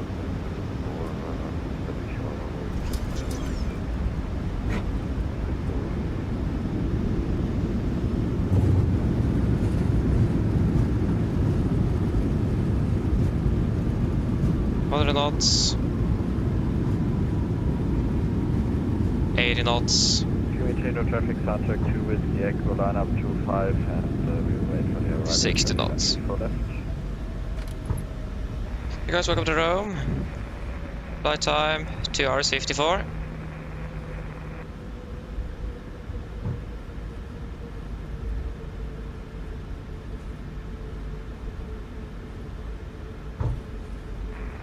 Traffic meter off 51 November, performing all the safety traffic declaration. I know. Alright.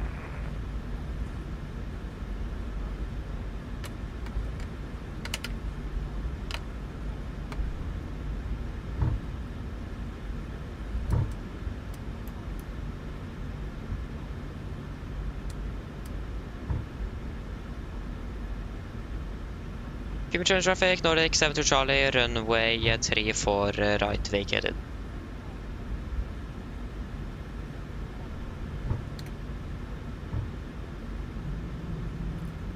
Right is clear. Left is clear.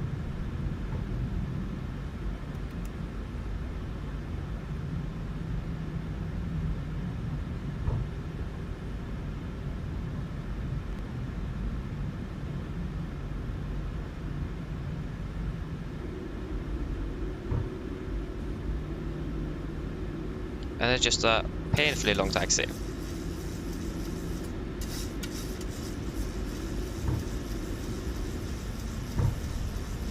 Oh, sorry.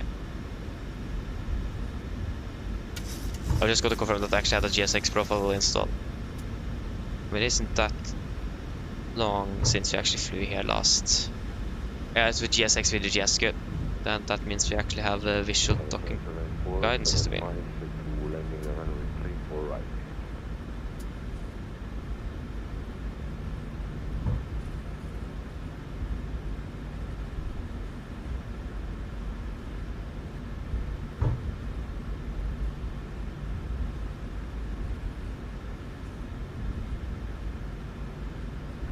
Traffic 2334, continue taxing via Delta, Hotel, November Golf. So then, where are we going to park?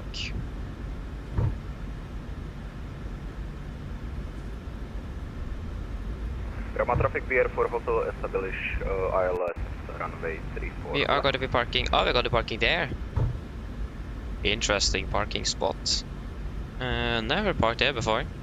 Oh, that was not a taxi charge. Traffic soundtrack 2 with the Echo the front up there. Taxi parking stands.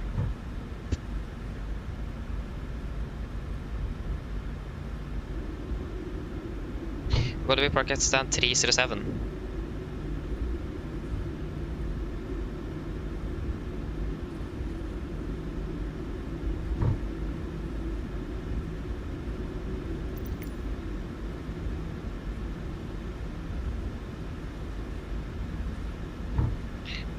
Terminal 1, 3XX, 3. We use Swiss International, Swiss Port.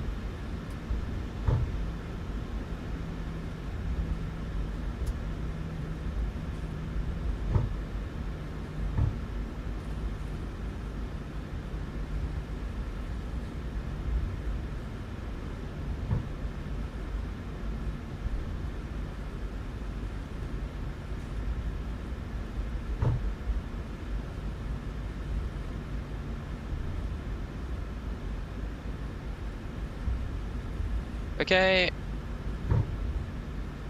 Delta 6, crossing runway 25.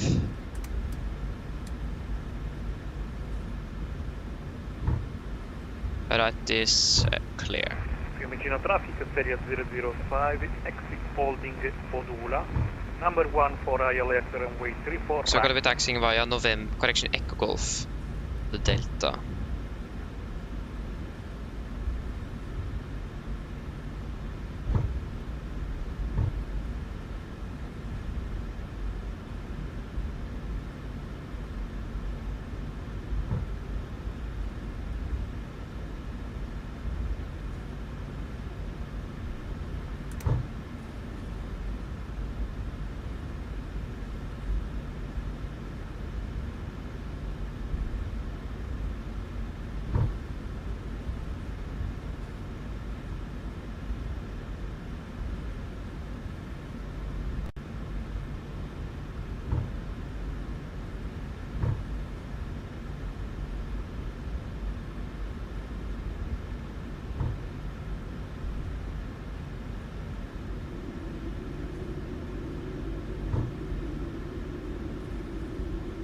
Okay, that is Delta Mike.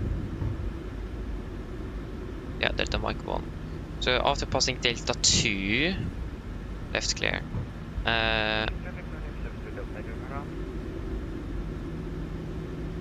After pass Delta 2.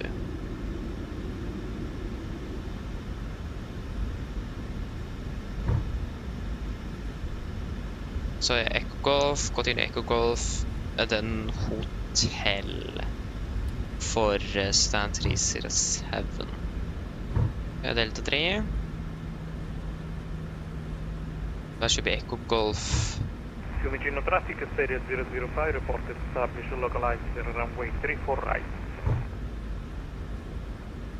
There you go, Echo Golf to the... So that's Echo Charlie. Established LS 34 left. Echo Charlie? What? Yeah, Echo Golf is right there. Oh, then I need some new pedals. No new ready pedals. Didn't even press the brakes and they got stopped.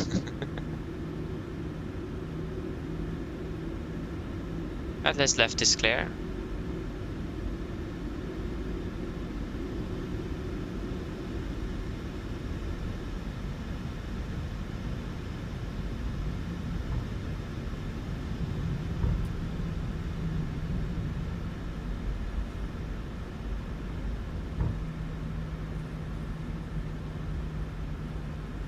Fiumicino traffic BR for hotel vacated runway 34 left. Or, yeah.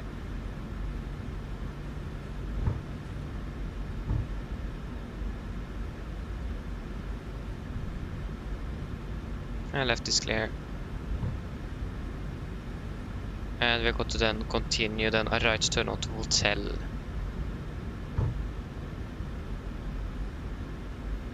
Right clear, left clear.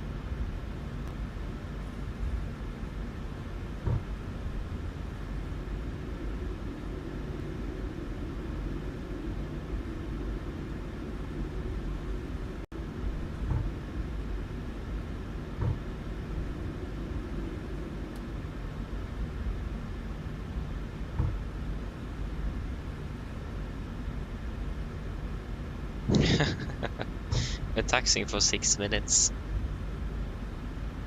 Maybe even more than that, actually.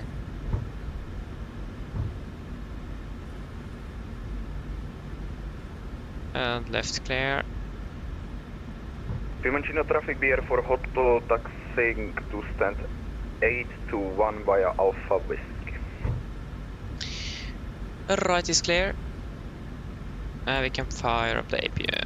Fire up the APU. There you go. So this is then Gulf to our right, so we're going to be going with hotel. Yeah, nothing on the left. Right is clear.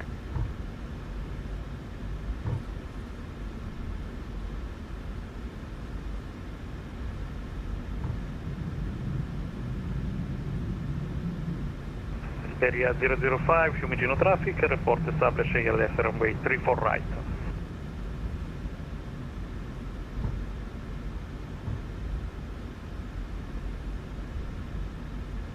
There you go, 307 is there. It's gonna be quite a steep turn to get in. There you go, 307.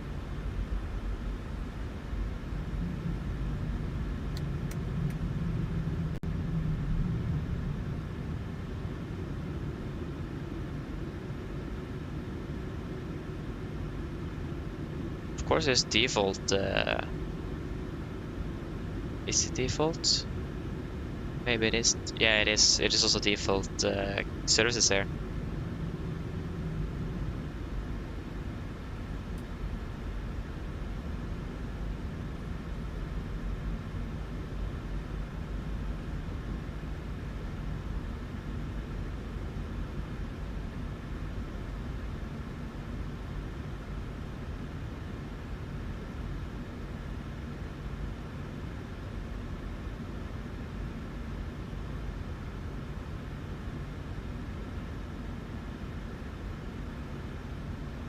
Lima Tower, radar up to 51 November, vacate at runway 34 left via... Park brake set, APU is available. And we can shut down 1 and 2.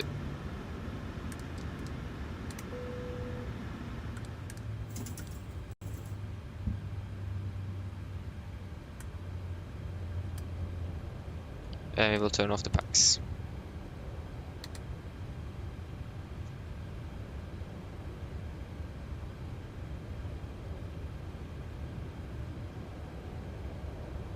There you go, you're passing 25. Ground to copy. Lima traffic is 51 November, taxiing to stand 820 via Alpha for Victor and Zulu.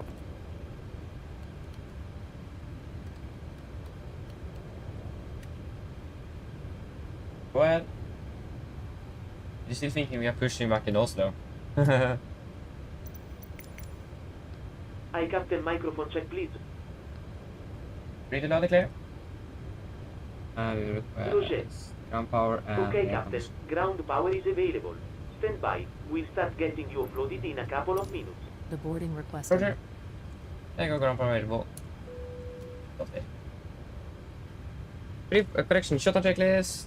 To the line. Fuel pumps off except one for APU. Probit. Off for propel. Set flaps. Up, no light, parking brake. Set, edge start levers cut off. And the weather radar off.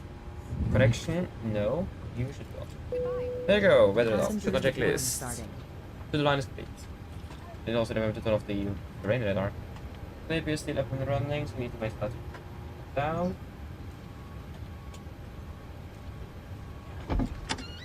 Okay, so flight time. 2 hours and 53 minutes.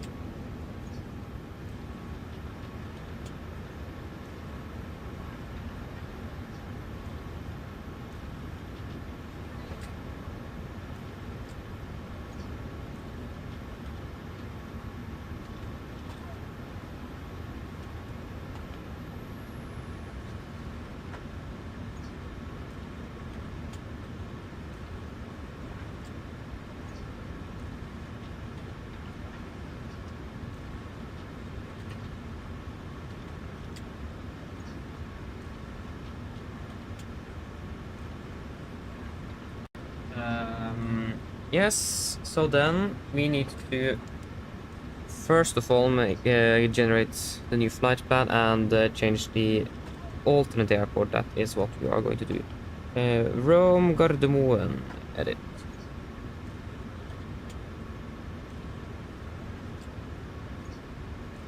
Alternate Flesland.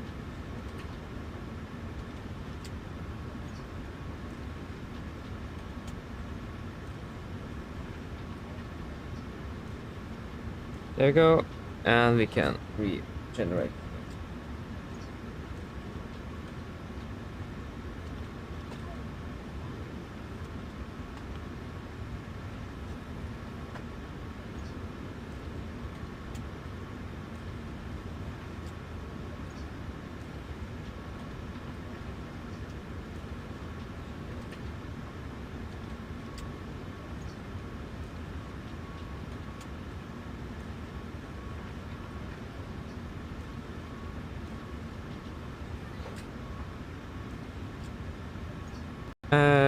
Profile, file, and then we can request.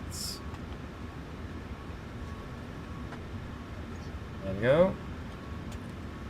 AP still there.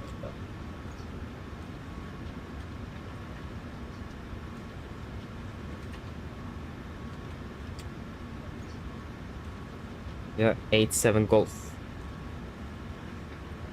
8-7 Golf. 8-7 Golf.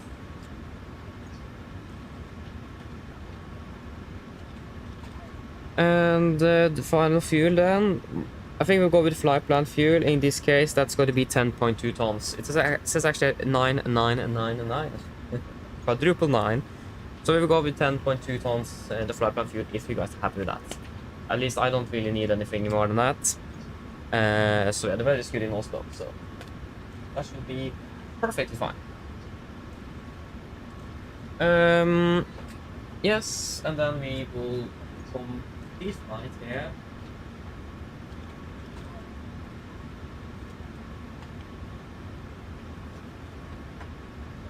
That didn't really want to work. We can't finish the checklist if we can't get you to work.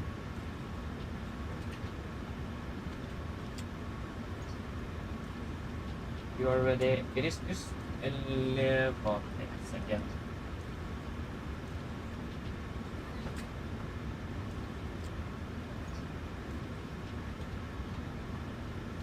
There you go, start right.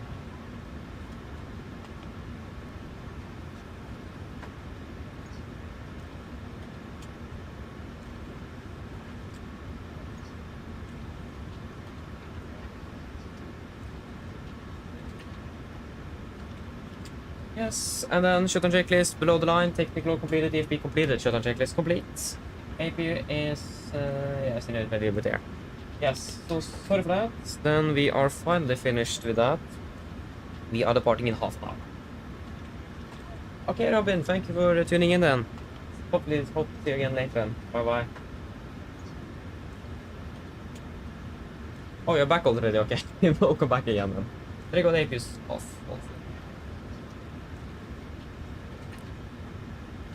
Yeah, we just need to refile or archive this one.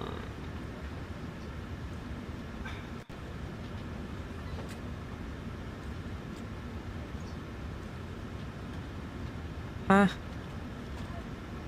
yeah, that's the wrong. It isn't the PDF. That makes sense then. And then archive FP2. Yes.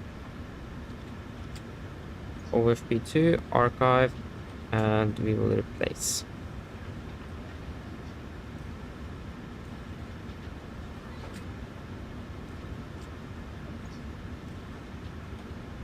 So yeah, that means we are then 10 point. Didn't I just change you? Yes, there you go. Now they updated. So 10,200 on the fuel. That's good. Yes.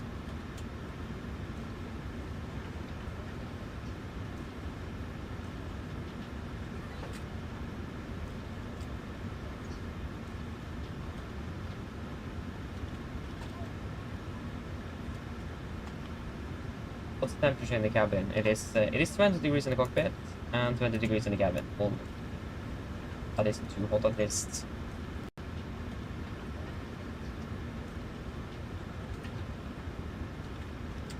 Still waiting for the cabin crew to deboard. Or for the passengers to deboard, not the cabin crew.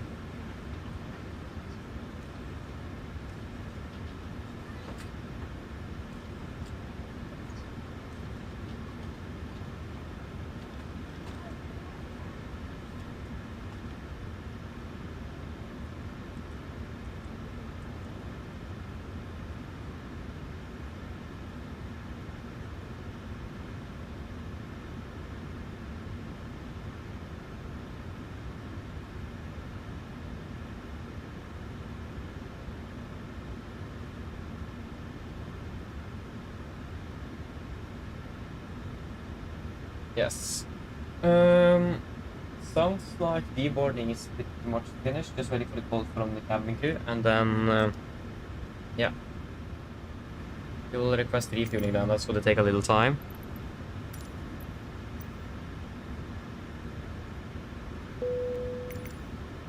And request refueling. Refueling truck is on its way. Fox. Echo November Please don't Golf load aircraft until the fuel truck arrives and ask to do it. Hello. Hi, Captain. All passengers have left the aircraft. Fantastic landing, by the way. Much appreciated. Thank you. Just give me a buzz if you need anything. Of course. Just give me a buzz if you need anything. Okay, yes. Just give me a buzz if you need anything. How many times am I going to repeat that? Also, to be honest, that landing wasn't that good. We were way to the right of the center line, or not that bad to be honest, especially for the crosswind. But we were quite low on the speed there, but we managed at least accelerate on that. But that was close to go around.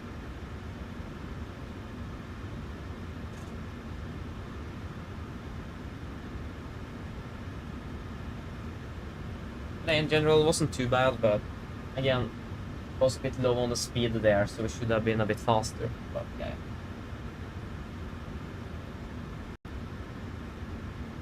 Kom så welcome everything well. Yes, in Rome indeed. That's correct. We're doing the return now. Please don't load aircraft until the fuel truck arrives and ask to do it. That's 22 in your cabin. That sounds, I mean, I think the optimal temperature is about 24. Yeah. Ground copy. Yeah, nice though. Nice to hear that you think it was a good landing. I mean, again, it wasn't too bad. It was just the approach that could have been a little bit better on final there. We were quite close to execute the go around. Go ahead. But other than that, yeah, I can agree. It was a nice landing indeed. But I'm also normally quite hard on myself. Hi, Captain. Microphone check, please. Read it on the clear. Okay, Captain. Radio check is completed. We'll contact you when we're ready to start loading. Roger. Hello. Hi. Okay, fine for departure. Security, and I'm told they'll be ready to send the passengers down to us in a few minutes. Yeah, thank you. No problem.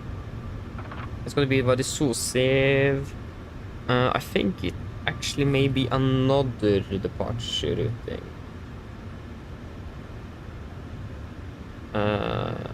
Unload. And we want to return to Gardermoen.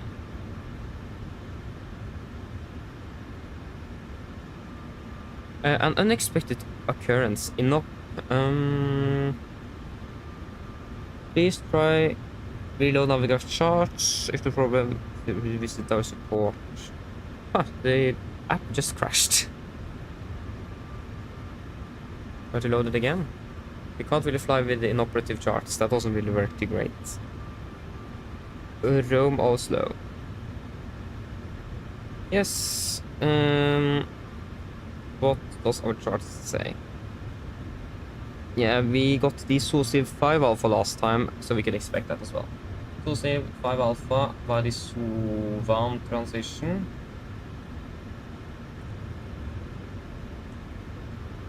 What?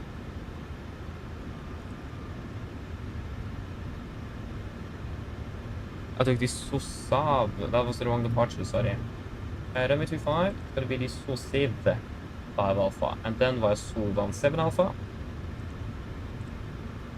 Then after Solvan, it is going to be Lima 995. To Amtel. Amtel direct to Gcab.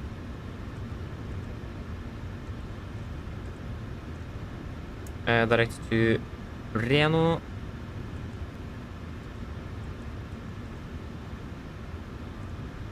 Reno direct to Konin.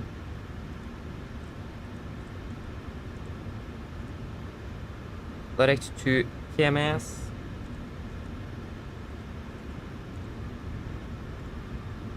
Direct to M-Box. Direct to Bumil.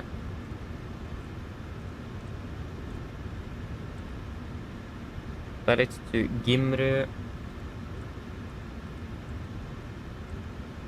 Direct to Sabak.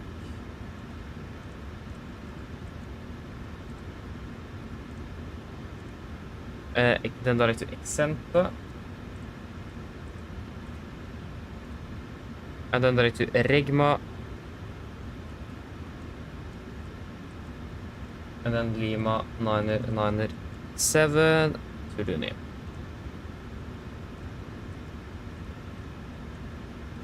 And then the arrival, we are expecting the ILS for 19 right. And it's going to be Vadulini for Mike. And that is then going to be via Tikla. Yeah, because we're coming from the east.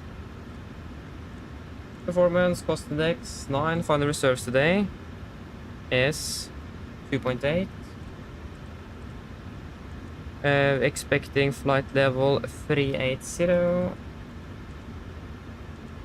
Cruising wind 301.14. 01.14. Average ISA is -4. That's going to be -60 degrees. 6,000 feet is correct. 250. Then 310. 200.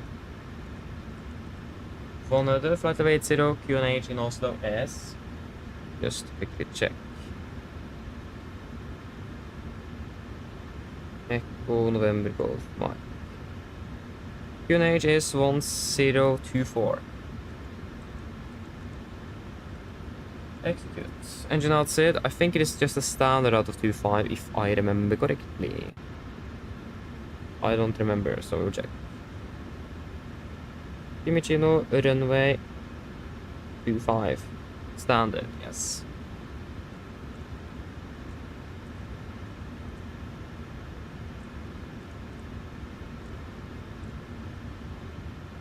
Okay, good. Are we refilling the aircraft? Good truck is here, and it says 10.1.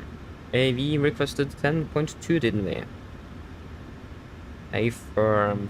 Yeah, because it rounds up and then adds another 100, so we'll just take 10.2 then.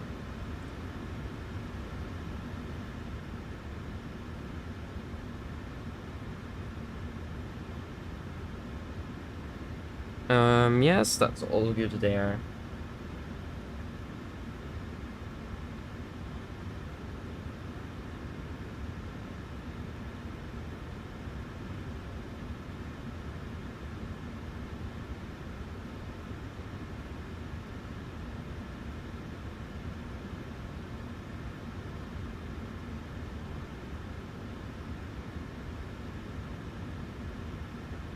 Oh yes. Yeah, flight level 380 at least, and 700 feet in Oslo. There you go. No ATC at the moment. Okay, sorry, I'm feeling a bit.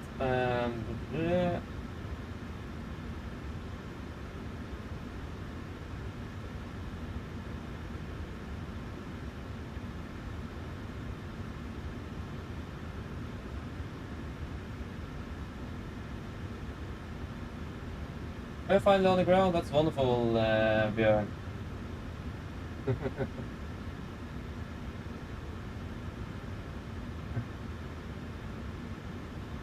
Alle hele velkommen vel. Bø. Svett. All stations Exakt, prepare to svett. start boarding. Just said that instead. Ja.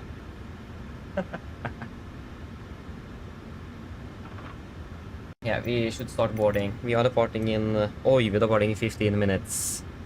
This could Boarding be busy. No... I hope there is not going to be any accident like that. Again, if I'm not really answering anything now, I'm sorry, but it is just too much to do on the ground, so... I'll try to catch up as much as possible after departure. So yeah. Again, apologies for that.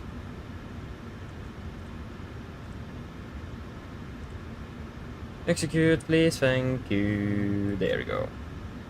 Okay, so again, we got 10.2 in the tanks. Fuel truck is gone, refilling is complete, on with the seatbelts. We're expecting... Passengers boarding starting. Seat for weight. 52 tons.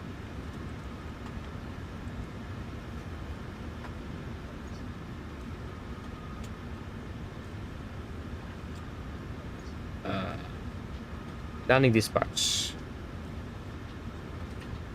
We have ATC in Oslo as well, so that isn't too bad. Expected one on the right for landing. Gonna be 2.5. Position dry. Winds currently 200 at 9. Affirm 200 at 9.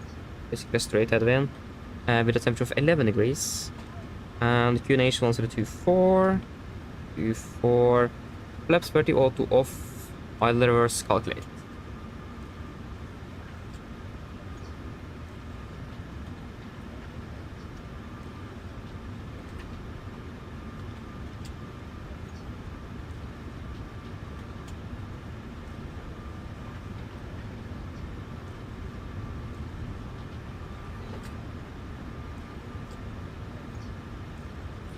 Okay, so it's gonna be 1,100. 1,100. So 1105. I hope that is not in use here. We don't receive anything. Good.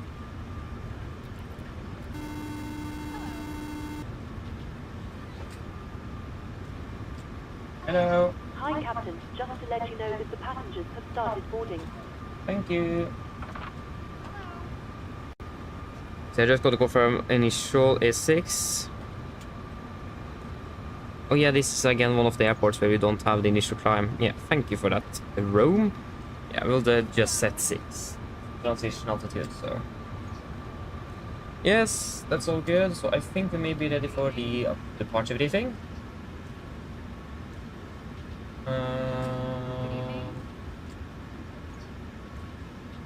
Yes, the ground crew is starting there. Yeah, so I think we will go with the departure briefing. We should probably have the parking stand charts and the takeoff means as well for the hotspots, or the 2 hotspots that we could expect during the taxi. And then the route, of course. We have engine outside in already. That's wonderful.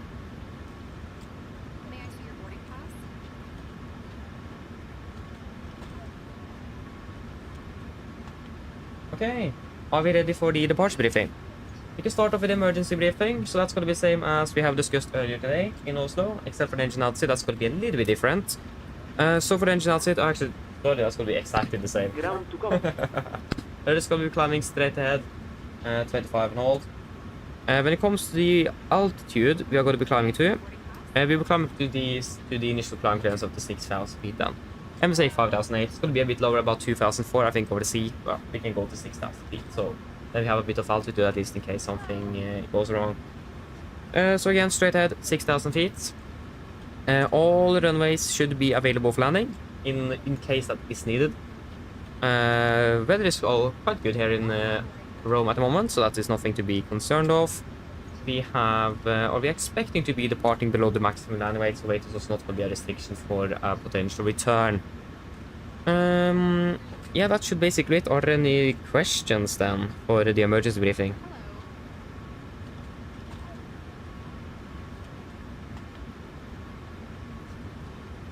Probably not. Just wait a moment here. Departure, please, not general. Departure.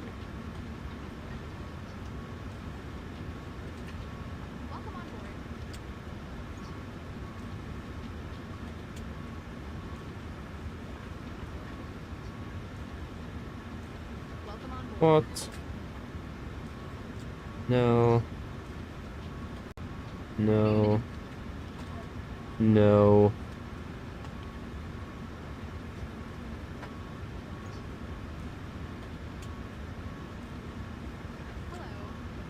Oh, of course I don't find it now. That's nice. Arrival? No. May I see your boarding pass? Okay, forget about it then. Okay, for the do check. So, okay, actually stand by one. We need to pull up the ground we have first. Go ahead. Hi Captain, just a quick update to let you know that we've started loading. We'll send the final load sheet up once we're ready. Roger. Okay, so for the... Ground to cockpit. Already finished. Go ahead. Yeah, they are finished. Loading has been completed. We're sending the load sheet up to you now. We'll contact you for pushback once you're closed up and the beacon light is switched on. Roger. Okay, for the do check, so we'll start off with the SID. So expecting the SUS, says the SUS 60 Romeo, but we are expecting SUS 5 Alpha departure, and then by the SU1 transition, or the SU17 Alpha transition to be correct, or to be exact. Then via Lima 995 towards Amtel, direct to GCAB, direct to Breno, direct to Fonen, and then direct to TMS, direct to M-Box, direct to Bumil, direct to Gimru, direct to Sabak, direct to Exenta, direct to Regma, and then Lima 997 for Lunip, and then the Lunip are out in for Oslo. Ground distance is 1182, flight plan says 1199. The difference for that is probably because of a shorter SID, so that will at least explain the difference of approximately that's going to be 17 miles because of the different SID we are expecting here. With the estimated zero fuel weight at the moment, we are expected to be landing also with 4 tons compared to 3.1 in the flight plan. Just have one moment. Hello. Hi, Captain. Okay, here's the load sheet from ground. I've written the passenger count here, the crew count here, and the total number of souls, not including yourself, here. Thank you. Okay, looks like we're all set to go whenever you're ready. Okay, great. We should be ready for pushback in about 10 minutes, so if you can just give us a call once we're ready for the pushback there. No problem. Thank you. And we can confirm the weights. 51.9 compared to 52 in the flight plan. So 51.9. And then takeoff weight 61.8 compared to 62.1. That's within limits. 62.1. So we can then execute. So then again, 4 tons. That is looking good. So then we can look at the taxi today. There it is. So for the taxi, this is our parking stand charts. 10-9 Bravo, effective 13th of June 24. So parked down here at stand 307. We could probably expect, a push facing towards the northwest on hotel. Taxi hotel, right November Golf, and then continue on via Bravo. November Golf, November Bravo. Over to the airport chart. 10-9 effective 28th of November 24. Taxi November Golf, November, right on Bravo, and then following point Bravo, Bravo, runway 25. So we have 2 hotspots for us, hotspot number 5 and hotspot number 3. So we can take hotspot number 5 first. That says be sure to have the right of way before crossing taxiway Delta. Hotspot number 3. Be aware on intersection takeoff from Bravo Charlie and Bravo Delta when lining up. Departing traffic from runway 25 shall not enter via taxiway Charlie Mike. You need to be careful to make sure that no one else is departing by the intersection Bravo Charlie or Bravo Delta then. So we don't conflict with anyone. Other than that, for the taxi, we don't really have anything else. Taxi directions, hotspots, or any other notable note times that will be affecting us on the ground. The bird thing is now not anything more because it is between sunrise and sunset, and the sun is already set, so we should be fine with that. We have some wingspan restrictions, but we are within all of them nevertheless, so that is fine. Runway condition is reported to be dry, and the weather conditions is looking quite good. We're expecting just some headwind actually on departure, if I'm correct. For I said, we are departing via the SOSEV 5 Alpha departure. This is on chart 10-3 Delta, effective 5th of November 20. So we're departing on runway heading 247 degrees. We need to remember to set that on the courses. To Romeo Foxtrot 792, maximum 200 knots. Then we take a right turn towards Romeo Foxtrot 706, maximum 200 above 3,000 feet. Continue to Romeo Fox 707, above 6,000, 708 above flight of 110, and then to SOSEV. MSA in Rome is 5,800 feet. It's going to be maximum 250 knots below flight level 100 as usual. Like it says here as well. We are... Yeah, so the initial climb clearance we are just at 6,000 feet. It doesn't specify anything here on the charts. When it comes to noise abatement, we will be using an NDDP1, I think it is, we used last time, so we do that. So that means we're going to be climbing on a V2 plus 20 knots up to 3,000 feet AGL, in this case 3,100 feet on QNH. Then we will accelerate the aircraft and retract the flaps as scheduled. Because of threats, we can expect close-in obstacles on the departure routing, so we need to be aware of that. We have some crane activity in the vicinity up to 155 feet above the ground elevation, so we need to be looking after that. Other than that, we have some safety inspection going on at the runway with the aerodrome operator, so that's going to be coordinated by tower control, so that's also something we should be aware of to make sure that the runway is clear before departure. Other than that, the AFAS is not working for basically all runways, but not really going to be expecting that to be causing any significant problems. Yes, so that should basically be it. Are there any questions?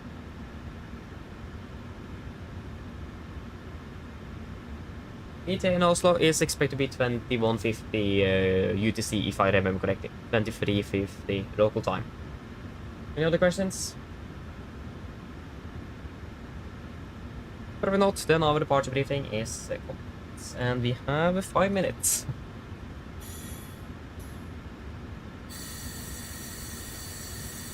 Before correction pre-flight checklist to the line. Pins and covers, remove docks, run test at 1%, now transfer the display switches. The normal auto, window heat, on presentation mode selector, auto, flight instruments. We're tracking 170 degrees, connection 1012, reading about 20, 15 there. And yeah, that's -5 on the standby. Part brake is set and the starter is cut off. And taxi takeoff briefing completed. Pre-flight checklist to the line is complete. Then the PA, flight time 3 hours, flight level 380. We don't expect any turbulence, and the weather should be quite good in Oslo as well. Yeah, coffee conditions 11 degrees, so the weather is looking really good in Oslo.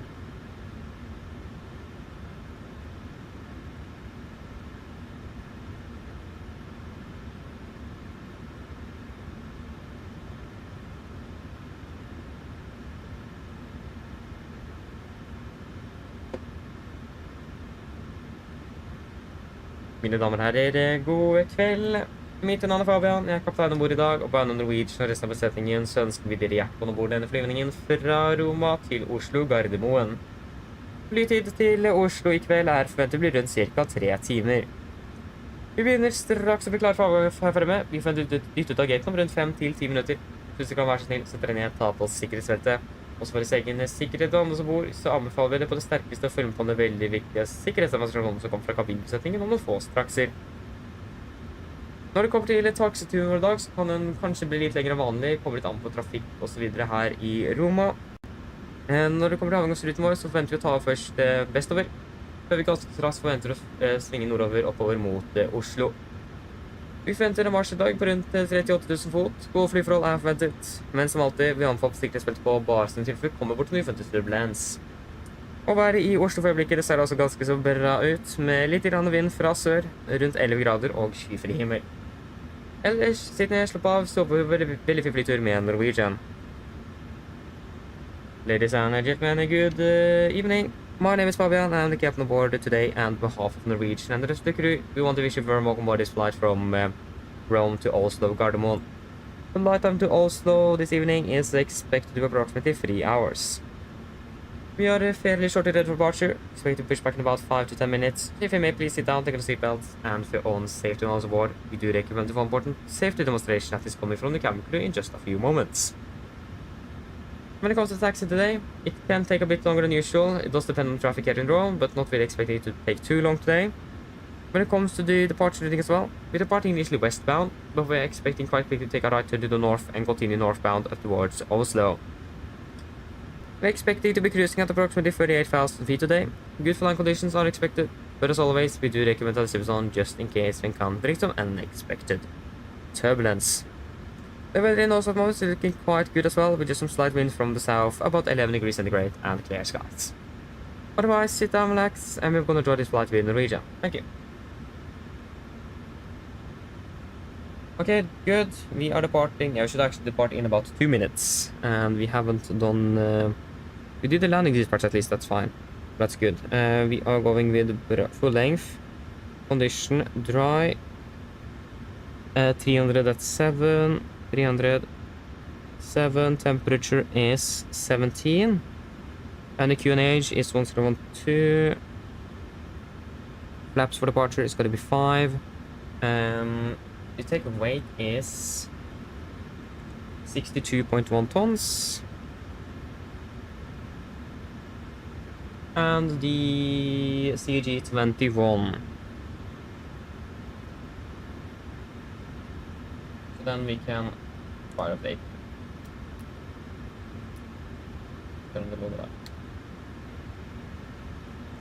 Okay, so it is going to be a D-rate 2 with an assumed of 47 degrees. Correction to 47.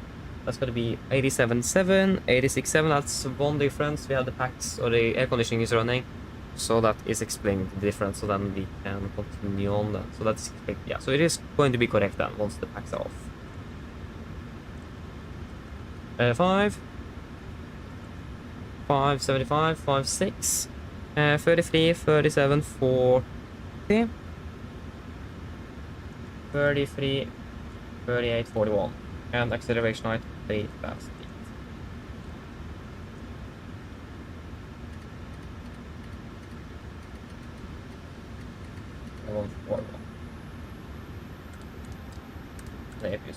Running.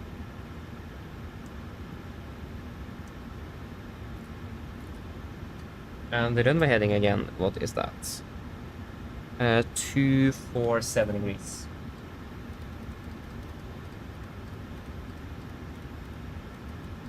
247. 247.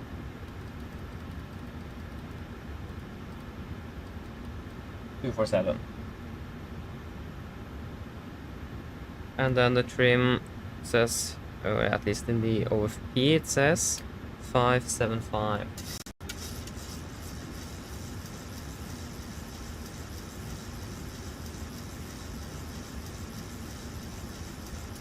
Ready for checklist below the line, or stand by. We did request a wind. Yeah. Okay, ready for checklist below the line. Fuel, we have correction 10,200 kilograms aboard, 6 pumps on, passenger signs set, auto brake, RTO, seated for cars completed, takeoff speeds. V1133, VR138, V2141, MSP 141, 247, 6,000 set. Ready for checklist complete. Tape is available. And cockpit to ground.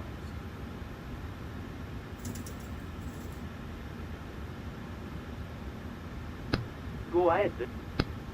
Can you please disconnect the GPU and the air conditioning? Roger. Stand by.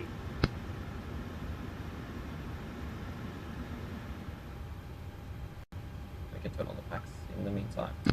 Ground power has been disconnected. Thank you. Yeah, we can prepare for push and start.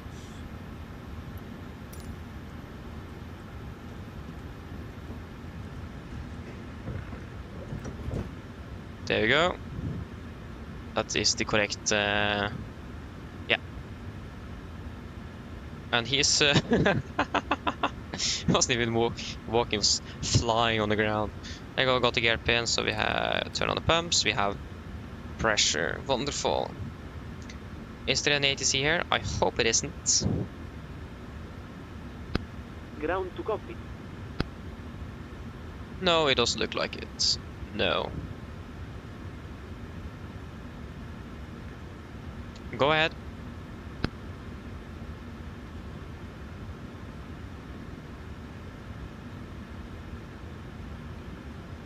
Just a heads up, your beacon light is not active.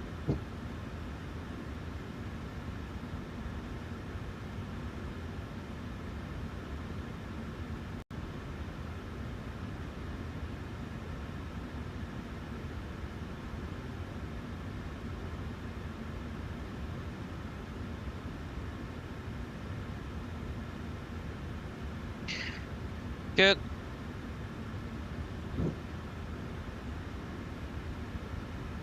Tow is connected. Release parking brakes when ready to pushback. Tow is attached. Steering pin is inserted. Stand by will start pushback. Arm doors. Yeah, we have brake set. We will call it once we're ready.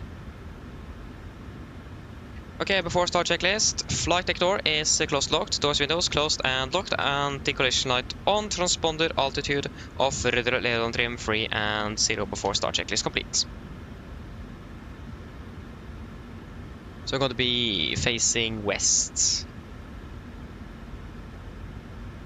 Facing west. Affirm.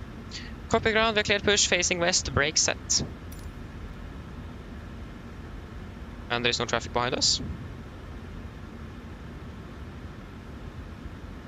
No. Fiumicino traffic, Nordic 87 Golf, push and start out to stand 307 facing west, Fiumicino. Brakes released.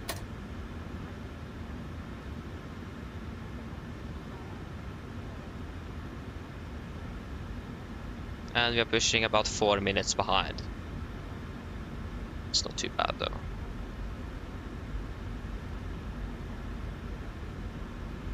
And sail for cargo is bugged out again.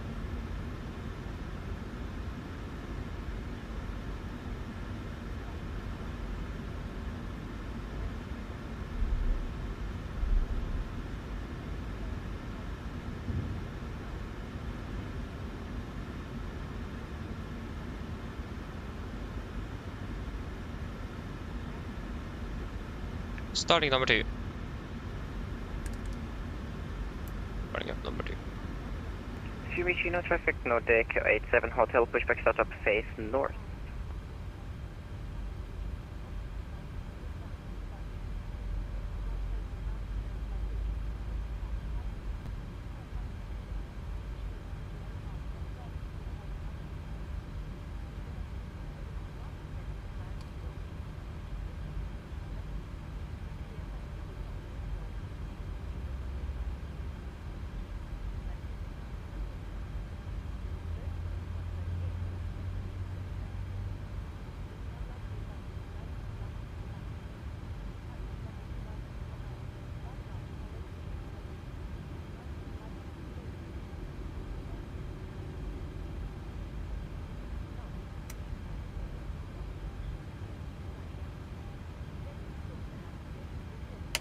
Start to cut out. Starting number 1. Oh,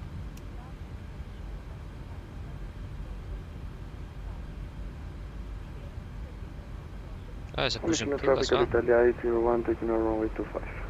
Fiumicino traffic.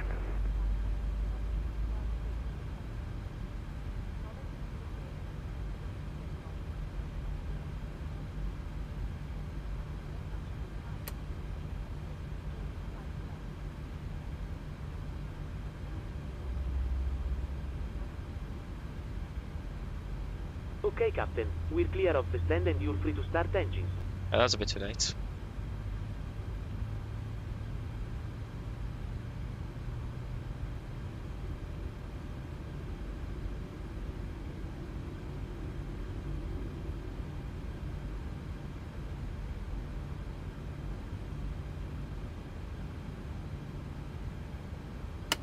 And start to get out.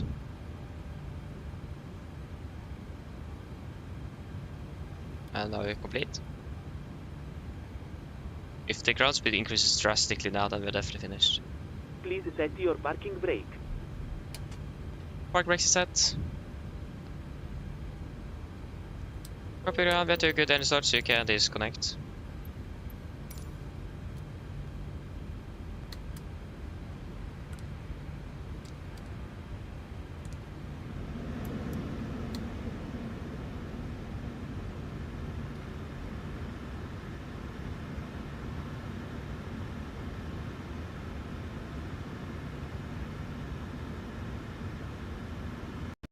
Okay, Captain. Looks like a good startup on all engines and tow is disconnected. Nose wheel is free, so you're good to go. We'll get ourselves disconnected now, so have a safe flight. Look out for the pin on the left, and we'll see you next time. Fuck up, pin on the left, have a good evening, see you soon, bye. Hello. Hi, Captain. Everyone's seated and secured for takeoff. Thank you. No problem.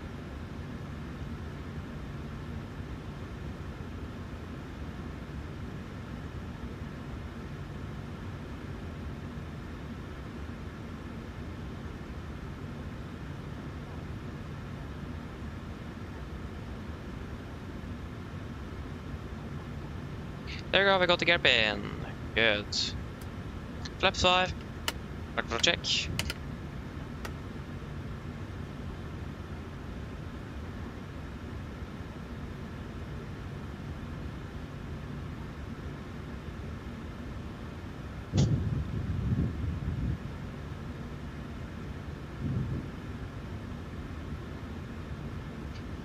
Commissioner Tropical Italia 801 roll. Before taxi checklist.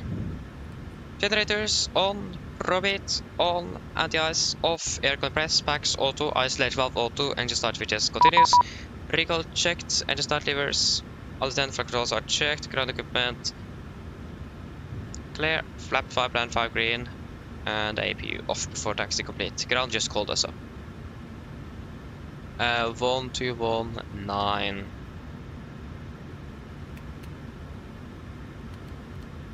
On 219.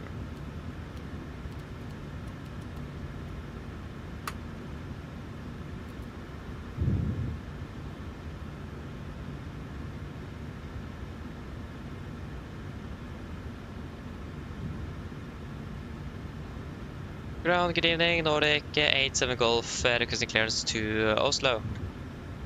Nordic 87 Golf, Fiumicino, Grand, ciao, buonasera. Information share current clear destination Oslo via Southeast 5 Alpha departure, Stovan 7 Alpha transition, out of runway 25 initially 4000, squawk 5522. 5522 and it's 4000.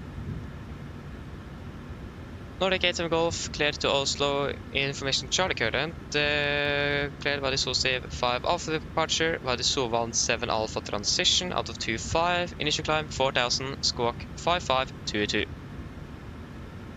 Nordic 87 Golf, is actually correct. 5 5 2 2 and 4000 feet is what it is, quite low. 4000 set. Everything else is the same. Commissioner Ground, good evening, Nordic 87 Hotel, request clearance to Gardermoen as well. Nordic 87 Hotel, Fiumicino Grand, ciao, buonasera. Information Charlie is current, clear destination Oslo Gardermoen via Sophie 5 Alpha departure, Stovan 7 Alpha transition, out of runway 25, initially climb 4000, 5512.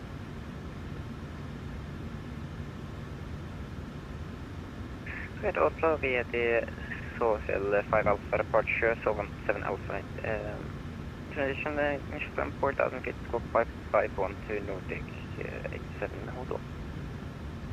87 Hotel, repeat fully correct. Nordic 87 Golf requesting taxi. Nordic 87 Golf, taxi intermediate holding point Bravo 4 via Hotel, November Golf, November and Bravo. Taxi to individual hold point Bravo 4 by Hotel November Golf, November and Bravo Nordic 87 Golf. Left clear, right clear. Yeah, so it's gonna be the first one to the right then. Brakes released. November Golf to holding point Bravo 4.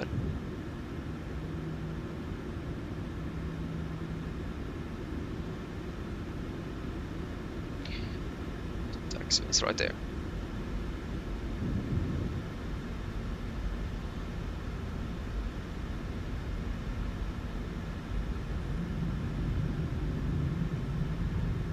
Nordic 87 Hotel requesting change. Nordic 87 Hotel behind Boeing 737. Same company, continue taxi holding for continue taxi intermediate holding for Bravo 4 via November Charlie, November Golf, November and Bravo. Right, that was the checklist. Taxiing 737, Not using that before we landed in Oslo, so that is fine. And Nordic 87 Hotel, set squawk 512. This is squawk 5512, sorry, Nordic 87 Hotel.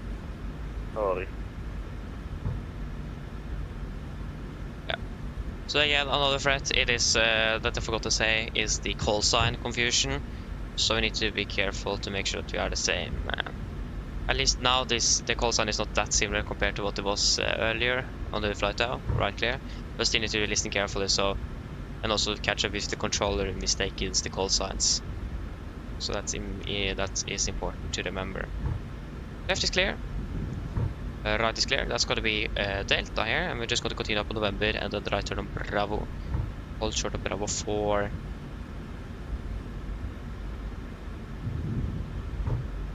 Now we can finally start to increase the speed as well.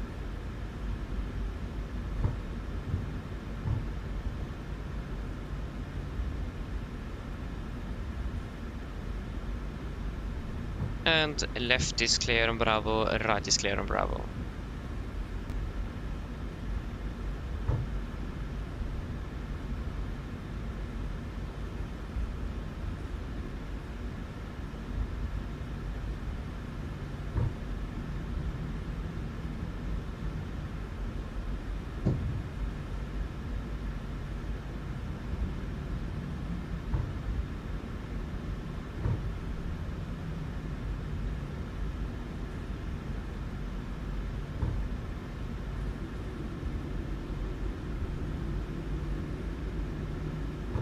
There's the company behind here. Yeah.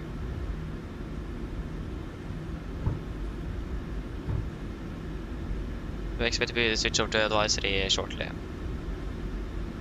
So Bravo 4 is going to be almost basically right next to runway 25.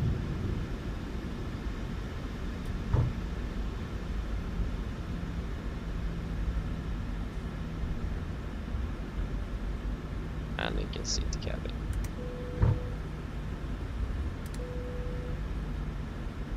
Nordic 87 Golf, nothing further, switch advisory 1 to decimal 8. Ciao, have a good flight. Over to advisory, Nordic 87 Golf, thank you, have a good day, bye.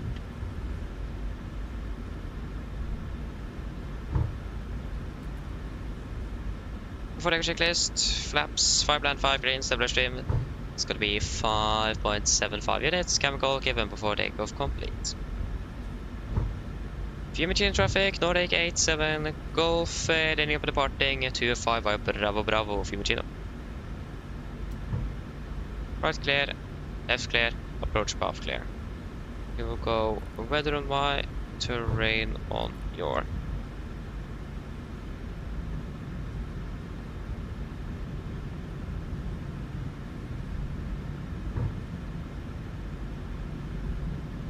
And runway is clear on the left as well.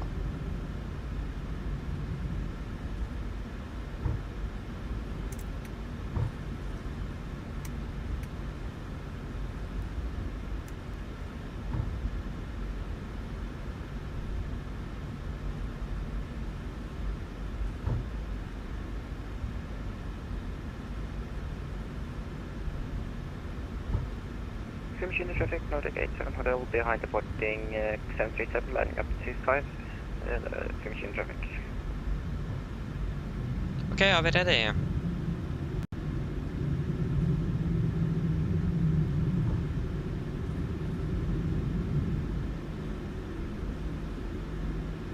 Ready?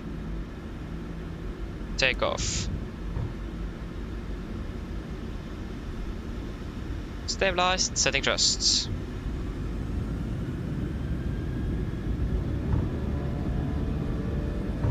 Takeoff is set.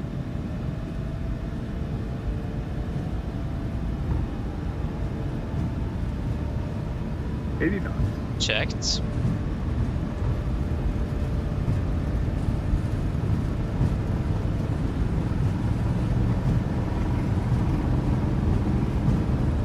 V1. Rotate.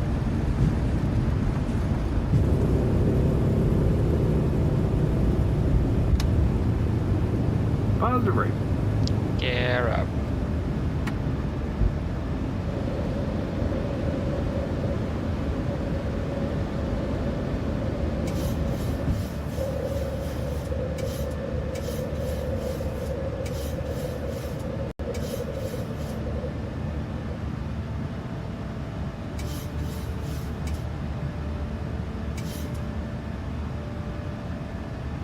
View machine traffic, Nordic 87 Golf Airport passing 1200.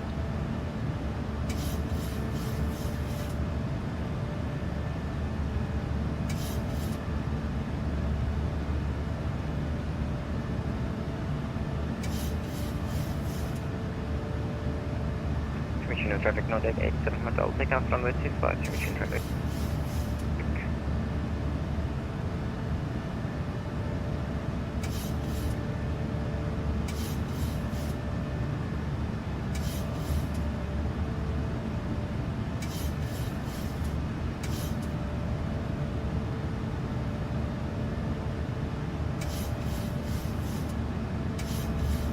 Speed, 1000 to go.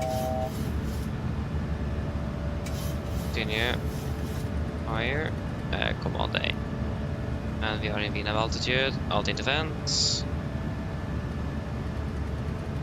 We continue up to... alt into vents. There we go, VNAV speed. Continue up to flight level 380.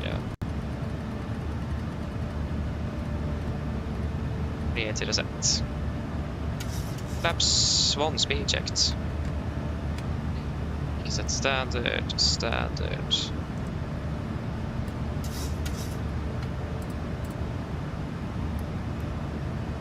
Flaps.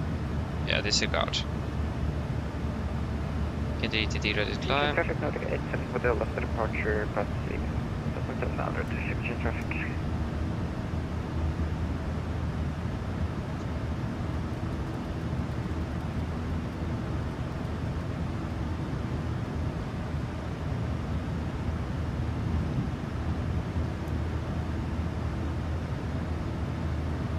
And we can delete the correction, the engine out there. There you go. Zeroing again. And flaps up, speed checked.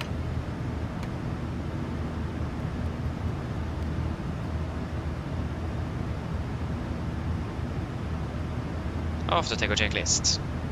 Engine bleeds. On, packs, auto, landing gear, up and off, flaps, up the light and altimeter, standard set garage check. Passing through flight level 65. Now, +/0 after takeoff checklist complete. If I'm correct, we just have above restrictions and not at restrictions. A firm, we have just above restrictions.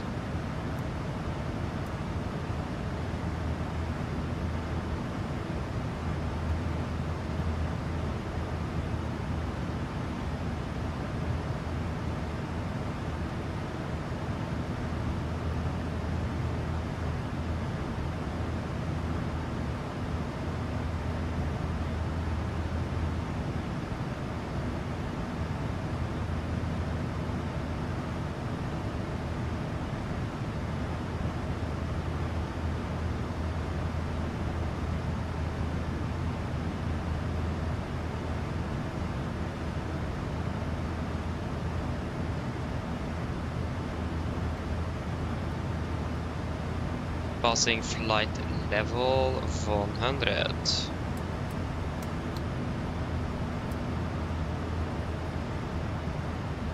And the pressurization is looking good.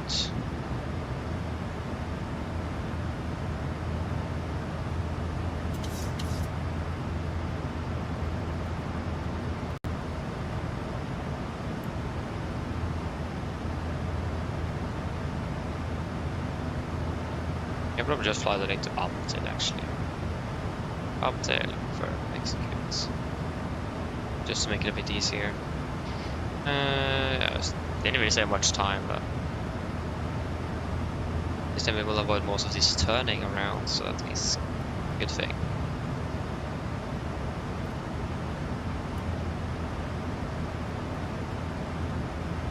Okay, stable on speed, signals off.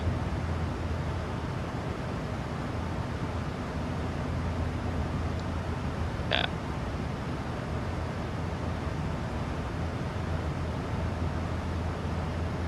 Even though it is up in Svalbard, there's no one flying there though. Yeah. Okay, good. Finally on the way back.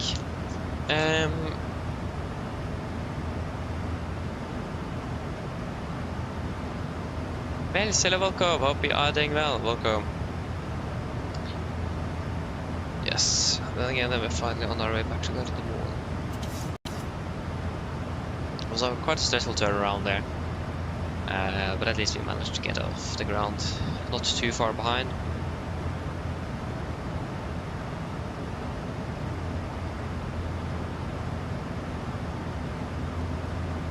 Even though we're landing 5 minutes... Oh no, we're landing 9 minutes behind, aren't we? Because the STA is 50, isn't it? Yeah, it's 50 blanks. We're landing 9 minutes behind at the moment. We are expected to be saving 7 minutes on the shortcut to Star, so that is good. But I think we will increase the cost index. Go to... Yeah, we can increase the cost index to 40 to save a little bit of time here. 40. Confirm. Execute.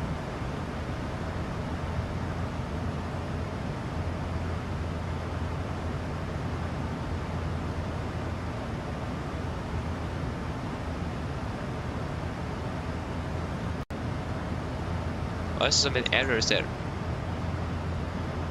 It's popping up a lot of errors at the moment here in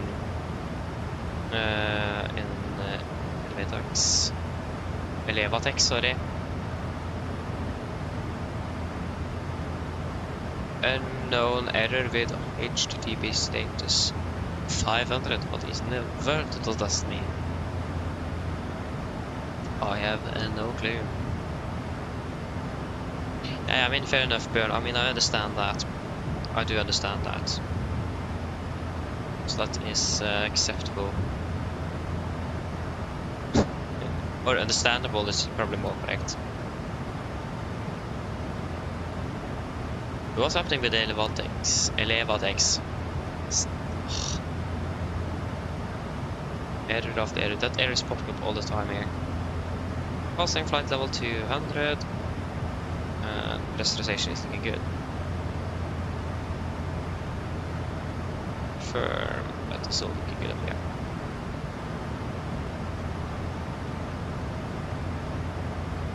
At least we're curving online, and we have also Polaris, Oslo approach, we have Gardermoen, ground and delivery correction tower, ground, and we have everything in Oslo. It's an event at the moment though. It looks like the error is now gone. Let's stop doing it. So yeah. So then we got Amtel at 9:14, keycap at 38. We've been flying for 10 minutes. We need to do fuel check in the next 20 minutes. So at 27. Oh yeah, we can do it at 38 as well. Do a fuel check at keycap. Yeah.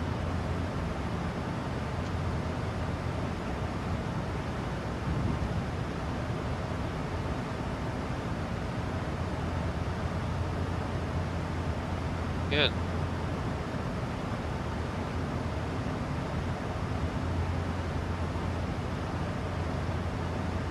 Oh, there you go. The error came back again. Ah, interesting. Oh, now it's back up with it, I think.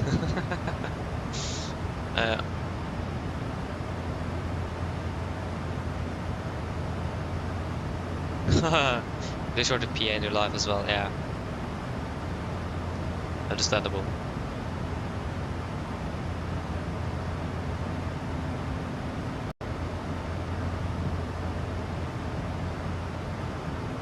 I can stay in the flight plan, but it's gonna go over to you.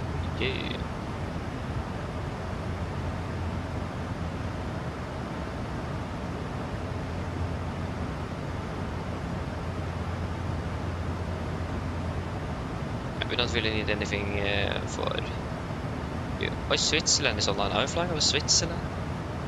No, we're flying over Austria. No way to stay over Switzerland for us then. Yeah, at least at the moment, the next sector we expect to be calling is. It looks like that's going to be Copenhagen.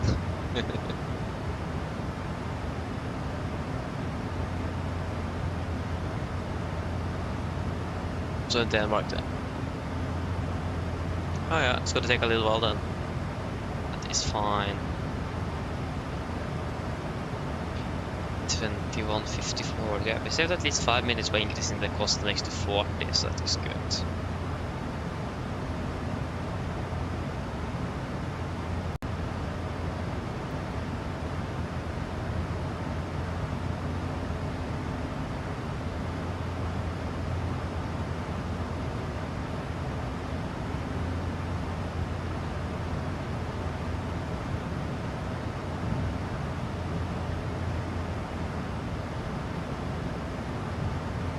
I mean, I think we're able to flight level 400 as well, aren't we?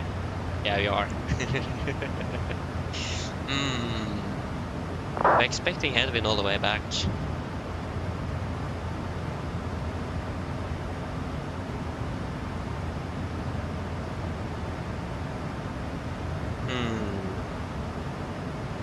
Should we climb to 400? Or shouldn't we? We can wait a little bit for that. It is still more than 10,000 feet before that's flight level 380, that's going to take its time. So, yes. I mean, flight level 400 wouldn't be that bad. I think even earlier. I guess they climbed to flight level 400. What does FMC say? Savings at 3.4%. That's at our current level, I think. Not taking into account flight level 380.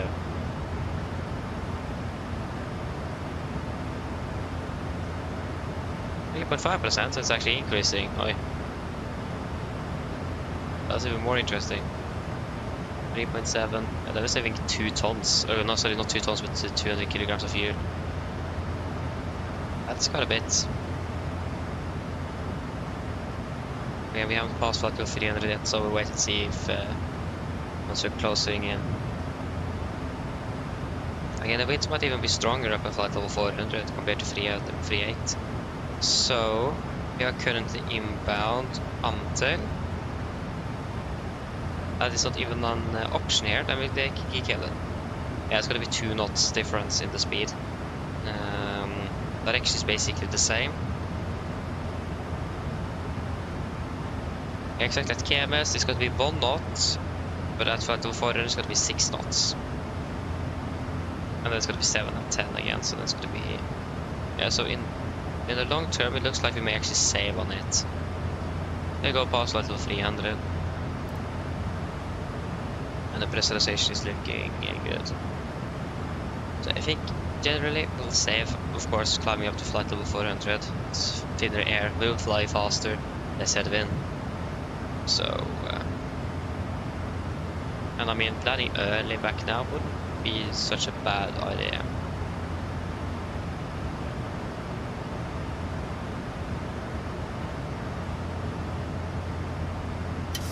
303.23, 307.23.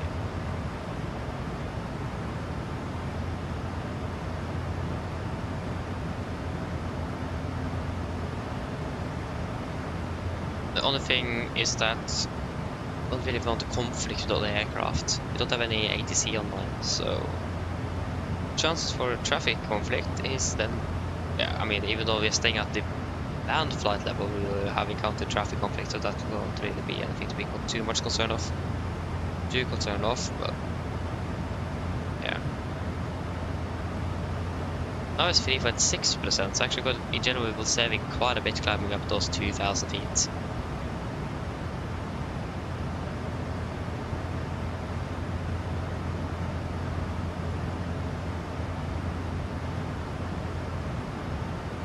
Should we go with flight level 400? Maybe if you're saving 200 kilograms and even more time, then I would say yes. So flight level 400, set alt into vent. 400, set 1, 2, 3. Now we expect to be landing. Yeah, still 54. It's just saved more fuel. Mix 7070, hello, welcome back. We're landing 03:45 local time in Bergen. Yeah, that's yeah, still a 4-hour flight time back to Bergen. Nice though, enjoy flight, even though it's gonna be late. I mean, haven't you now saved 45 minutes? We're just scheduled to be landing at 1:30.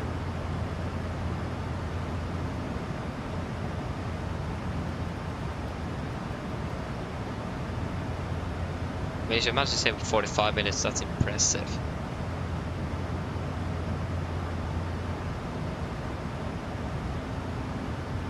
Gran Canaria Stavanger. I was started, no, not Bergen. Bergen, please. Hello. Thank you.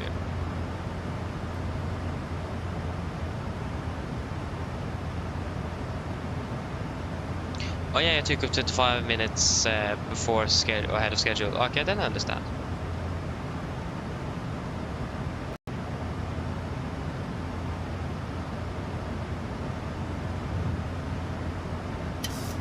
Oh, is Widerøe flying to from Lanzarote?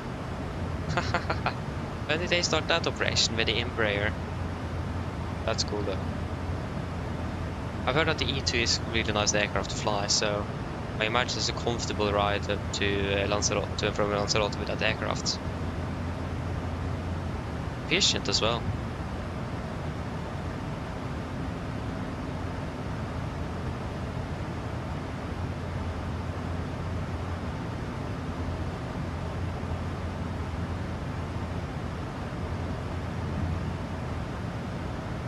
I mean, the thing is that the runway is going to be closed in Bergen though. That's probably after the scheduled landings though. Yeah, because big note is blah blah blah. Night closure of runway at Bergen Airport closed down due to resurfacing work. Open. So what does it say here from Avinor? Air sub. We have Gardermoen. Construction at Gardermoen, the summer of 2025. Published 14th of April. Effective date valid 15th of May. This is interesting. So, anleggsarbeid på Oslo Gardermoen lufthavn. Yeah, we can take the English one. Construction at Oslo Norwegian Airport, December 2025. This AIP RX sub contains a summary of planned construction work that might have an impact on aircraft operations at Oslo Airport. Gardermoen throughout the summer of 2025. Consequences for aircraft movement will be minimized by trying to conduct work at night and outside rush hours. Information on the exact start of work will be published by NOTAM and or announced on ATIS. Commencement of work later than the specified time will not be announced on NOTAM ATIS. So 5th of May 2025 to 12th of June 2025, change on flood lighting on stand 180 to 189, consistently closed. Just want to make sure that we take off light level 37, okay. 15th of May to 15th of September 2025, construction work on de-icing pad Bravo North, western part of the de-icing pad closed. 16th of May to 30th of June 25, asphalt work on the runway 01 left, 19 right, and taxiway Alpha 4. 01 left, 19 right, and taxiway Alpha 4 closed at night and 1 week and during the period. Okay, so that weekend is something we need to be aware of that. 16th of May to 22nd of June 25, asphalt work near taxiway Yankee, taxiway Victor, Papa, Yankee and Zulu closed at night. Victor, Papa, Yankee and Zulu downgraded to aircraft Caterpillar Charlie during daytime. The work will be conducted consequently, taxiway closed / downgraded 1 at the time.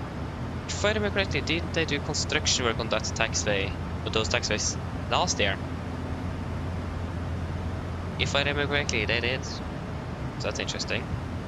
26th of May 25 to 20th of June 25, asphalt work on taxiway Mike. Taxiway Mike closed between taxiway Alpha 3 and Alpha 5. 2nd of June to 11th of July, asphalt work on Hotel. Hotel closed between taxiway Golf. Hotel closed. Taxiway Golf closed at night. Taxiway Golf got downgraded to Cat Charlie during daytime. 9th of June to 30th of June, asphalt work on stand 18, 20, 22 and 24, stand consequently closed. 1st of August, 30th of September, change to flood lighting around the north terminal, stand consequently closed. 11th of August to 29th of August, construction work near taxiway in November, part of taxiway November is suspended in period. And 20th of August to 20th of December, construction work at stand 11 and 49, stands closed. Oh, that's a long, that's a lot of construction work on those stands then. Whoa.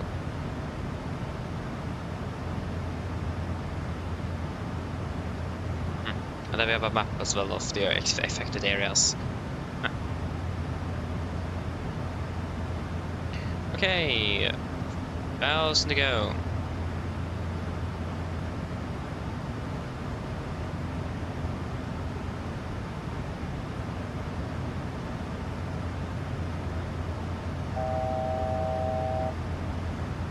Oh yeah, okay, so it is between 19 and 07 local time, and it begins the 5th of May, yeah, and then it should be finished before summer holiday, and it's just between Monday and Friday. Yeah, then I understand. That would make sense. Yeah, so it's gonna be basically a runway, or mainly just some taxiway, some new asphalt on the taxiways, and some light changes to some stands. But in general, nothing really outstanding then. I highly doubt we're going to be too affected by that supplementary there. And then we have Enko-nummer yeah, also for Tromsø-Langnes. We also have some affected date, also 15th of May. That's going to be construction work at Tromsø-Langnes.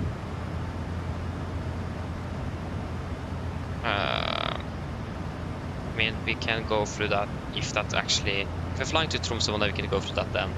Oslo we're flying to basically all the time, so it's a bit more relevant.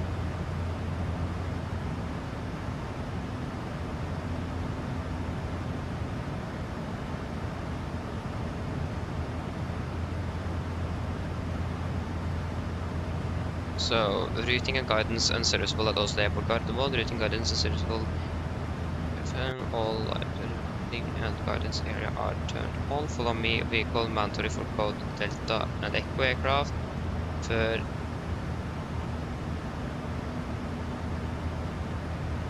okay, yeah, that wasn't really anything for us either.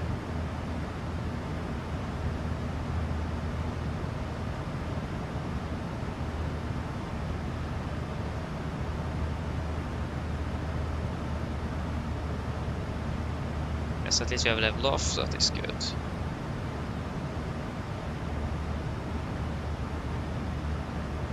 Yeah, so it's resurfacing between Alpha 2 and Alpha 8 and installing new runway lights as well. Ooh, nice.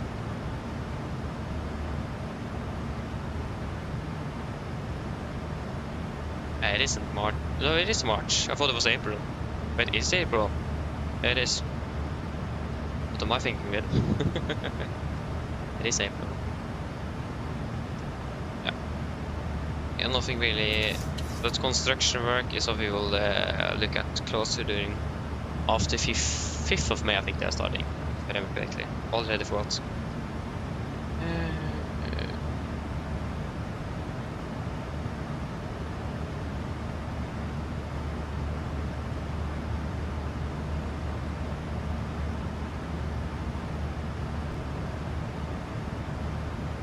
Yes. Yeah, so I need to just go for a few moments, so I will be back shortly.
Okay, I'm back.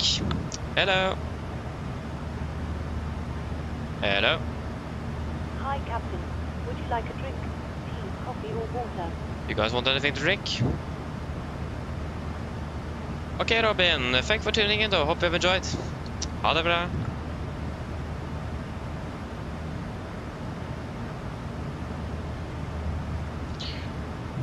I don't need anything, at least regarding drink. Anything to drink. I'm fine.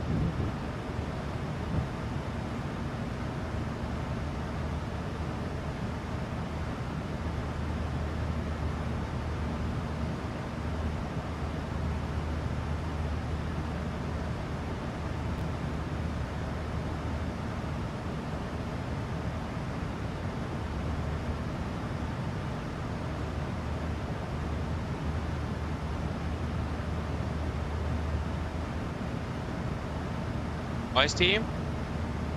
Anything else?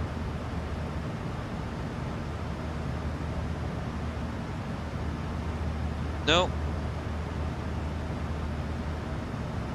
One iced tea, please, then.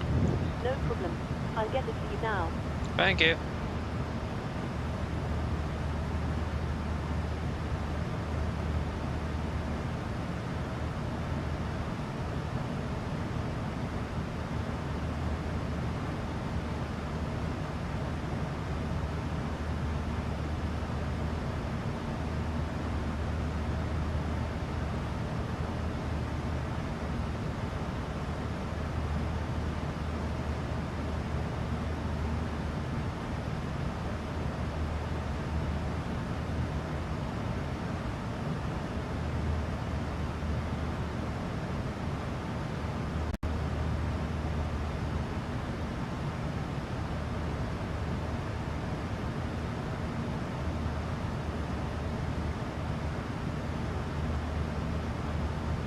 Yes, Kolvik, how is it going your flight?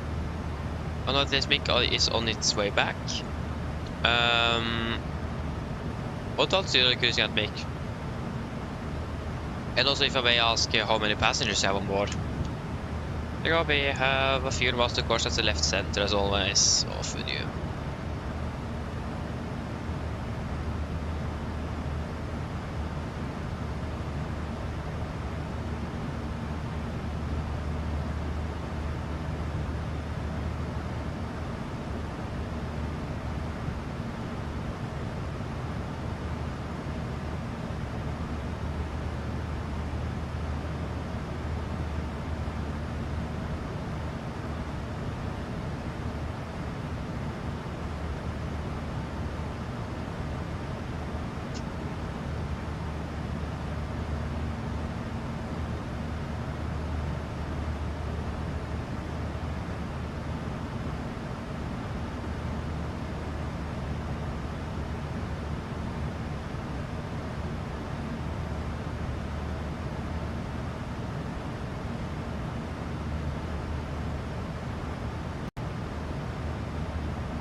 Ah, okay, nice sunset as well.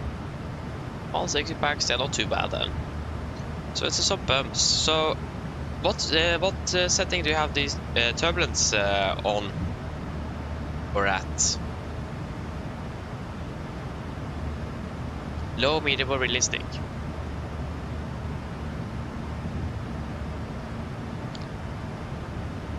Oi. Excuse me. Ugh.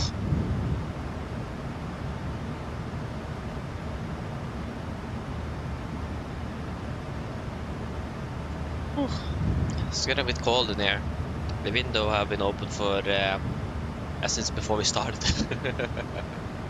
It's getting dark and cold outside, so at least I have two computers that can heat up the room, so that's a positive thing, but yeah, still takes some time.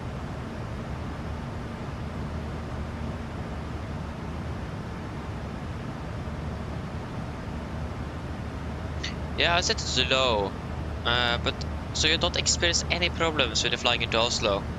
Because if I have it at medium or realistic, well, the autopilot can barely even fly the approach into Oslo.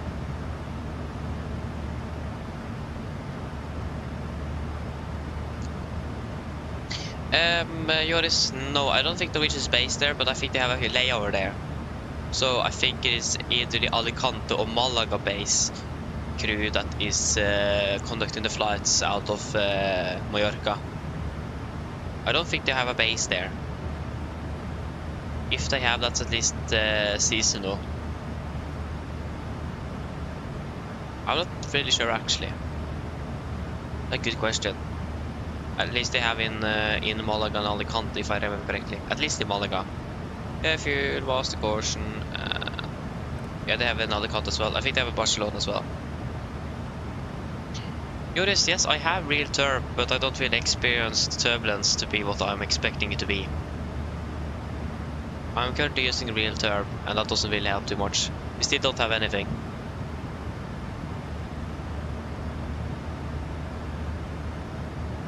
Yeah, that's really strange, Skolvik. It is.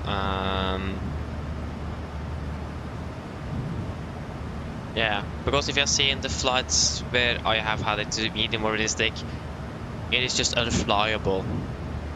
It is impossible to fly. It is. It's really, really strange. So yeah, I really hate it because I do miss turbulence. We expect turbulence, we don't get any turbulence. So yeah, it is a bit annoying.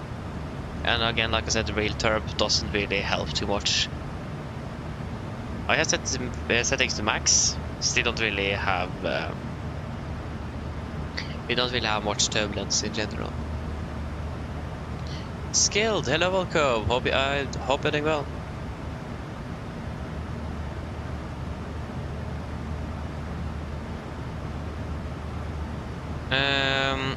Yeah, it's going always, especially the Gardermoen is the problem. Gardermoen is mainly the problem. Medium realistic in the Gardermoen doesn't work. Yeah, so you have set it to realistic, but when you are in involved, also set it to low. Yeah, exactly. So yeah. Yeah, well, just only flying the 737. The reason for that is basically what they're doing here is flying with Norwegian, like we will do in real life. Approximately, it can't be 100% accurate, but try to do it as realistic as possible. And yeah, then in real life you will basically be normally just hybrid on one aircraft, and in Norwegian they're also just using one aircraft, that's the 737. It is also my favorite aircraft as well, so yeah. Instead of loving a little bit of all aircraft, gone all in for the 737. That's why. We also fly the MAX, but we have flown with it once for the 2 years we've been flying here, so. Oh yeah.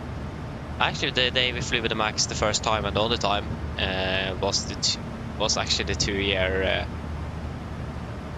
celebration, or the 2 years anniversary, sorry. So that's a big coincidence. So yeah.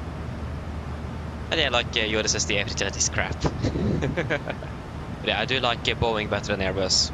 Always been a Boeing fan. I flew a lot with Airbus in the start when I started flight simming, but that was because we didn't have any good Boeings. Yeah, I have flown with the 777. I also have on the 300DR. I've been flown with it once on the channel on the special stream. I was flying the 777 on the normal scheduled flights, but when we're doing a special stream to fly either with the 787 or the 777 because they share the same type rating. And of course we have the PMDG 777.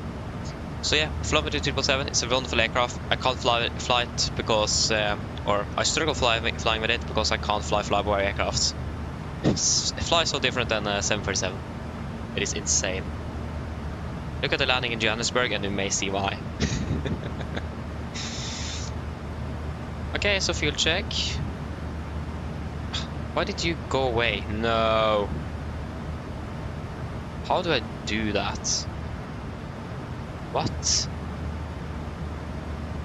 Okay, that's interesting. Yeah, so we're currently inbound the key cab. Fuel check at the key cab. 7.3, we have 7. How do I say with 6? No. 7.6, 7.6, 2.7 burn, we have burn through. 2.6. Flight time 44, we will be flying for 40 minutes. Wonderful.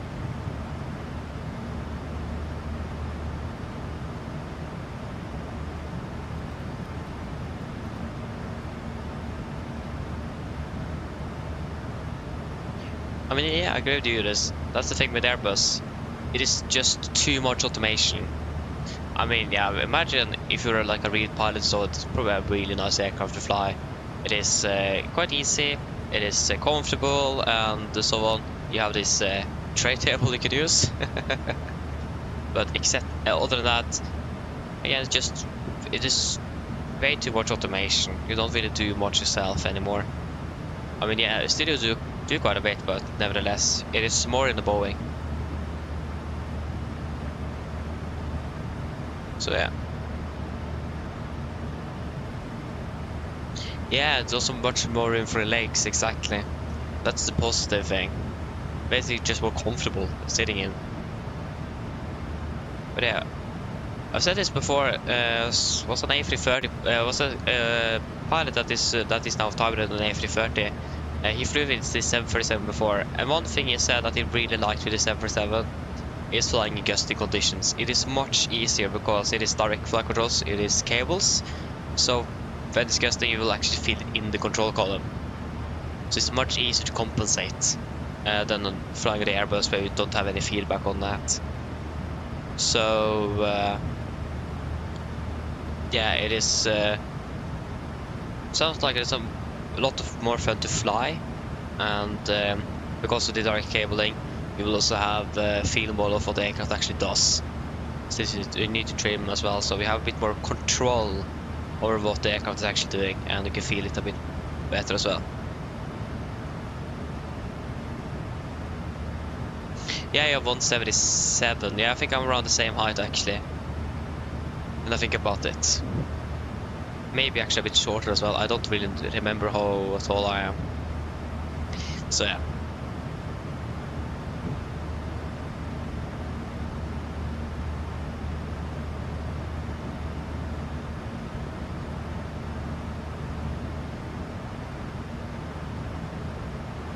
Yeah, I mean the inbuilt A300 looks like a good aircraft to fly. It does. It's a lot of aircraft I wanted to fly, but DHL operations in Europe, yeah. I mean, again, this sounds fun. We have a DHL A300 station in Oslo as well. But yeah. I'm still going to be flying with the 747 though, not going to be really changing my, if you can say, carrier. So yeah. And I don't really fly anything outside when I'm flying here, that's the thing. So I don't really have much free time except when I'm doing this. So basically just stuck flying the 737 with Norwegian. I do like it though, so I mean, not really complaining about it. But A300 is one of those aircraft I really would like to try flying. But the problem is that I'm just flying the 737. It costs a bit of money to actually obtain or to get that aircraft. And if I'm just going to be flying with it once or twice, then I don't really see it worth it to buy the aircraft. Also with the 777-300ER, I just done one proper flight with that aircraft. One flight, and that's the flight we did from Amsterdam to Johannesburg. That's the only flight I've done with it. I tried on the flight to Chicago from Amsterdam, but the aircraft crashed. There was something wrong with the code of the aircraft, so everything just completely froze. It was a some crash, I think it is. Experienced that on the 737 before, but not as frequent. So yeah. Oh. But again, like I said, the A300 is one of those aircraft I really actually want to try to fly one day, but I highly doubt that it's going to happen. At least not in the near future. Maybe in the future one day. I mean, you never know, but wait and see. At least for now, it doesn't look likely.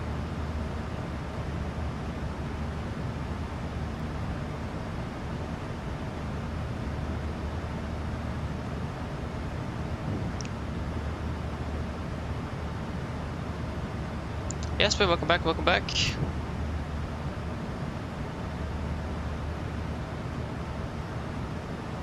Yeah, Joris, especially if you look at the default aircraft for 2020 and 2024, yeah, that is definitely above standard. That's correct, that's for sure. Nikolai, welcome back, welcome back. Oh yeah, you won that prize. Oh, congratulations. Congratulations. I saw that was one of the prizes today at the event. That's wonderful. Hello. Hello. Hi, Captain. I was wondering if you'd like anything to eat. Anything from the menu, or maybe a snack. Does any one of you want something to snack on? But yeah, how did the event in general go? If I knew that the event would have been if I knew that the event was going to happen a bit earlier, I would have attended. And if it wasn't for that Norwegian changed aircraft this morning, then I could actually probably have attended today. So maybe next year, maybe I'll actually be the next year. That would be quite cool.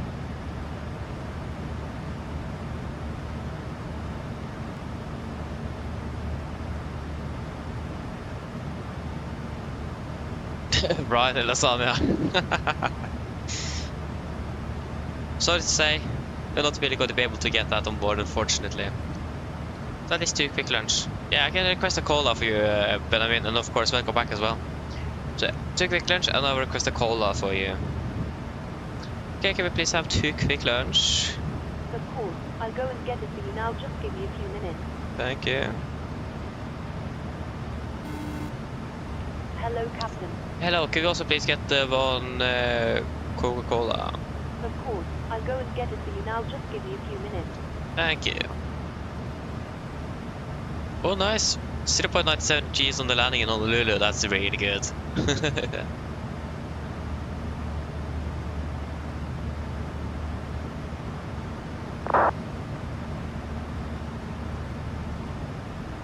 Yeah, Joris, I heard about that problem before. It was the TCAS there, the TARA. I've heard about that problem before. So yeah. But at least I haven't really I have encountered that problem twice, or maybe 3 times on the 737 and once on the 777. So it's quite rare.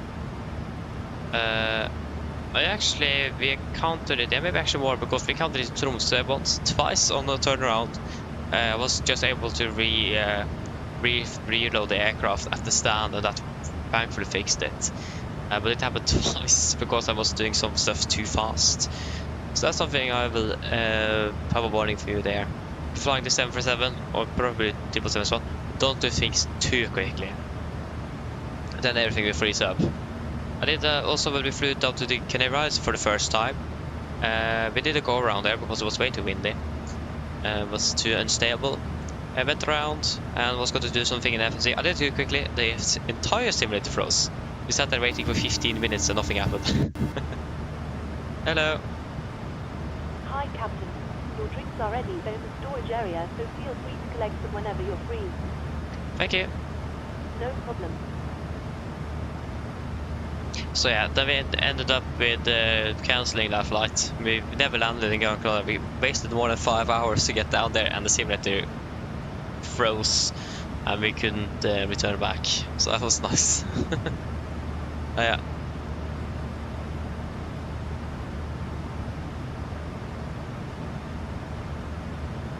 So yeah. What was my favorite Airbus aircraft? That's a really good question. I don't really fly with Airbus. I have flown with Airbus for more than a year now. My favorite aircraft.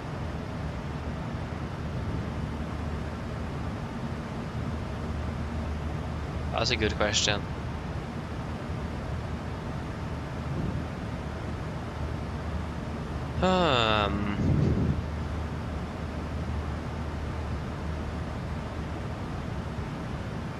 I mean, I can probably agree with the A300, and the reason for that is because there's a bit more manual than the newer Airbus aircraft. And I also always want to try to fly the A300. So I can probably actually agree on that one, the A300, 600. It's a nice aircraft. Looks really cool to fly as well. But also maybe... Also the A330C also looks like a fun aircraft to fly. Not really the Neo. I mean, it's basically the same aircraft almost, but... I would probably A330CEO. Actually, I can't really decide either. I don't really know. I mean, the A320 family aircraft is nice as well. So, I don't really know. I don't really have a clear answer for you there, so sorry for that. So that's a really good question, actually. I haven't really thought too much about that. I mean, also the A340 is a cool aircraft. That was one of my favorite Airbus aircraft when I started to fly the aviation passion. Always want to fly the A340 because it had 4 engines. So yeah.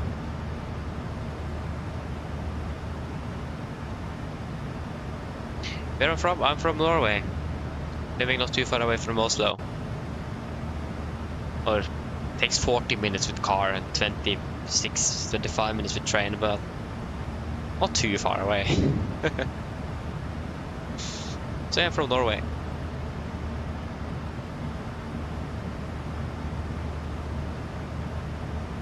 That's also why we're flying with Norwegian out of Oslo. So yes, it's our local base. So yes.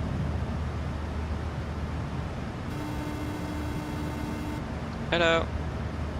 Hi, Captain. Your food is ready. It's in the storage area, so feel free to collect it whenever you're free. Thank you. No problem. There you go, the food, the quick lunches are ready. Welcome back, Björn, welcome back. Oh, you're from Italy. Oh, nice though. May I ask from approximately where from Italy? Like the closest big city perhaps? That's probably what on the thing I can refer to. That's really cool though.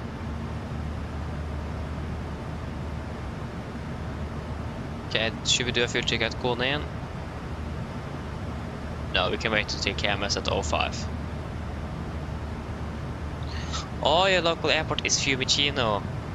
That's nice. And also just, can I ask, do I say it correctly? Fiumicino, is that correct? I hope I pronounce it correctly. Since you're here, then you can probably give an answer on that. I have a feeling it isn't correctly said or pronounced.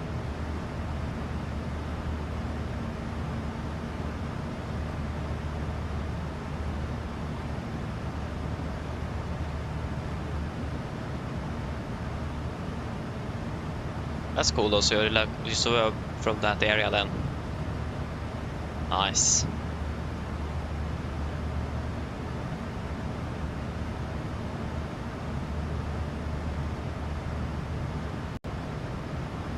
Oh. Okay, beautiful. Is it Vånamo? I never heard of that place before. Did I say it correctly? Vånamo? I'm not really good at the Swedish language either. Like I can't really talk very good Swedish, so sorry for that. Hello. Hello. No problem. Hi, Captain. Your drinks are ready. They're in the storage compartment in our galley. Thank you. No problem. Skilled? No, I'm not a real pilot. I'm not.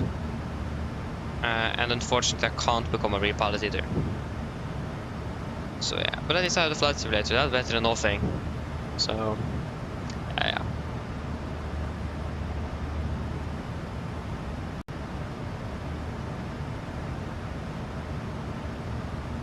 Yeah, isn't that pronounced as an O? Or is it? No, it can't be Ö.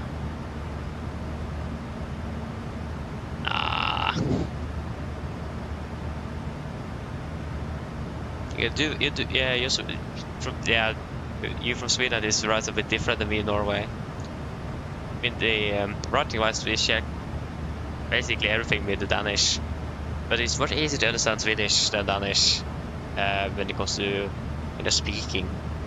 The oral side of it, Swedish is much easier to understand than Danish.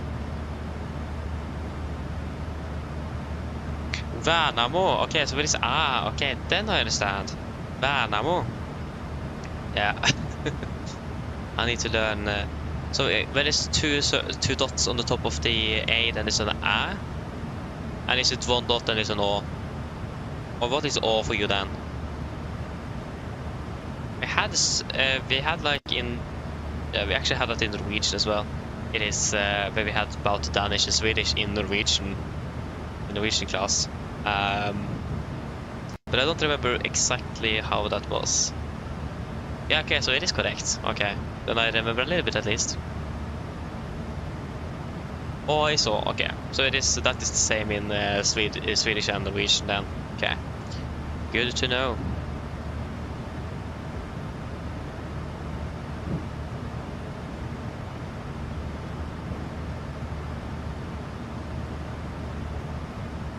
Okay, Skolvik, see you later then. Happy landing in Oslo. If you're not coming back before your landing then. Yeah, so if you're not coming back before landing, happy landing.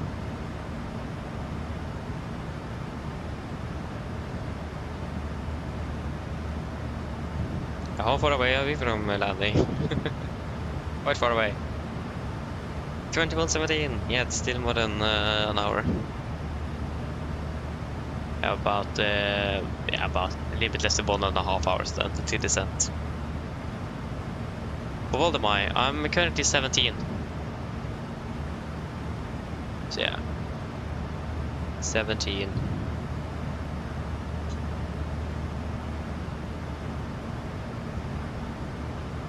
So actually, I'm just about 2 years older than this aircraft.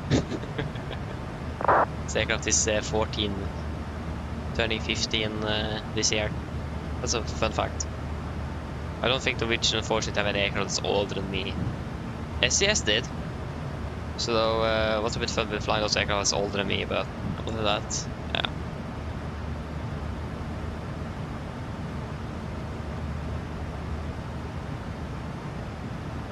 Okay, then I can't understand Skolvik. Again, happy landing then. Enjoy your arrival. Okay, so we are at KMS at 20:05, 73 miles to go. KMS, where are you? You are there.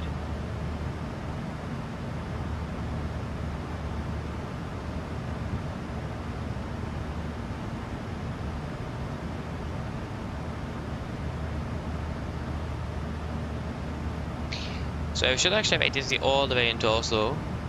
There is an event going on at the moment.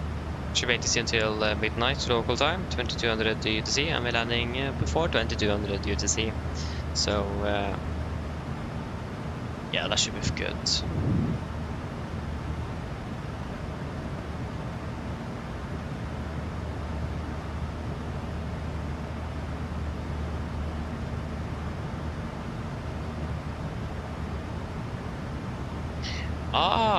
So last time we did, yeah, you only flew with the 737 with, from PMDG.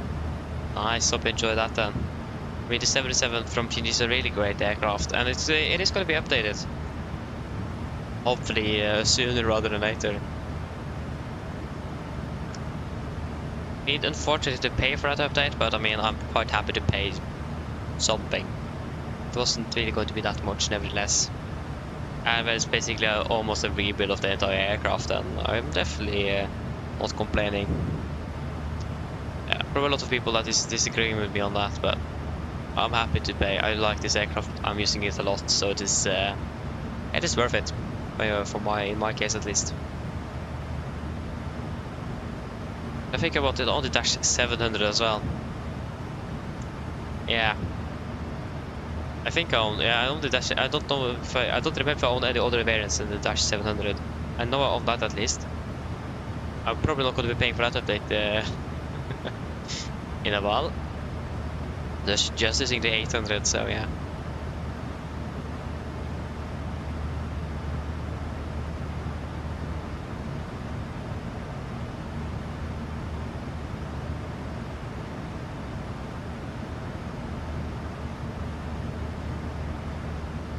Okay, I'll start now to complete useful level Norwegian if... Yeah, I think I understand it correctly, I hope I did. But yeah, that sounds good, I hope you're enjoying it.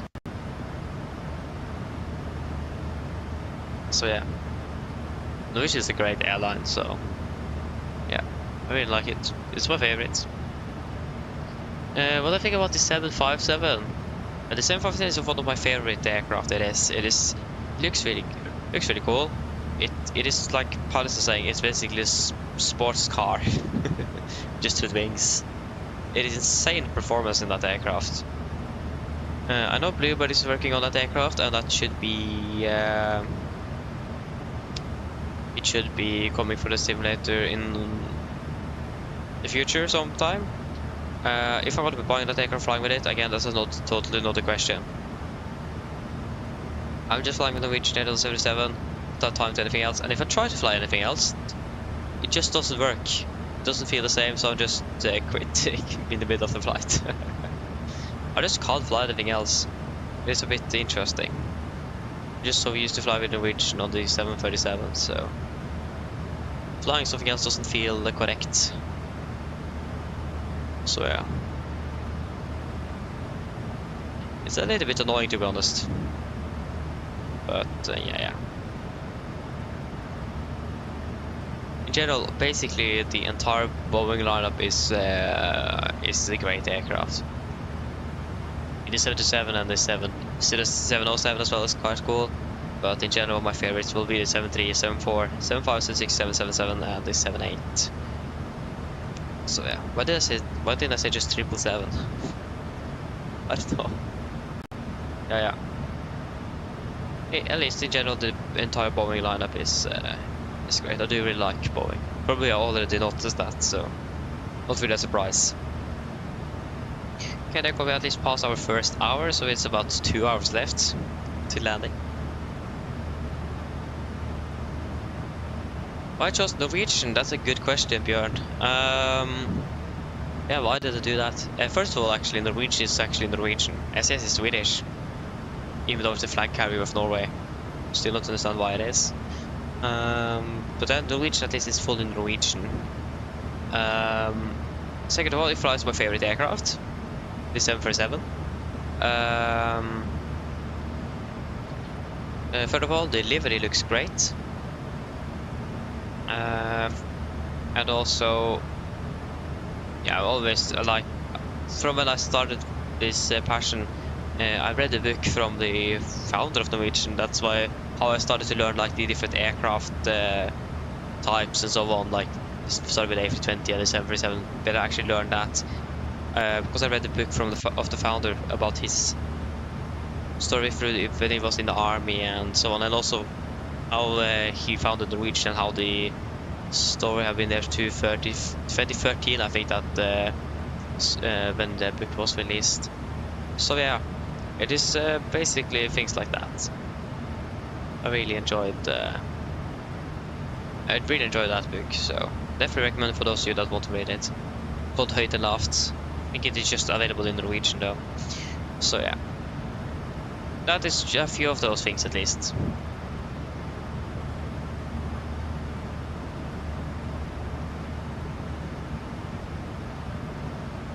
Thank you, Skilled. Okay, see you later then. Oh, happy that you have enjoyed, and have a good night.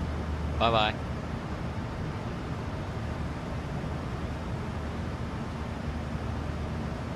Terrain, welcome back. JJ!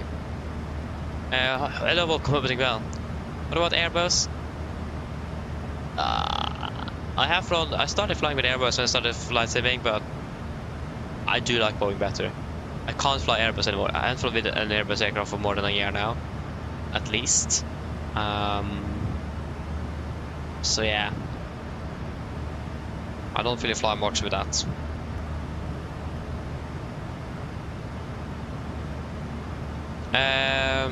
We'll wait to see regarding the ATC though. It should be online until 12 o'clock. At least that's what it says on the event. So we'll wait and see. We should be landing 10 minutes prior, if not earlier than that. So yeah.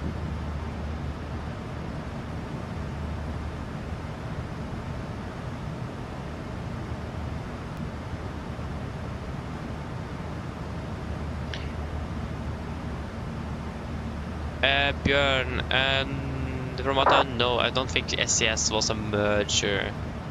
They just were founded in Stockholm in 1946 and became the flag carrier of where all the governments in Scandinavia invest or own the airline. That's why it is a flag carrier to Norway. Norway have sold out of SES, so they don't own it anymore. I think it is just Sweden. I think actually Sweden has sold it as well. I think it is just Denmark that now owns some shares in SES. But all the three countries own shares in SES, but at least Norway has sold out. So yeah, if I remember correctly.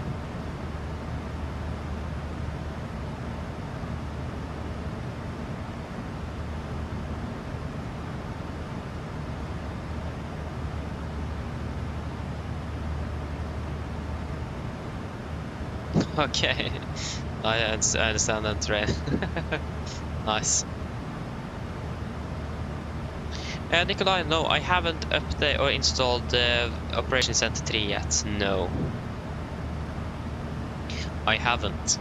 I'm not quite sure if the 737 is available there yet. So I haven't installed it yet. No, I will probably do it this quite soon.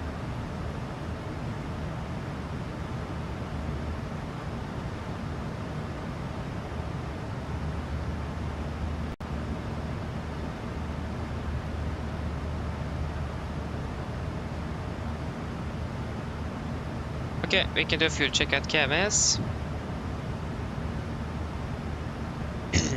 6.3, 6.7,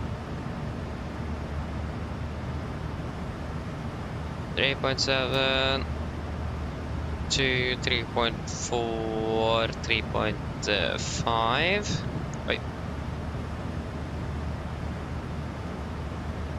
Flight time 112, we will fly for 17.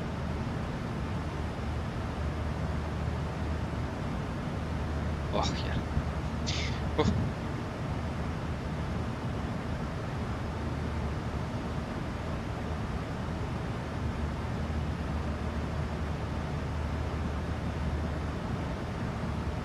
Yeah, I can agree.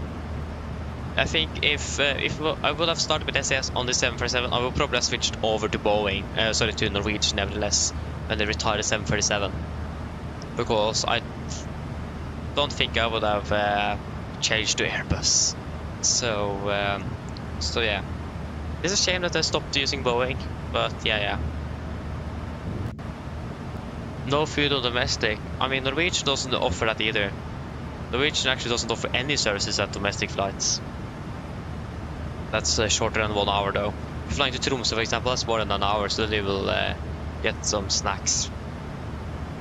So yeah. And also Norwegian doesn't offer anything on domestic less than an hour.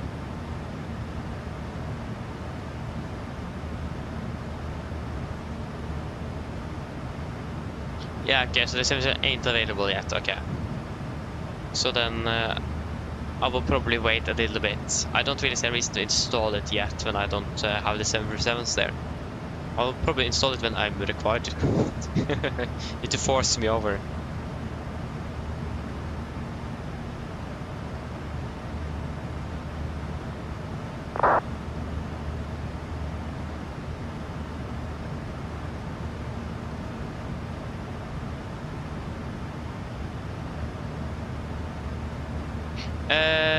Train.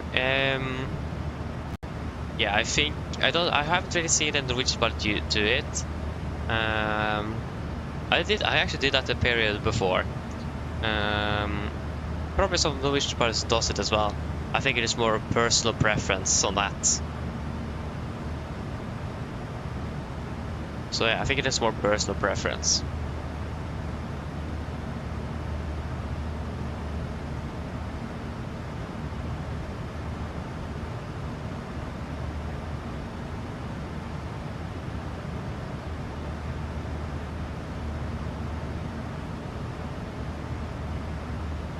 Yeah, exactly, train, yeah. I understand the point, yeah. So yeah. Like, SES basically almost went bankrupt as well. So, yeah, They were lucky to get some help from the United States. Norway didn't really want to help them. But I mean, SAS have struggled financially since they bought Bråtens in 2001. So yeah, they have struggled really with the finances there. Oh yeah, especially when Norwegian started flying and the ticket prices went down, then they struggled. Oh yeah.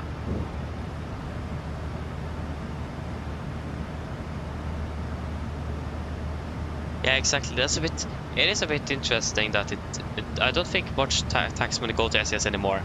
At least not here in Norway. Again, we don't really own SAS. We sold out.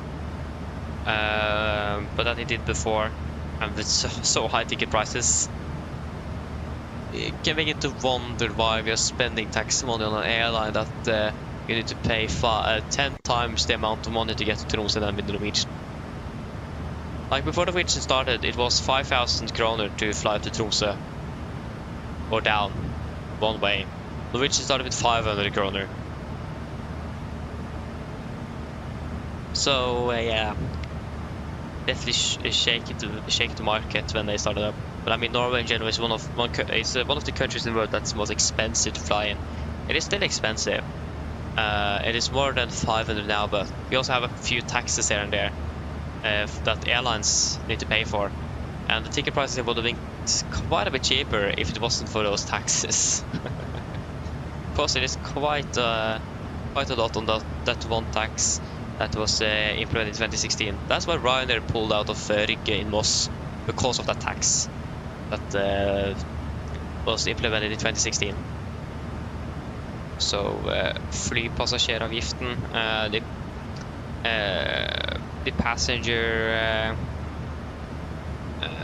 basically the passenger tax, then I imagine that's going to be translated over. So yeah, it is almost half the ticket price is that tax. So no wonder that it's expensive flying here in Norway. When is 737 update coming to 2024? That's a good question, Nikolai. We don't know. I would expect it probably because they're currently working on the 777 to update that first. So I imagine, and also the DC-6 is coming before the 737. That was not the case when they started planning. Then this DC-6 was be the last aircraft, but they would probably change there because they're going to now be the overhaul of the aircraft, so made sense. So I imagine it's coming in July, August perhaps, if not later. It is going to take some time, but I hope July, August. We'll wait and see. Sooner is hopefully sooner rather than later, and also the MAX aircraft would be nice to have.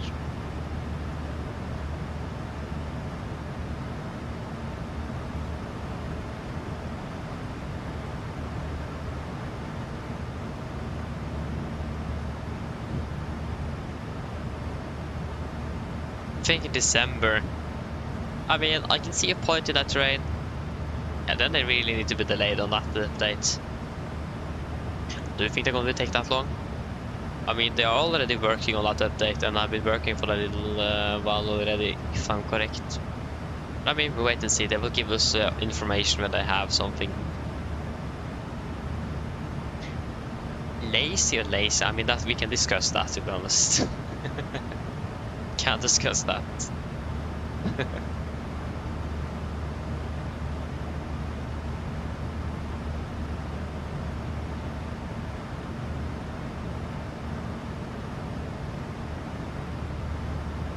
I mean, train, I can see a point in that, but I can also understand PMDG's point in that, so yeah. But I can also agree with you though. I mean, by the Dash 600, then you will have wingless aircraft. Or winglet, not wingless, but a winglet-less aircraft. So I understand both points on that. So, but I mean, I don't really care, to be honest. Norwegian have winglets, so that's fine.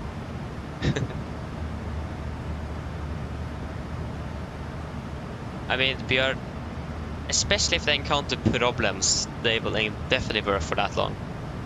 But I have to wait and see.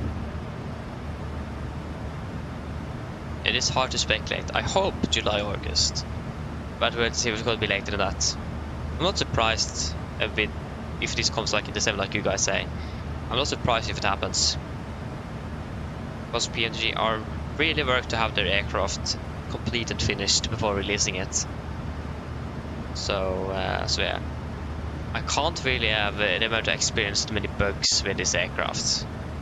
So they are really taking their time to make a great product, and I think that's a good thing compared to someone that is rushing it. A lot of bugs in the, like for example 2024, the new simulator, a lot of bugs are released. They shouldn't have released that early. They should have waited. So yeah, working to make sure that everything is working almost perfectly fine. It can't be perfect. So yeah, that's my point hopefully.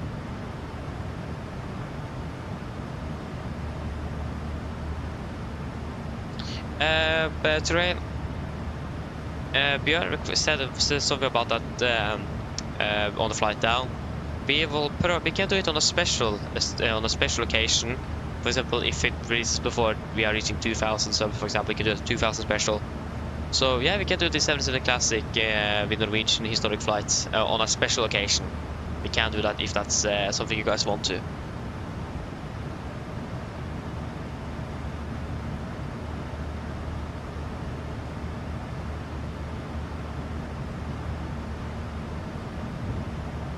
Yeah, Björn, they have quite a bit. Again, they're basically reworking the entire aircraft, like I said, so it is a lot to do. And make it compatible as well. I think the update is just going to be available for 2024. They are not working for it for 2020. And that will probably shorten down the development time. So that is quite nice.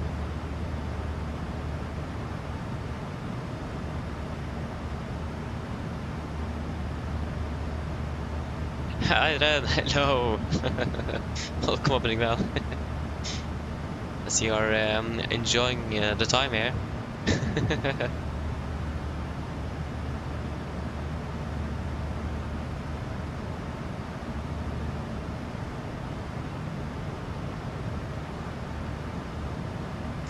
Yeah, it is not a conversion. They are basically rebuilding the aircraft around 2024. At least that's what they have said. So they're not converting the aircraft, they need to rebuild the aircraft because it doesn't work properly in 2024. So they need to rebuild it actually. Or like what Robert said, they don't copy and paste it into 2024 and then work it around there. They rebuild it to optimize it for 2024.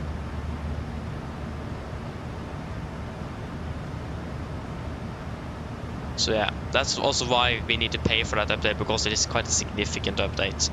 It goes quite a bit of time into it. So yeah.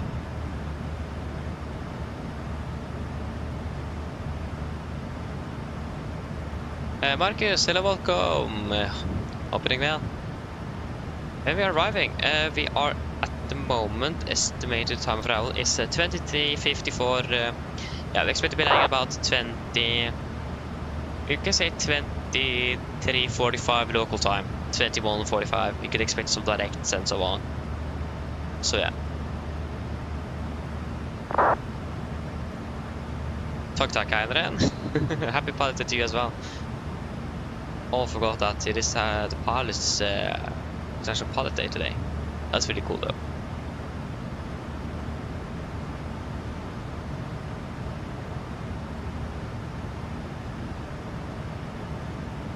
So yeah, so exactly train. And again, they're currently prioritizing the 777 aircraft, then the DC-6, and then the 747. So the 777 is not first in queue yet. They're working on it in the background though, so they're working on the cabin and on the sounds at the moment, if I remember correctly. So yeah.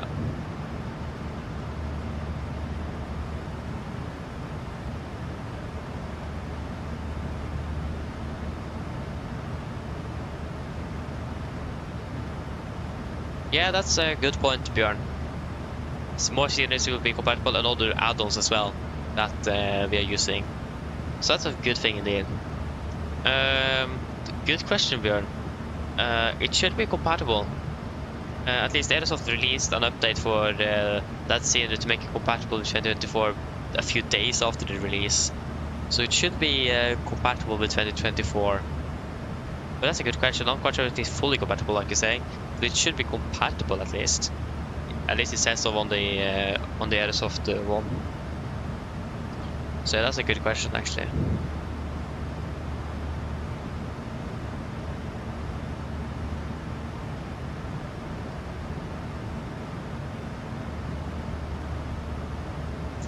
Yeah, I can understand that terrain. Moving up to Trondheim should be great, shouldn't it? Hope you will enjoy it. I mean, you probably will. So yeah. And then now we are talking about the update coming for the 737 from PMDG that they're working on for the 2024. That hopefully should come sooner rather than later.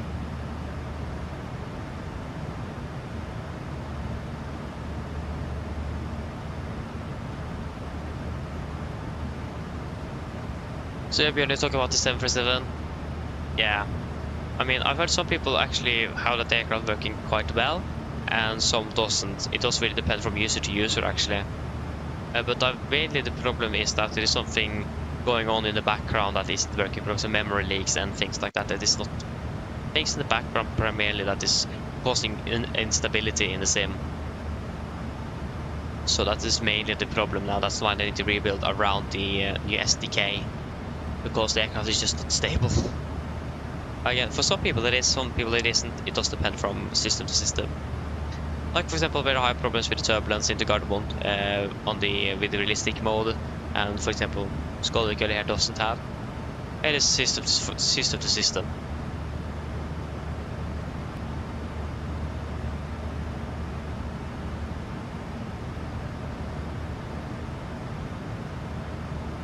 Yeah, okay, so we'll be there until August, or then either stay or move back to Sweden. Okay, I understand. What do you want though? Do you want to stay in Trondheim, or do you want to move back to Sweden? I mean, where have you applied for school next year? Have you applied in Sweden?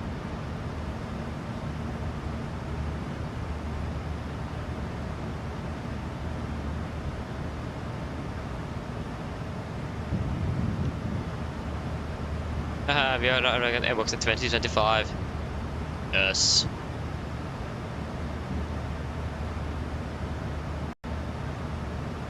Men du har fullcheckat på Umeå at 34.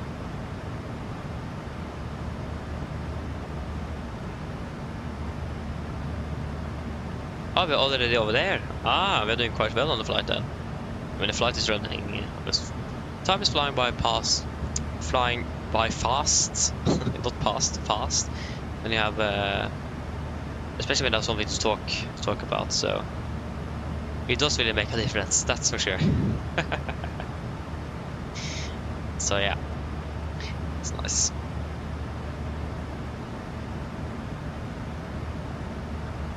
You can check on what stand we're expecting Gardermoen once we are... Oh, France is online! Whoa! That's rare. Paris control. That's really rare. Oh yeah, I was going to look at that. Where is my... There it is.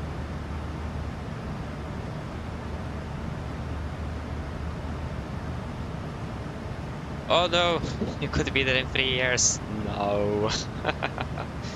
Yeah. That was unfortunate.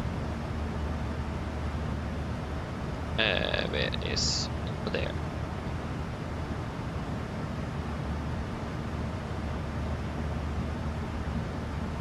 There it is. So...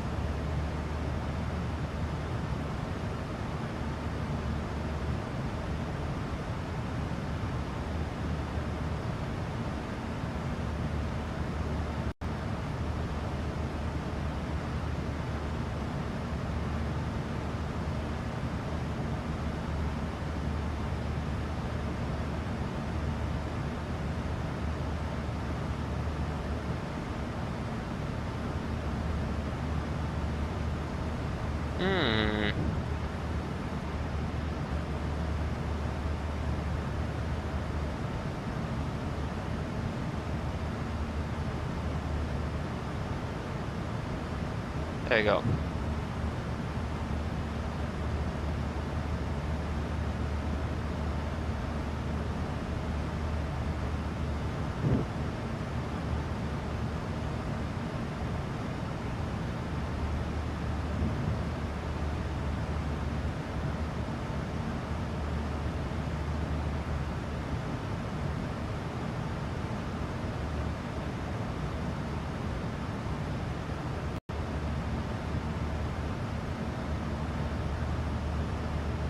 Oh, that's interesting terrain. Live for seven years until to get citizenship. That's really, really interesting.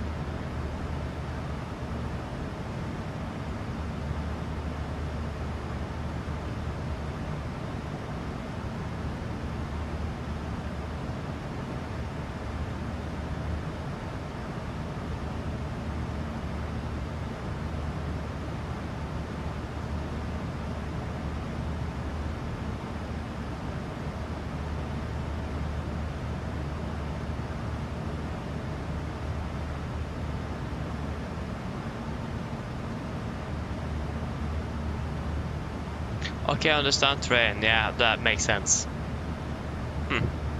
Hope we win the court case in Sweden then. Hope we'll win it. But yeah, that's really interesting that they still haven't given it that after 7 years. Interesting.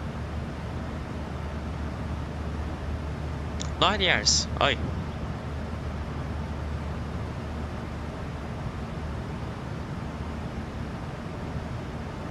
Okay, I understand. Yeah. Yeah, that's really interesting. But I know in general, searching for citizenship takes a long time. It's a bit annoying, actually. Not that I've gone through it, but I imagine it's quite annoying.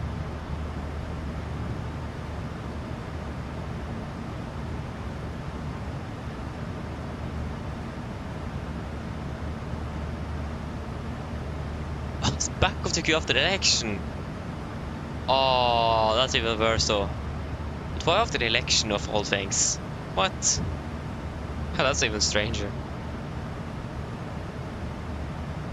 Huh. That's really interesting.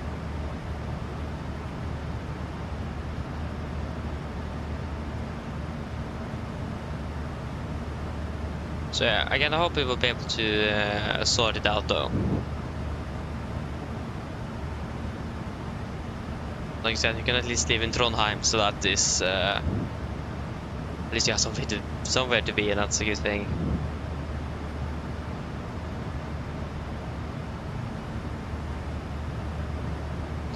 Ah, yeah, of course, makes sense. Makes sense, especially the first one. Yeah. Again, I hope we'll be able to succeed now.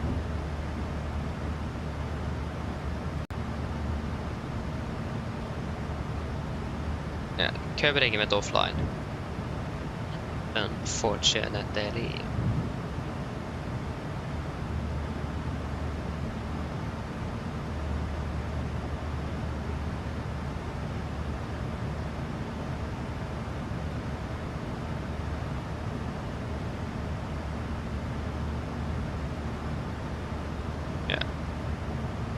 I really hope that my training as a flight, the air traffic control on will start soon.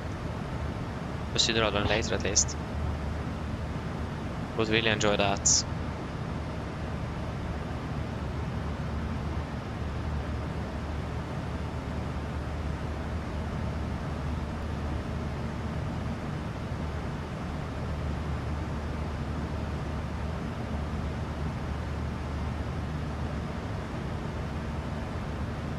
Yeah, I can understand that terrain. It's probably a bit exhausting to move back and forth between Norway and Sweden like that. Yeah, I can imagine that. Yeah, let's see what happens then.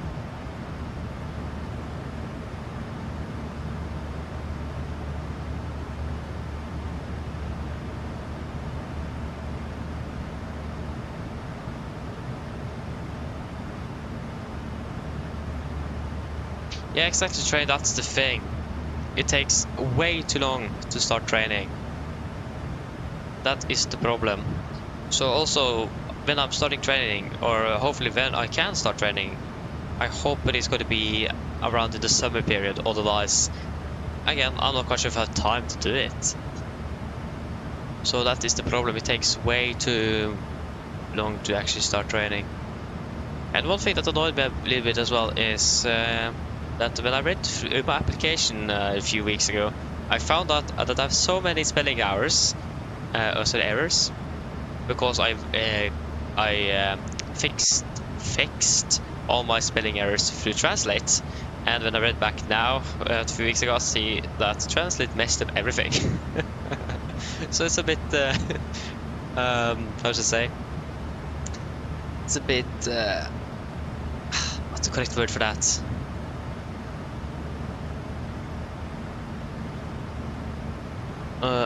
Embarrassing to read that again.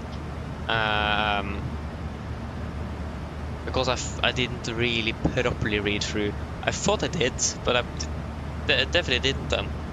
So, and I can't edit it, and that's the worst part. So it looks like I can't speak English at all. It's a bit embarrassing. So yeah. No, I wrote in English, and then I used Translate to make sure that I have spelled everything correctly. And I just found, and then it comes like, do you mean blah blah blah blah. I clicked on it, and I should have probably read a bit further through it before I applied. So yeah.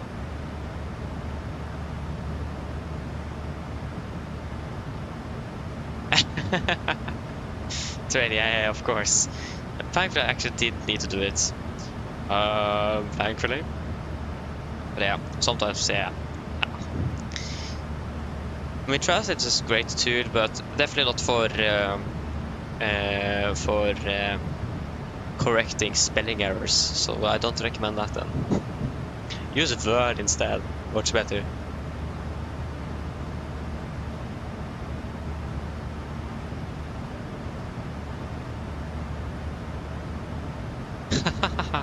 You did? Oh, that's funny, Jesper. Nice.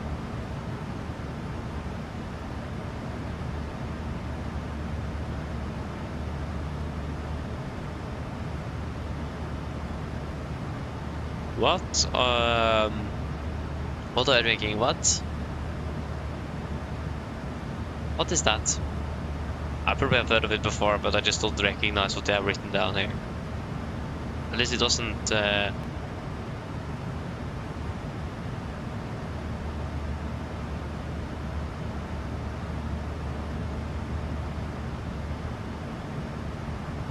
It's a German drink, yeah, then I will struggle. Fizzy apple drink, what? Oh, it's apple juice drink. Ah, okay. Then I understand. It sounds tasty though. Very good. That's nice. Yes, you were quite right then with apple soda. It is almost basically that.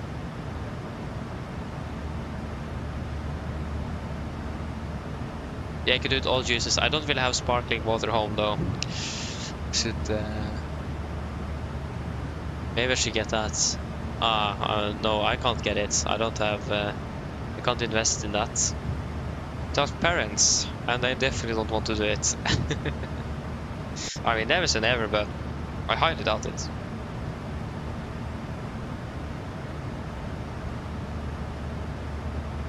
Okay, then I understand. Tropical orange, not super good. Okay. I don't really like apple juice though. I do prefer orange juice, so interesting.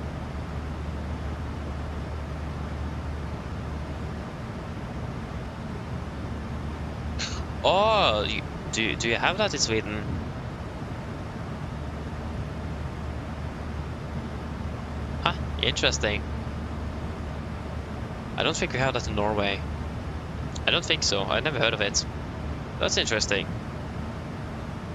What can we potentially have in Norway that you don't have in Sweden? That's a good question.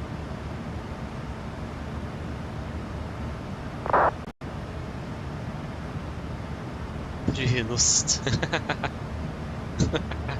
Exactly. Maybe they have that in Sweden as well, I don't know. Yeah, at least we do the fuel check at BMA, so 5.3. Yeah, 5.8. Need to... What is that? 5.0. 4.7 we have burned. 4.4. 1 hour 42, 1 hour 36. Good. And the descent is 17 now, okay. I got some winds again. It was no winds just a few months ago.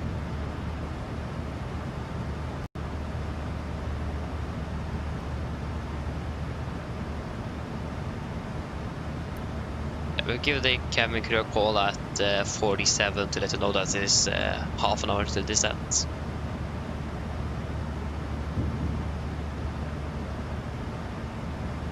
So at least we're starting to approach Oslo, so that is not too bad.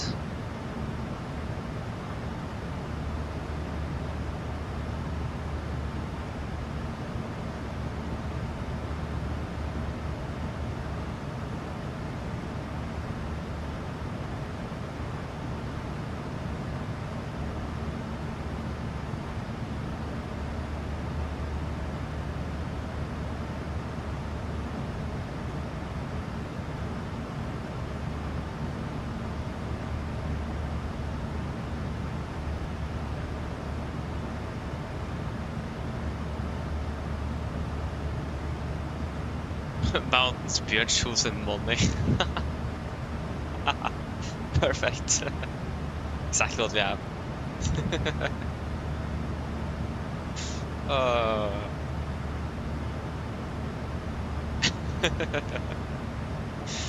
Nice.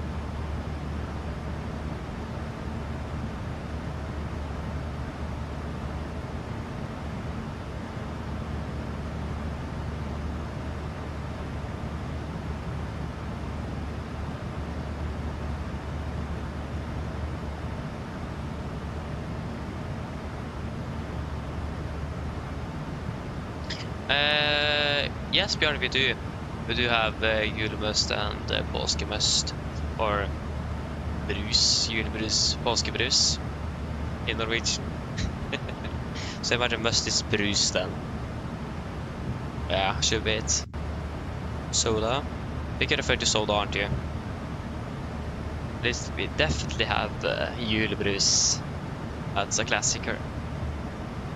The Christmas soda.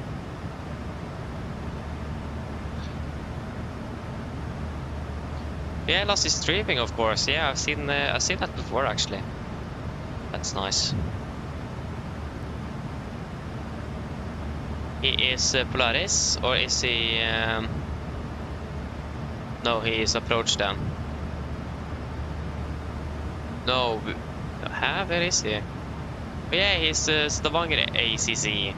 Yeah, he's controlling over Western Norway. Then I see.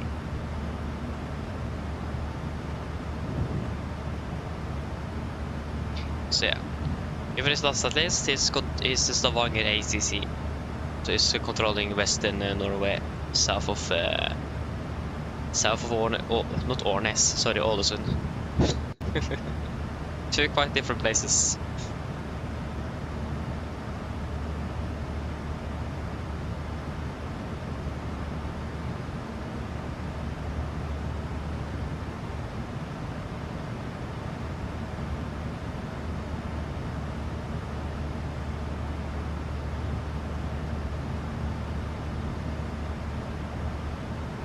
Yeah, that's what I need to double check. When is that night restriction starting in Oslo? When you are just allowed to use the right runways for landings and left for departures. When is that restriction? Allow visibility.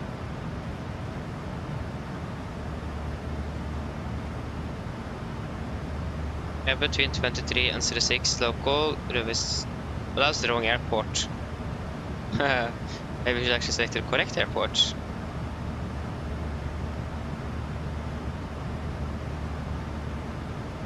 Between 21:30.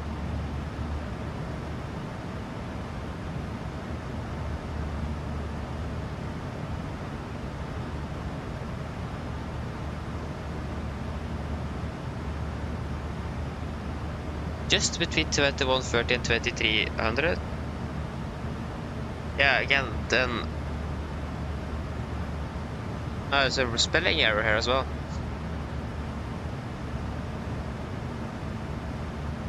Between 2300 and 0530 it is. Then we still left for 1 and right. But we used single runway operation. Yeah, that's correct. Between 23 and 0530 local, it is going to be a single runway operation. That's what it is. But between 21:30 and 23:30, then it's going to be right for landings and left for departures. But after 2300, it's going to be just a single runway operation, and that is 0 left, 1 on that, except if the runway is closed or any other reasons.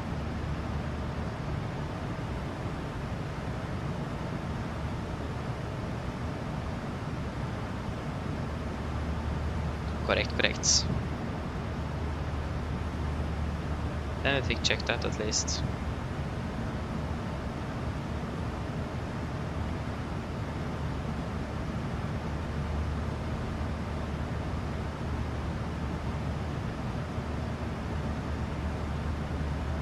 Björn, yes, that is because of noise. That is correct. And it is from 2300 local time.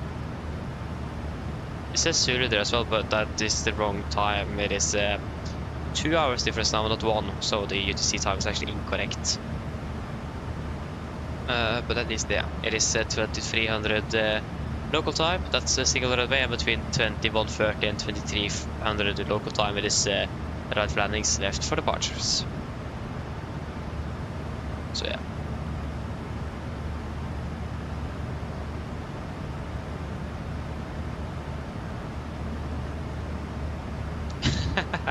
Nice, Jesper. That's cool though. Hope you have any luck.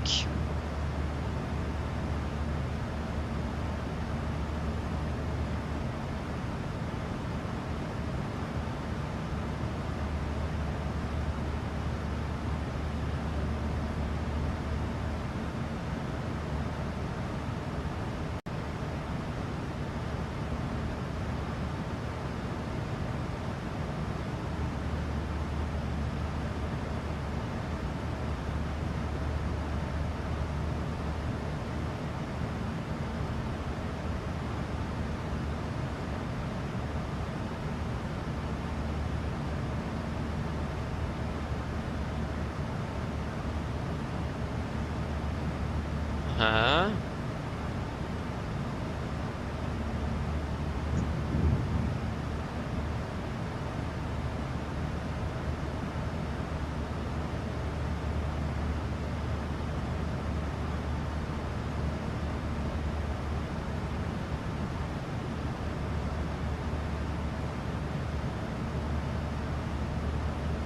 Wait, is he?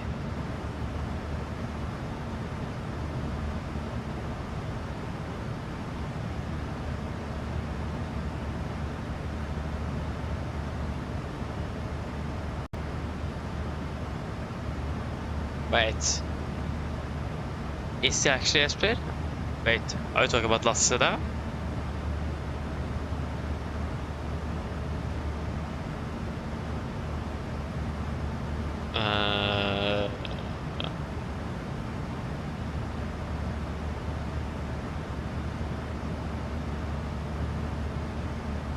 Interesting.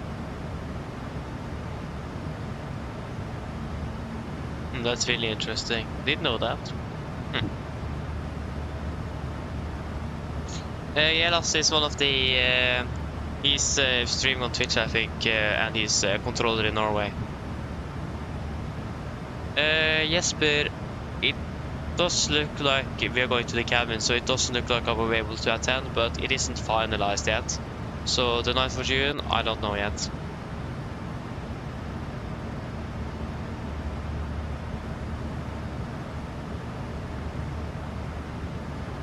Yes, it's lots of controller for Polaris over Polaris, that's correct.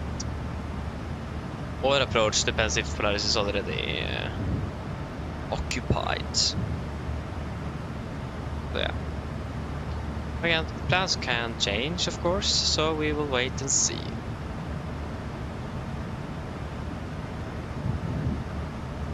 Yeah, Björn, my family owns a cabin, so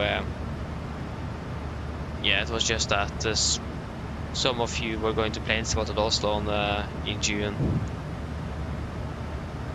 If I'm correct, yeah. So yeah, my family may go to the cabin at that weekend. It's a long weekend as well. Oh yeah. I think I finished with all my exams as well, or maybe not. I think I have my oral exams left actually. Ugh. Yeah.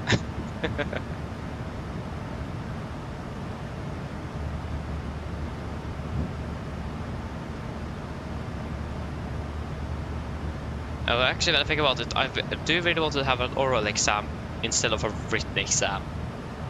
I've always just been much better at speaking than writing. Not that I'm bad at either of them or bad at writing.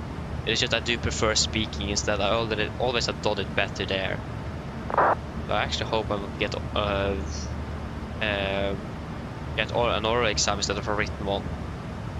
I think if you get a written one, you will not get an oral one. But I want to get an oral one and not a written one, so yeah.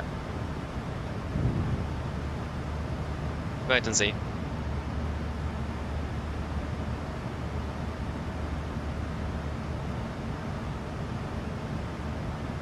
Okay, nice, Jesper.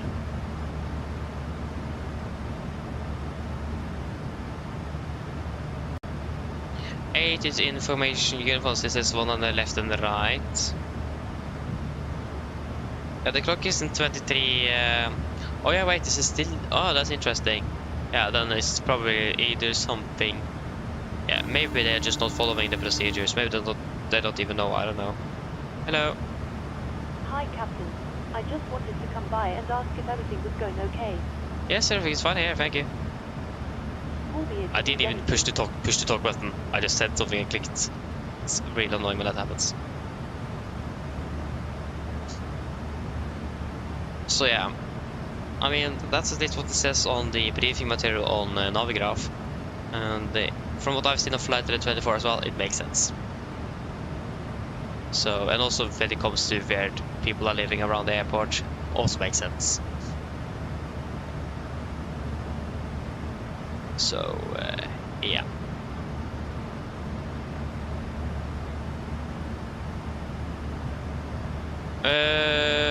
Yes, but I don't. I think he is. I think I've seen it. I've seen someone stream before. I mean, here at least on the WhatsApp map, it will probably link to the stream or something.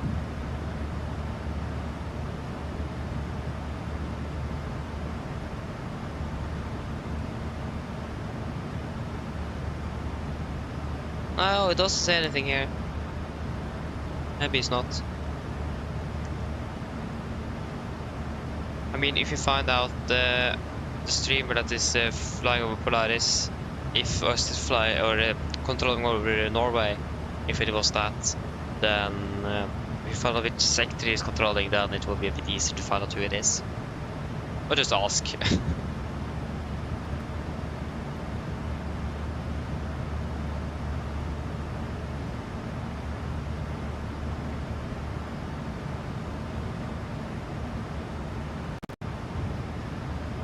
There we go.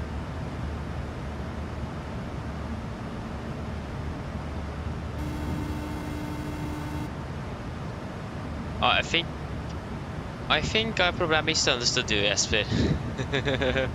Hi. Hello, just a little expect for 30 minutes until descent. In that case, we'll do final drink service. Some of the passengers are pretty thirsty. Okay, no problem. Yeah, yes, but I think I thought you said that we were watching a streamer control somewhere in Norway, and we were just looking at the finally the flights from what you could hear on the frequency there. I think that's what I thought you said, but you might have said something else referring to where you're flying at the moment. So I probably misunderstood you, so apologies for that. So yeah.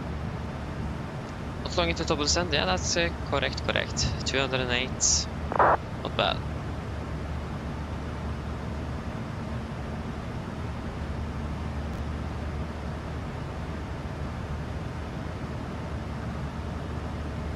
Yeah, it is Tor that's really slow. I thought, no, it is probably not Lasse, is it? I don't remember actually who it is. It is probably Tor. And we will find out because Tor is currently controlling the Oslo AOC, correction, Oslo ACC.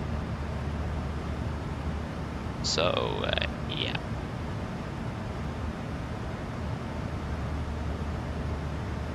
Yeah, exactly, Mick. Tor is controlling the economy of Oslo or Enos, and Lasse Ensel. Okay, that didn't sound good at all. The Stavanger ACC is Lasse, Tor is Oslo ACC. I could just simply call it Polaris East, Polaris West. Make it easy and simple to remember. Oh yeah.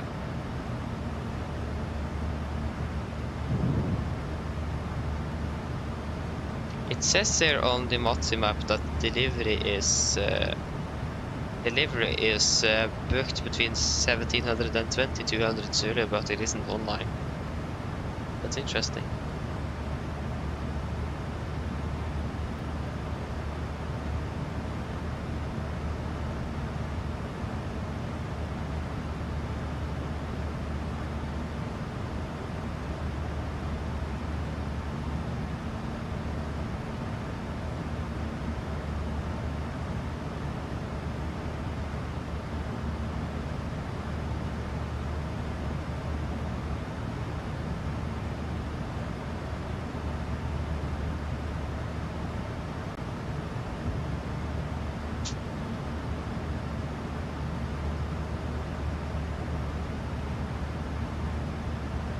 Nice. I mean, the worst thing is that we're going to be landing even later tomorrow. I think we're landing after midnight. I think we're landing 00:30 local time tomorrow from Manchester. I hope that the Norwegian doesn't mess up that schedule as well. All the schedules this weekend have been messed up. All we flying to Amsterdam, we flew to Edinburgh instead. And we have got the aircraft changed this morning. And we couldn't bloody land schedule. And hopefully nothing happens tomorrow. I have a feeling something is happening tomorrow. I have a feeling about it.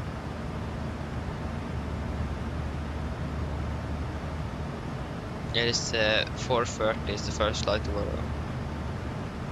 Thank you, 4:30.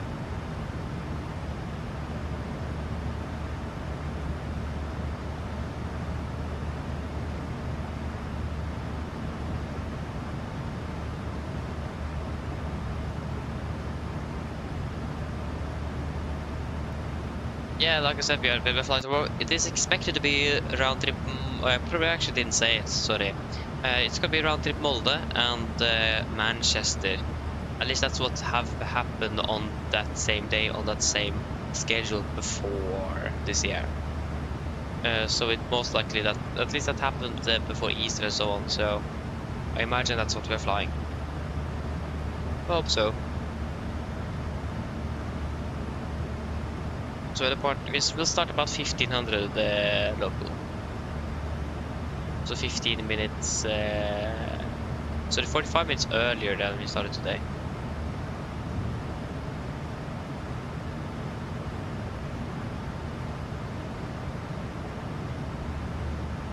Oh, nice, Jesper. 300 not so greater. Wait, where are you now? Are you landing in Oslo? That's fast. Yeah, I can see you soon then. See you soon.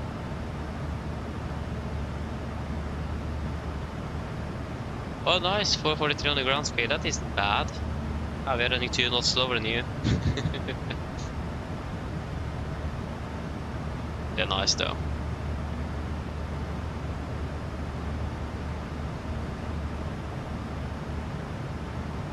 Definitely feel fatigued now. I mean, the problem is that I could sleep all the way up to 10 today, but I ended up waking up at 9, or staying up at 9, but I actually woke up like 5 in the morning.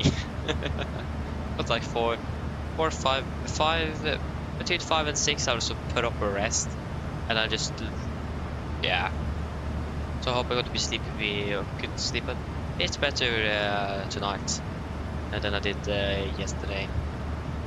It's quite annoying. I always struggle to sleep during the weekend, or when I'm flying in general. Really annoying. It is probably because I'm nervous for any potential changes to the aircraft or the schedule itself, because I don't have a fixed schedule. Like, it isn't, it isn't 100% accurate, or it could change. That's the thing. Because if we would have got the schedule direct from Norwegian, then that's what's happening, and that's planned in the future and so on. But here on the radar, it of course can be different from the different weeks. That's probably why. I'm just nervous. I hope there's no changes going to be happening. Let's see what happened.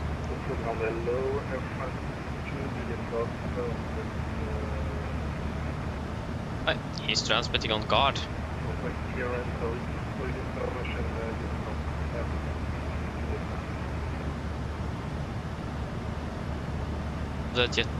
Which ground controller was that? If that was Oslo, then we're able to get that from quite far away. That was on guard at least.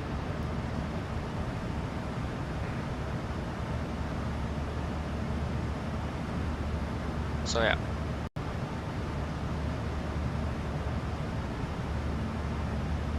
I think actually we can probably find out which aircraft we are. I mean, it's not really a good idea, but let's see what aircraft we're going to be flying with tomorrow.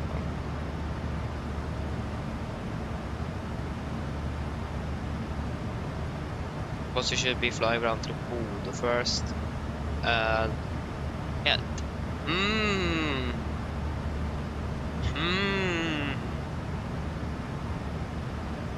Yeah. Guess which aircraft it is? It's Echo November Quebec. And what aircraft are we supposed to fly to Oslo today? Echo November Quebec. Oh. So I don't really have a good feeling now, since we got Echo November Quebec on this one, and we did it last on the schedule we were supposed to fly today, and then they switched to Romeo Sierra. Nice. Actually, the good thing is that the Romeo Sierra is stuck in Ålesund, so yeah, that's a positive thing.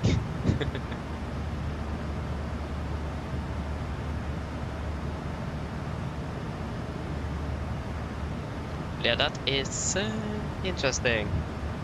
Yeah, hopefully that aircraft's going to be staying here. So it looks like to be economic correct. At least we have that aircraft, so that is a good thing. That was this. Is this Pisa? Fiumicino? Yeah, we're rather say.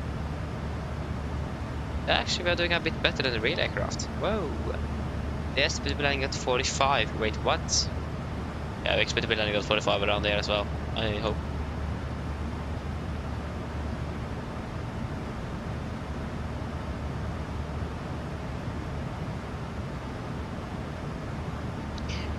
Björn, yeah, if I'm correct, is a bit concerning. Just to confirm.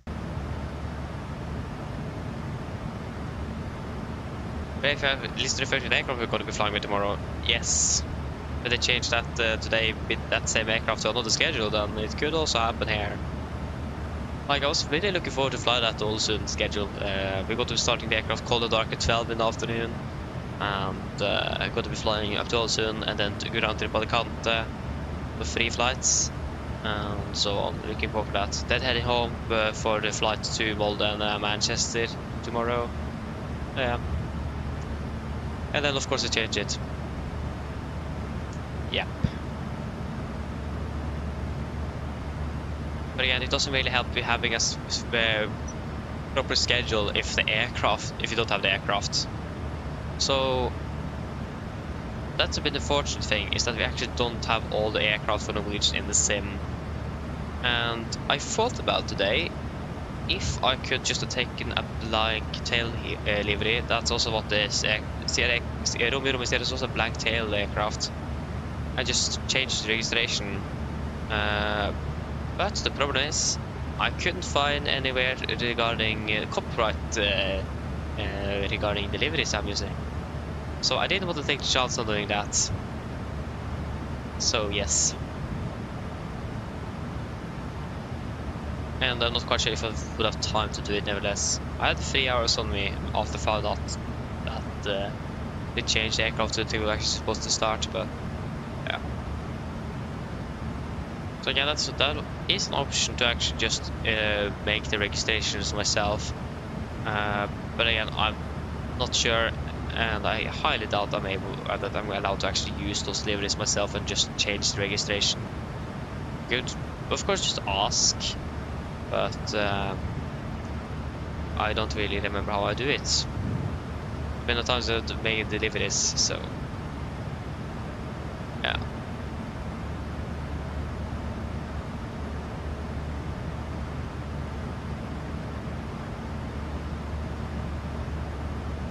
In fact, we have most of Norwegian's aircraft, nevertheless, most of them. There's a few that we don't have, so thankfully it is at least the minority we are missing and not the majority. So yeah, still a little bit annoying, especially if you try to plan the schedules a bit further ahead in time.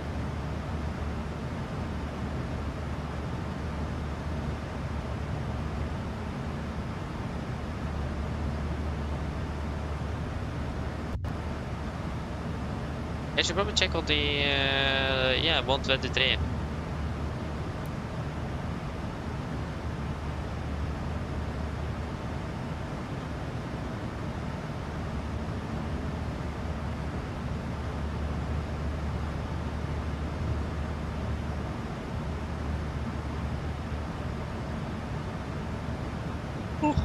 Oh, excuse me. Like I said, I'm definitely starting to feel fatigued, tired. Wait a minute. Tower is still online, okay. The ground went offline. And so did the 80s. Yeah.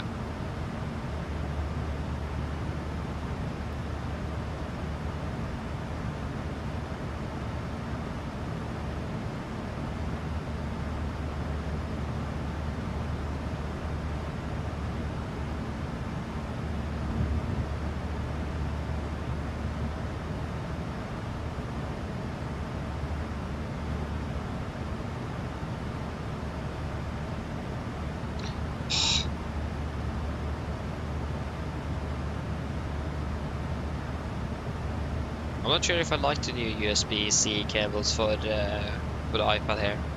It is so hard to pull out, so I'm worried to break the cable. So I'm a little concerned about that. And that sounds good. So that was a good thing with Lightning. It was a bit easier to pull in or plug in and plug out the USB-C here. It's a bit too hard to plug in, or sorry, plug out. So that is a bit annoying. We can't pull on the cable itself, otherwise you will eventually break it. The thing is that I can't really pull it out without needing to pull on the cable, so that is not good. Hello. Hi, Captain. Would you like a drink? Tea, coffee, or water? Do you guys want any last drinks? Primarily then at this moment it's gonna be then what she said. Tea, coffee, or water. Oh, excuse me. Just swallowed incorrectly there. So apologies. Water. We can actually take the other way, that's much faster.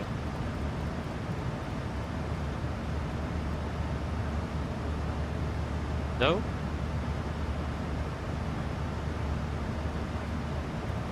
T, okay. Anything else?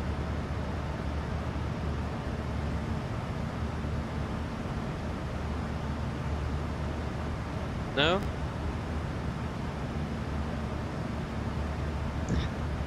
Pepsi Max?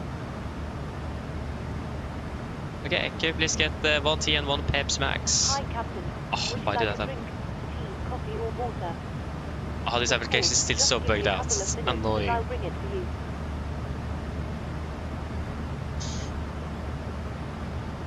Oh, no, at least welcome back, welcome back.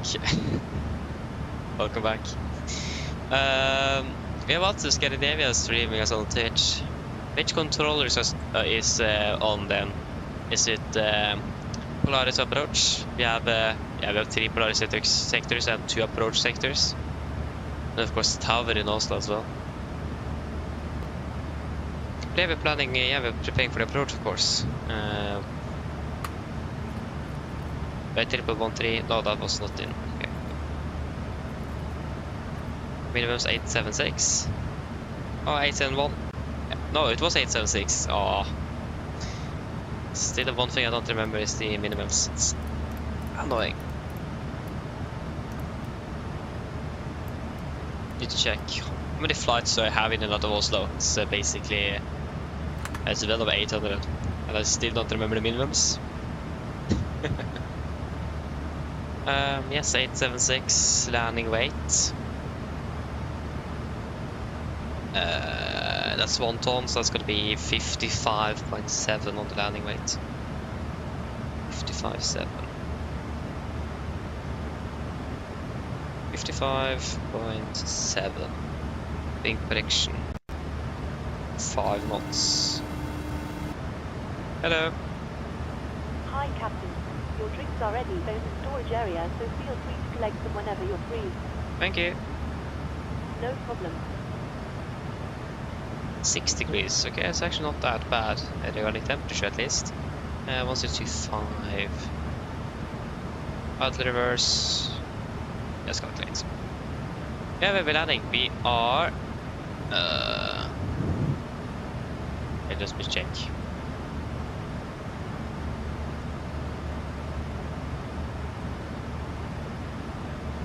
Yeah, I can take it. 23:45 lokal tid. 23:45 local. Expected to save about 10 minutes on the shortcuts, so hope for that.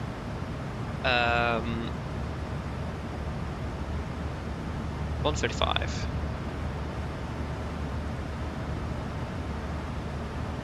Yeah, BRF 30 plus 5, 140, so minus 5, that's 135, yeah. 30. Oh, please. Work, thank you. 135, wing correction 5. And it's gonna be manual braking. Approach. 192, stand 72 is expected. And nothing will else say, yeah, we can actually take Gardermoen VR as well.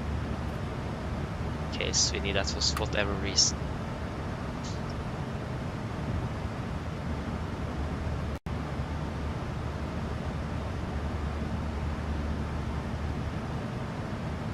Yeah. Parking stand chart is maybe something we should have as well.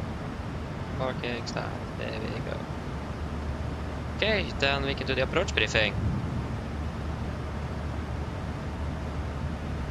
There we go. So for the approach briefing, we can start off with the star. So we're expecting the Lunip for Mike arrival. This is on chart 10-2 Juliet, effective 20th of March 25. So we will start off at the Lunip, maximum 250 knots, and then at DDAX, 250 there as well. Takeoff Mike 447, 250 below flight level 120. At 426, 250 at flight level 90, and then maximum 220 to 422, and then continue like this by 423, 424, 425, and then 453 before turning to Titla, initial approach fix, maximum 220 above 5000. MC in Oslo is 3900 feet, maximum 250 knots unless otherwise instructed. and we do not have any threats for our arrival today. For approach, we expect to ILS for 1 on the right, distance chart 11-4, effective 20th of March 25. So we're coming in by Titla, initial approach fix, correction mounted to 20 knots above 5,000, and then international fix to do the maximum 200, 4,000. The runway heading is 192 degrees, ILS Mys, 111.3 Golf Sierra Whiskey. 192, 192. Triple and 113 is also set triple with Gardermoen. We are on standby on radio number 1.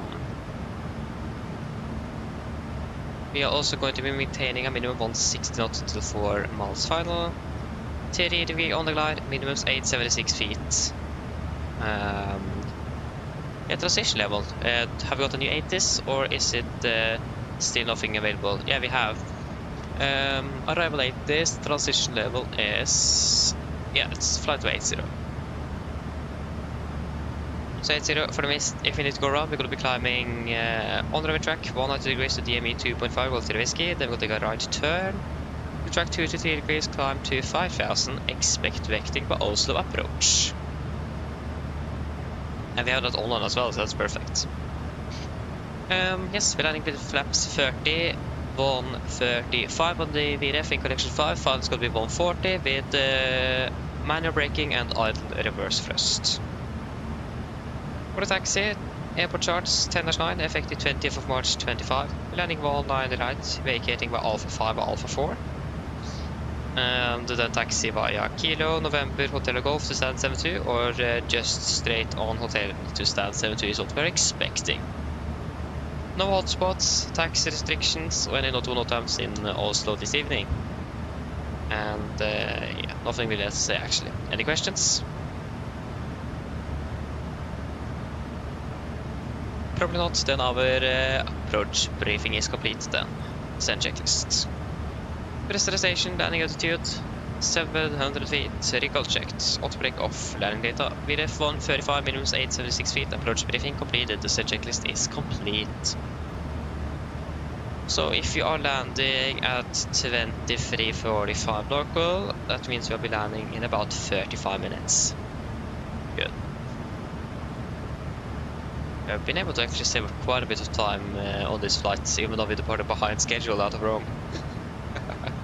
We're landing 5 minutes early and we departed 5 minutes behind. So saved 10 minutes though, not bad.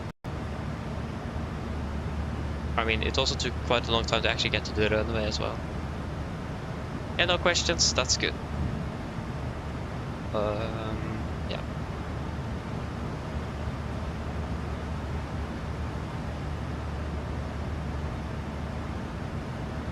This when we're ready, we can descend out to flight level 210 initially. 210. Set.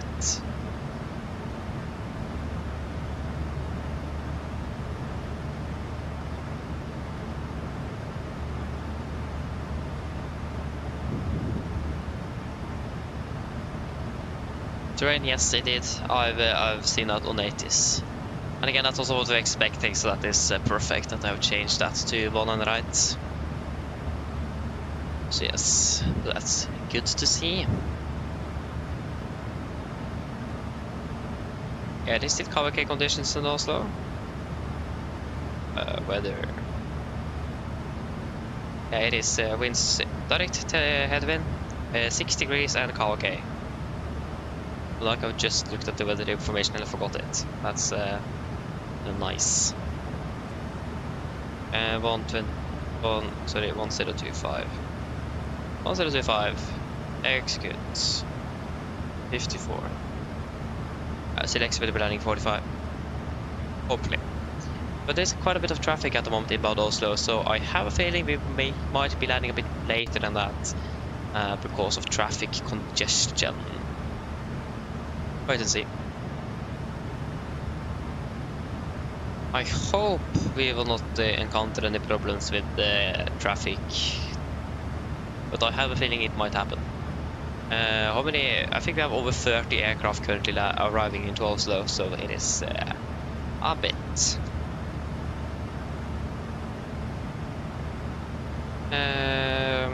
Yeah, we have currently... No, so it's 23 aircraft. And I'm not quite sure where all of those aircraft is currently located. Yeah, there we go. Yeah, basically at least half of all of those aircraft is currently landing. So yeah, it is really congested. Yeah, something like that. Yeah, it is congested indeed. So this could be interesting. So that's why we want ATC online for the entire approach. Otherwise, this will be a pain to fly. Yeah.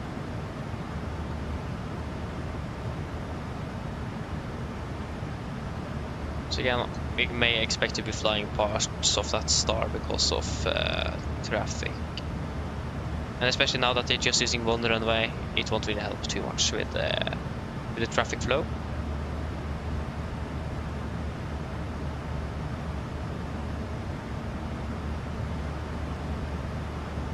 Yeah, starting to send at 20 miles, 17, so in about 3 minutes.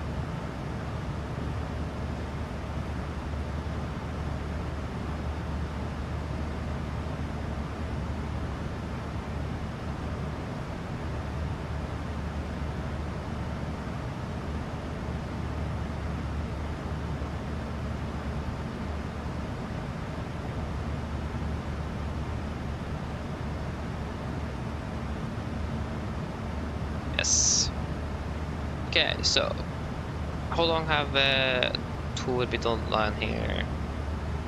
Yeah, I've been online for about 3.5 hours.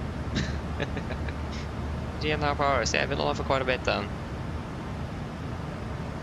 I mean, that's nice for us, or not really. The longer we wait, the higher the chance that he's disconnecting, so he's probably going to be staying all out. I think most of the controllers will stay all out and not connect or disconnect earlier. At least one of them need to be, at least Polaris need to be on, because that at least controls all of the airports in the vicinity. For example, just Gardermoen Tower that controls just Gardermoen on the ground and on final approach.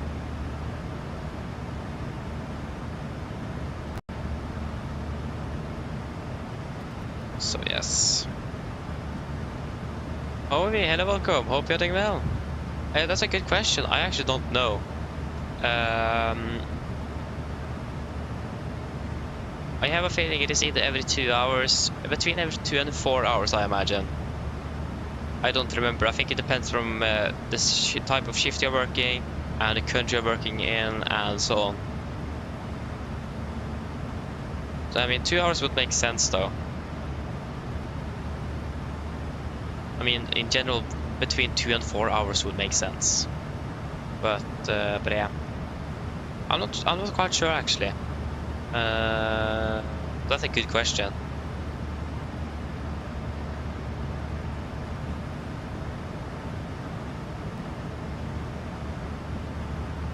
Okay, then I understand. So Avinor is 2 hours. Yeah, nice.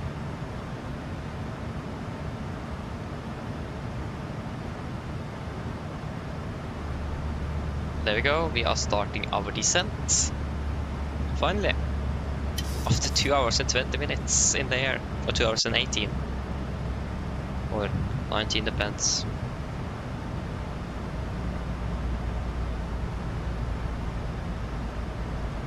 So we expect to be landing in Oslo at 45. So expecting to be, yeah, we can say half an hour then, just because we may expect some delays because of traffic. Actually, maybe not. It is quite light on the traffic around where we are. Most of that congestion is ahead of us. Wait, that is probably Polaris as well. Yes, Polaris 127 155. 127 155.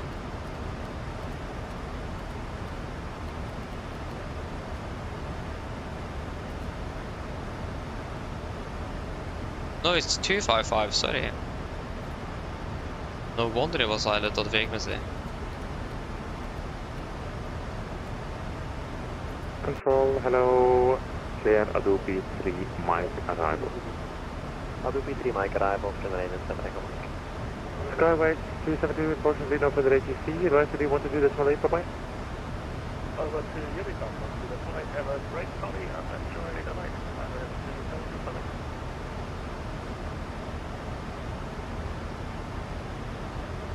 Control, god kväll, Nordic 87 Golf passing flight level 360. Nordic 87 Golf Polaris Control, hello, report position. We are currently inbound Exenta, Nordic 87 Golf.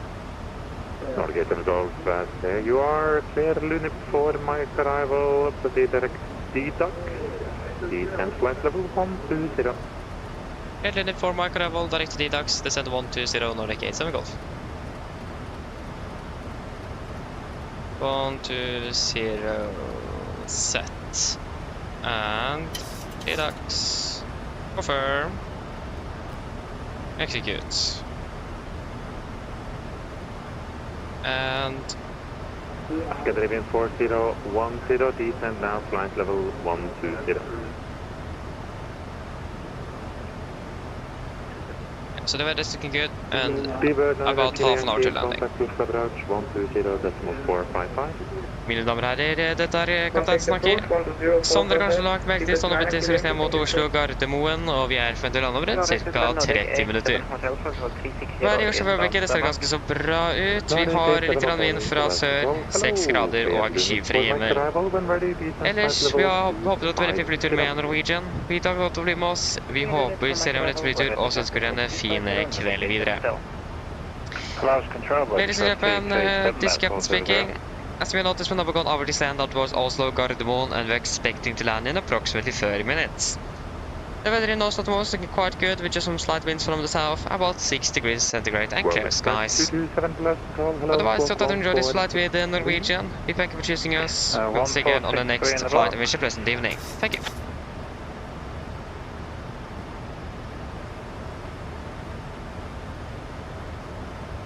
Oh yeah, they are streaming to Twitch. Nice. Yeah, I can hear on the background on the back noise that he's in a room with other people. So he's probably at the event, then I imagine. We're running a bit slow on the speed, so we will add some trust here.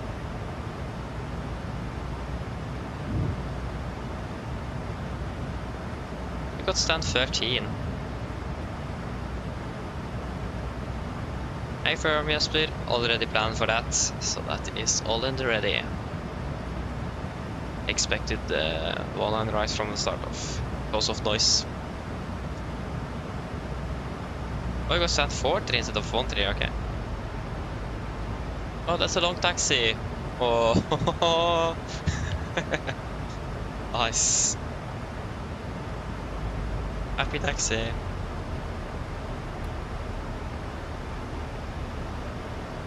Okay, thank you, Björn. Happy landing. Have a nice landing, you as well. See you at the gate.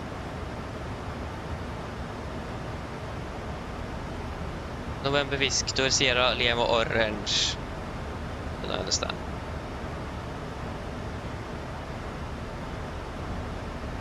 Sounds good. United 221 ready for departure. Scandinavian 90221, wind 200 degrees, 5 knots, runway 18, clear for takeoff, port airborne. 18, clear takeoff, Scandinavian 90221. World Express 227, identified. I hope that we will have a direct... Nordic 87 Golf, contact with approach 120.455. Push approach 120.455, Nordic 87 Golf, follow bro. 120.455. Scandinavian 7 Echo Mike, when ready, descent flight level 120. When ready, descent to flight level 120, Scandinavian. Aeroflot 1707, turn left heading 220, cleared ILS 19 right.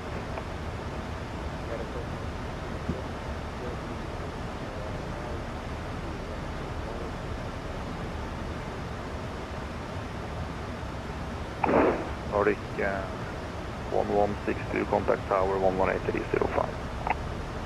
18305, take your accommodation. Oslo departure, B9 2284, with you under, sorry, Vipa 1 Charlie departure approaching, Golf Mike 602, Yeah, that's interesting, yeah. 5,500 feet, climbing to 7,000 feet. Turkish 9 Tango Mike, fly heading 100. Heading 100, Turkish 9 Tango Mike. Scan 200, descend to 4,000 feet and you're cleared ILS runway 19 right for a team. Yeah, it was a 25.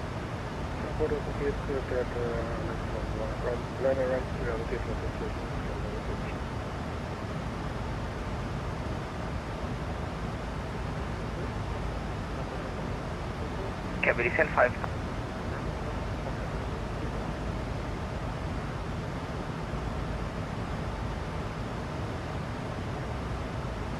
Thailand 54, request descent 5. Thai 954, descend to 6,000 feet, QNH 1025. Descent 6,000, QNH 102. Oslo departure, B9 2284 with you on the Vipa 1 Charlie departure at 7,000 feet. Beeline 2284, climb level 210.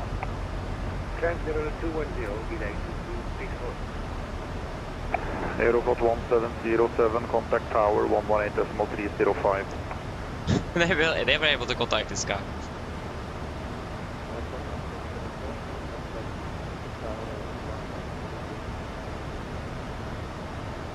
Scan 200, traffic ahead of you is now at 140 knots. Don't know why, so you better start reduce your speed and apologize if you are catching up on him.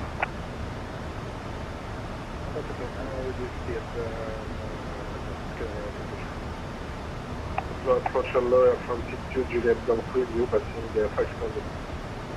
Airport 62 Golf Juliet, hello, standby. Turkish 9 Tango Mike, descend 5,000 feet and right heading 250.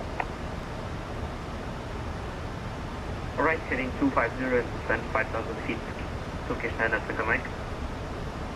Oslo approach, very good night, Boston 615, flight 34 for flight 120 inbound to Texas. There you go. And they're losing speed.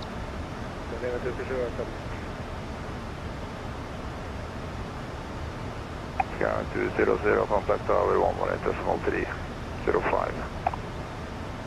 Tower 118.205, Turkish 9 Tango Mike, I need you to start your descent now, please. No, descending now to 5,000 feet, Turkish 9 Tango Mike. Yeah, all of you guys just have to start pay attention and do what I'm telling you to do. Yeah, okay, so Turkish 9 Tango Mike. I see that for you. Oslo approach, good night, Portland 6345 2214120 inbound to Texas with Victor on board.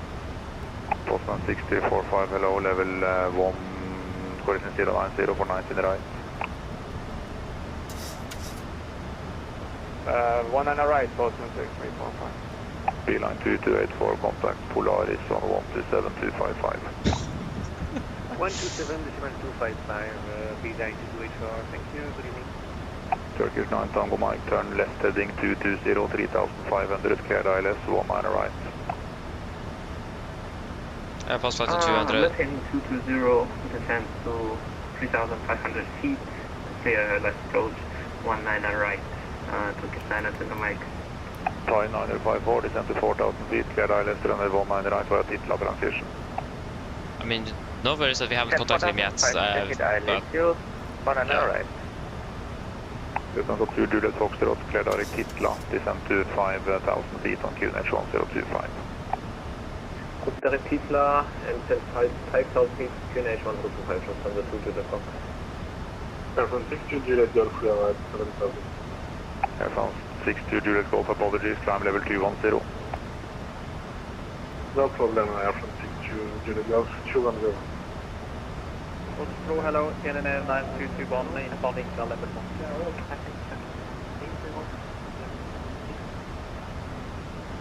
Scan 4010, hello, descend level 9001, correction 1 on right.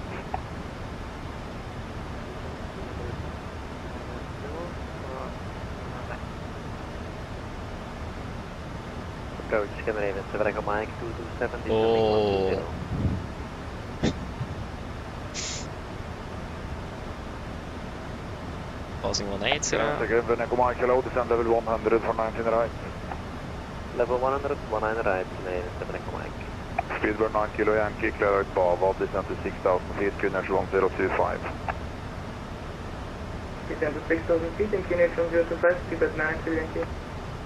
Turkish 9 at Tango Mike, are you catching up with the localizer? No, Turkish 9 at Tango Mike, I can do the visual approach. Turkish 9 Tango Mike, continue visual and call tower 118.305. Continue visual approach and contact tower 118.305, Turkish 9 at Tango Mike. Oslo Norwegian Nordic 877 Speedbird 9 at Kilo Yankee, I need to disconnect now, so don't want to show. Okie dokie. Who was calling me first? Nordic 877. Nordic 87, hotel report position. Oh, you are there, yeah, okay, I see you. Yeah, you can descend to flight level 90, 19 right, and caution similar call signs on the frequency. Descend flight level 90, 19 right, 02. Scan level 9221, descend level 90 for 19 I've right. still not been able to contact this guy. Level 90 for 19 right, scan 9221. Scan level 4010, clear direct to Take us 10,000 feet. descend to 5,000 feet, QNH 1025.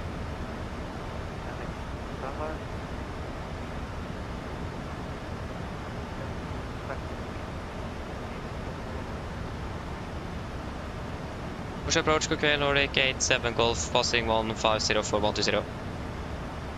Nordic 87 Golf, Oslo, good evening. Descend level 90 for 19 right, and caution similar call signs on the frequency. Descend 90, 19 right, Nordic 87 Golf. Thai 95, how can we reduce head up full speed? Thai 954, contact tower 118.305, so long. Tower 100, 350, goodbye. Lufthansa 2 Juliet Foxtrot, via Titla transition, clear ILS 19 right. By the Titla transition, clear ILS to Porsche 101. Yeah, it took us way too much time to contact him.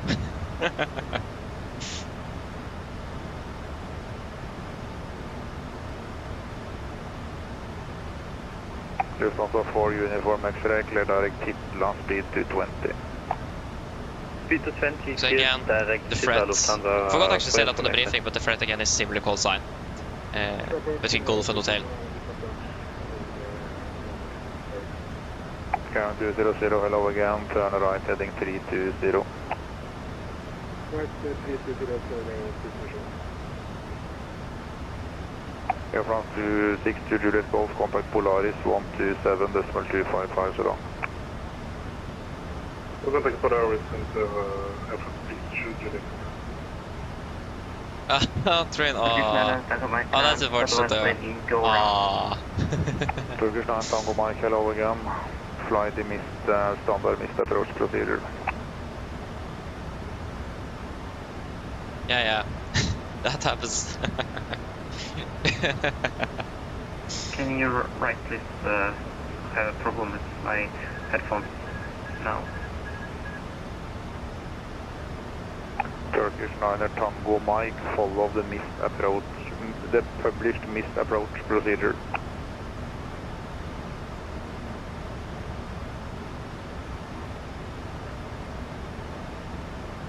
I have a problem with headphones now. Can you right please? Turkish 9 at Tango Mike. 350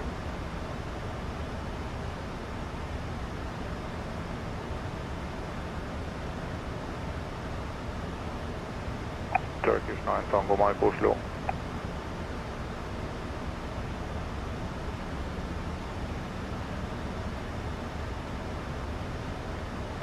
Scan 4010, Bava transition, clear ILS runway 19 right. Vi kan eksportera direkt till Titla ut. Because the aircraft in front of us have got it direct, so we can probably expect it shortly. Lufthansa 4 uniform X-ray, descend to 5,000 feet, QNH 1025. QNH 1025, descend 5,000 feet, Lufthansa 4 uniform X-ray. Turkish 9 Tango Mike Oslo. Yeah. Hello. 5 reaching 120, request Hi, for Captain. Everything is You are clear level 9 at 0. Copy, thank you, 9 0. Okay, thank you. No problem. Turkish 9 Tango Mike Oslo.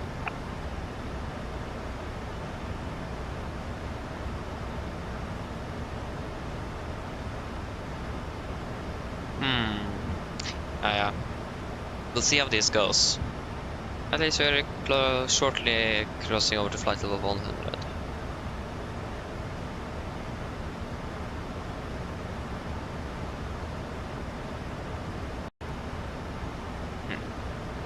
Turkish 9 and Tango Mike, no frequency. Can you please write instructions for around? Turkish 9 Tango Mike, climb to 5,000 feet and turn right heading to, correction right heading 300.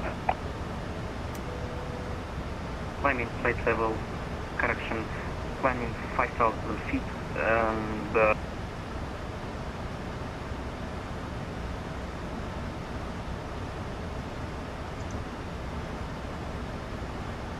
This should be Turkish 9 Tango Mike, turn right heading 300.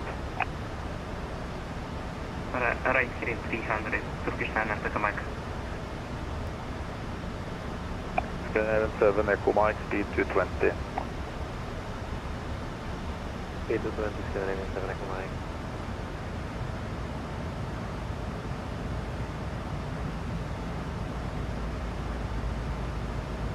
Lufthansa 2 Juliet Foxtrot, establish LF approach.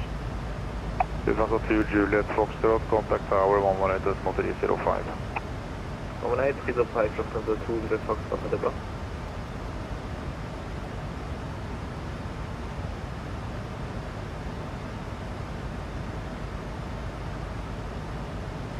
Yeah, looks like we'll be landing a little bit later than expected. Lufthansa 4 uniform X-ray via the titla transition and speed as published, cleared ILS 19 right. Cleared ILS 19 right via titla transition, Lufthansa 4 uniform X-ray. Canada 554 and please.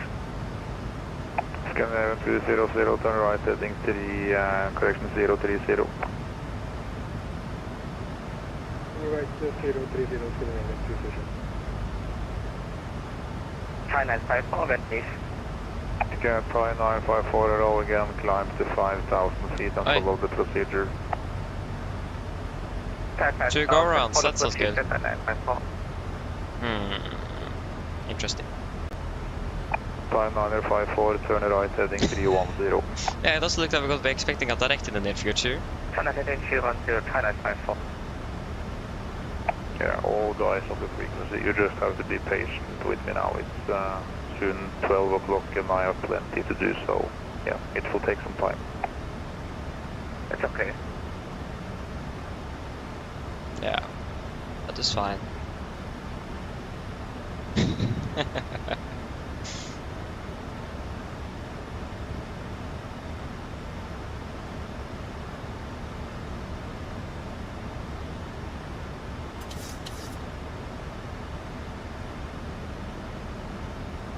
Scandinavian 7 Echo Mike, clear direct to Bavad, descend 6,000 feet on QNH 1025.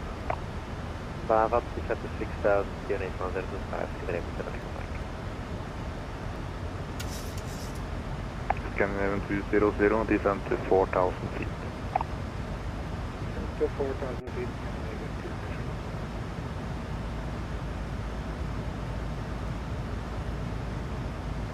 How do we have Oslo in sight? Ah, not really. Lufthansa 4 uniform X-ray, speed 180 or less. 180 or less, Lufthansa 4 uniform X-ray. Scanner 4010, contact tower 118.305. You can at least actually preset 118. Takk for det. Skulle ønske alle så det samme.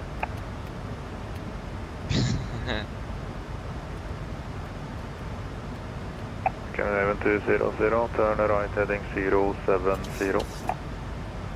Right heading 7, Scandinavian 200, speed 200 or less.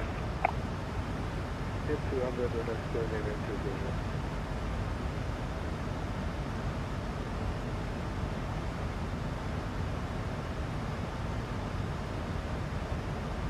Thai 954, did you just have a stop?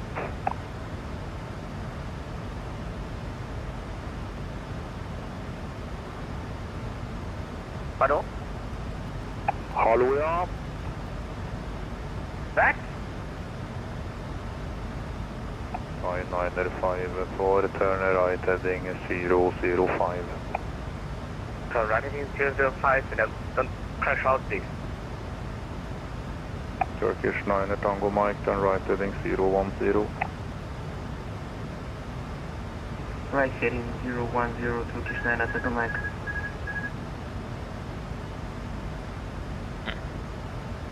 Scandinavian 200, turn right heading 160, clear ILS 19 right. I expect landing 54 at the moment. About 55 then. Nordic 87 Golf, clear direct Titla to 6,000 feet on 1025. Titla 6000, 1025, Nordic 87 Golf. 6000. Lufthansa 4 uniform X-ray, you better start your descent to be able to catch up with the glide slope. Confirm, execute, and it's going to be 1025. Archer is sending Lufthansa 4 uniform X-ray. Lufthansa 4 uniform X-ray, if necessary, you are clear the visual approach to runway 19 right to be able to get down to the glide slope. Silver, runway 19 right, Lufthansa 4 uniform X-ray. Lufthansa 4 uniform X-ray, report out to the tower on 118.305 so long. Reporting to tower 118. Okay, approach checklist, ultimate destination 1025, set cross checked, we are passing flight level 88. Now, plus minus 0, approach checklist complete. Nordic 29 uniform, climb flight level 210. Climb flight level 210, Nordic 2 November uniform. Scandinavian 200, speed 160 to 4, call tower 18305 so long. Speed 160 to 4, tower 118. Thank you. Postman 6345, clear direct to Bavad and descend to 6,000 feet, QNH 1025. Okay, tag Bavad, descend 6,000, QNH 1025, possible Chicago. Scandinavian 7 Echo Mike, descend to 4,000 feet via Bavad, transition cleared ILS 19 right. Descend to 4,000 feet via Bavad, cleared ILS 19 right, Scandinavian 7 Echo Mike.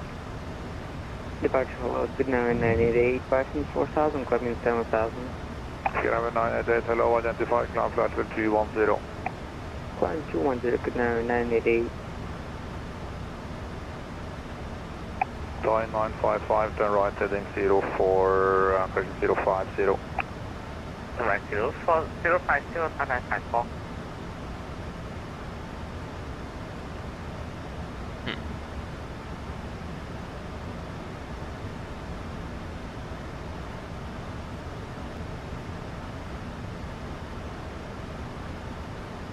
Scandinavian 7 Echo Mike, speed as published. As published, 7 Echo Mike. Nordic 2 November uniform Polaris on 127.255 so long. Correction 121.550. Contact Polaris 121.550, Nordic 2 November uniform, thanks very much. Good night. Passing go.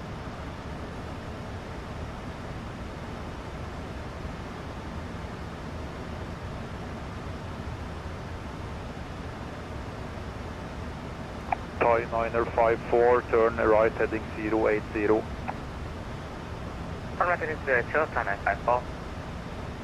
And Thai 954, speed 220. Speed 20, indicated.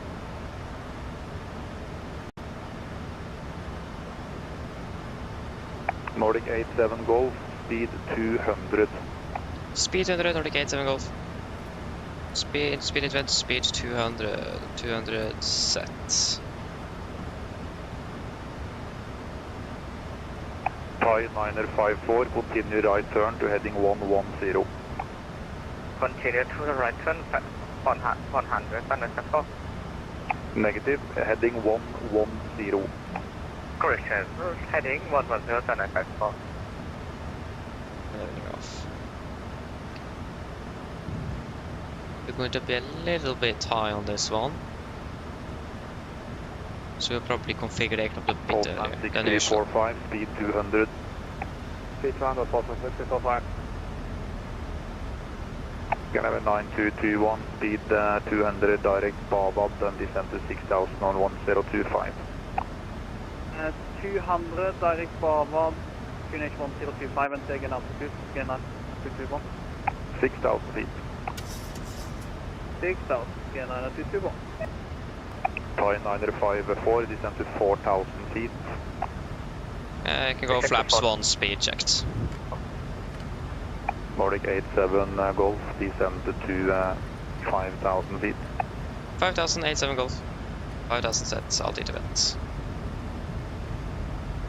Turkish 9 Tango Mike, turn right heading 050. Right heading 050. 1000 to go. Thai 954, turn right heading 160, cleared ILS 19 right.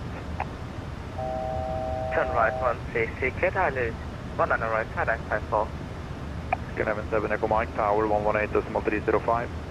118.305, Nordic 87 Golf, cleared ILS approach via Titla transition 1 on right. Cleared ILS 1 on the right for Titla transition Nordic 87 Golf.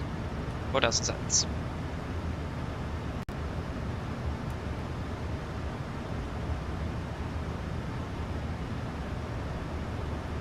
Nordic 87 Golf, speed 180 or less.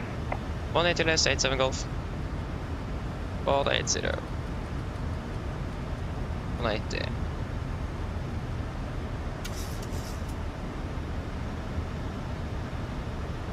Oslo approach, hello, Scandi 60 kilo, 7000 feet.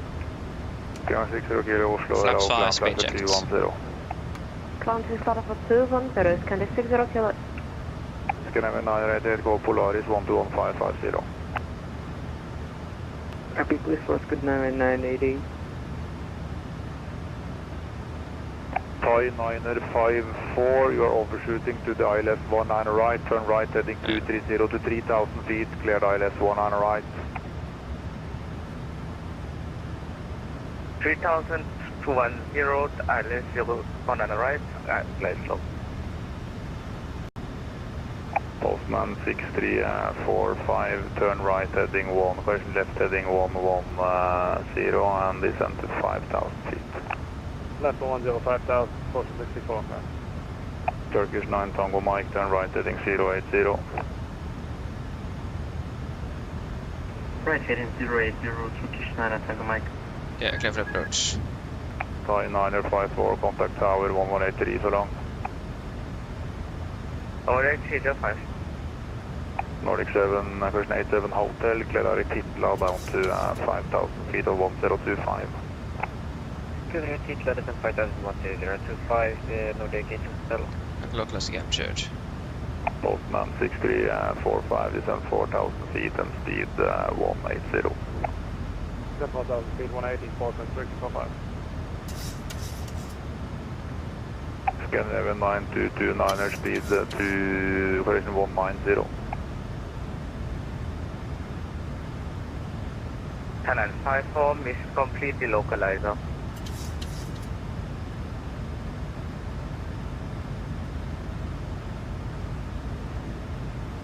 Thailand 54, miss localizer. Okay, Thai 954, continue present heading, I just have to breathe for 10 seconds. Classic captured, miss approach altitude 5000. Postman 6345, turn right heading 230, cleared ILS 19 right. Heading 230, cleared 19 right, Postman 365. Thai 954, turn right heading 290 and climb to 4000 feet. 290, climb 4000, Thailand 954. Turkish 9 Tango Mike, turn right heading 130. 2500. Right heading 130, Turkish 9 Tango Mike. Nordic 87 Golf, contact tower 118.305. 18305 Nordic 87 Golf, bra bak går vi. Jo, takk for det.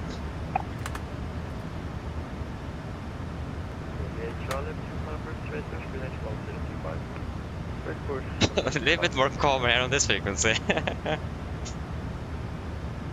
Torday, god kveld, Nordic 87 Golf, established 1 on the right.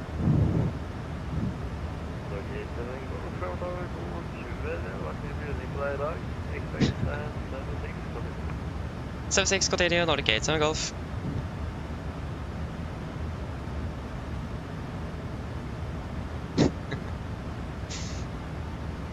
Get down, flaps 15, speed checked.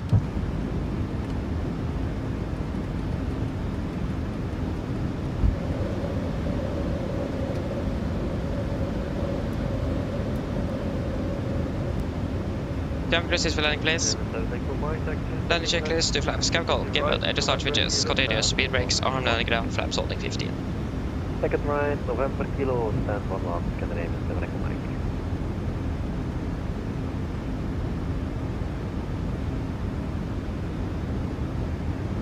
Nordic 87 Golf, wind 190, division 7 knots, runway 190 right, clear to land.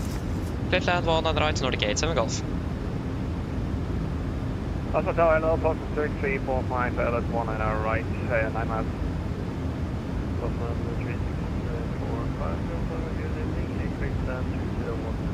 Flaps 30, speed checked. Fine from exit right at the gate, thank you very much for your service, have a great evening, bye-bye. Got it, land checklist, flaps, 30 plan, 30 green, landing checklist complete.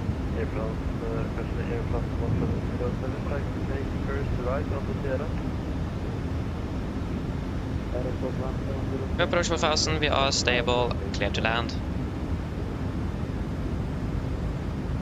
1,000.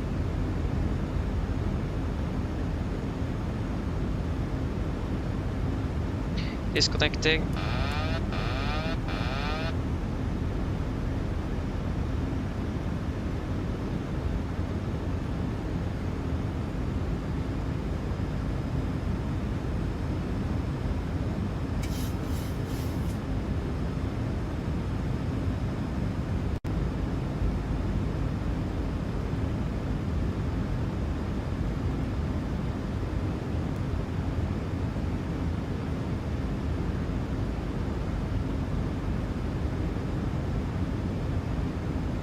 $500.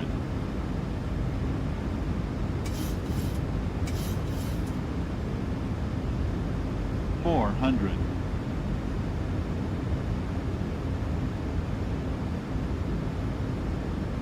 300.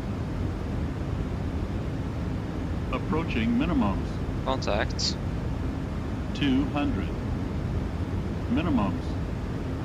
And our 8 Charlie, okay, Charlie, make 100. right turn onto Kilo, taxi, Kilo, 50, November, stick to that 40, Kilo, holding pressure, 30, 20, 10, right Kilo, that's November, repeat the next one, Charlie. Victor and Sierra, holding 100. Victor and Sierra holding. 100 knots.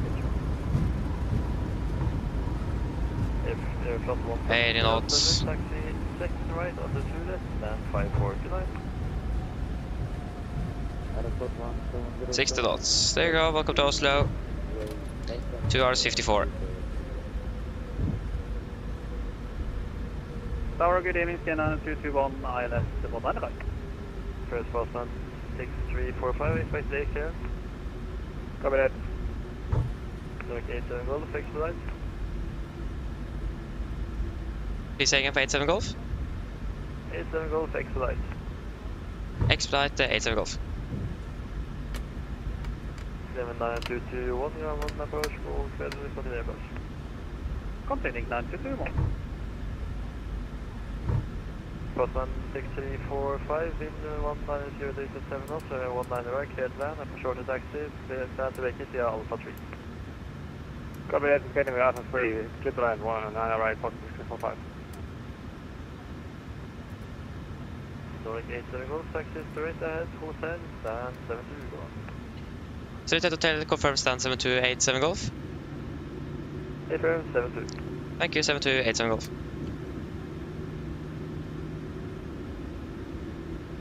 Left clear, right clear.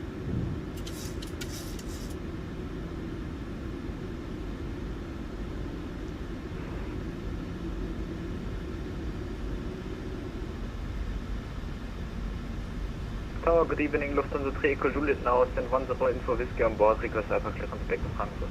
Left clear, right clear. Lufthansa 3 Echo Juliet, number 1 clear. 7272, 7272. You're number 1. Number 1. Turkish 9 Tango Mike, let's establish runway 19 right. Oh. Turkish 9 Tango Mike, over tower head over again, continue approach. No, that was wrong. Why is takeoff turning to the left? Turkish 9 Tango Mike, ready to 160 knots to left. More repair, stand 72.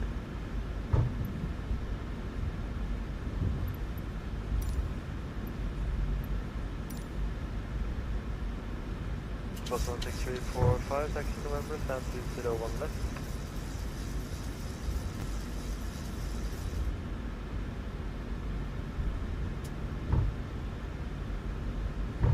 Left clear, right clear. Oslo Tower, Turkish 9 Tango Mike, can we, after landing taxi to stand 56, please? Turkish 9 Tango Mike. 221, mid 190, reason 7 knots, so 1 right, clear to land. 100 Midland, Sierra 221. Turkish 9 Tango Mike, equate stand 56, continue.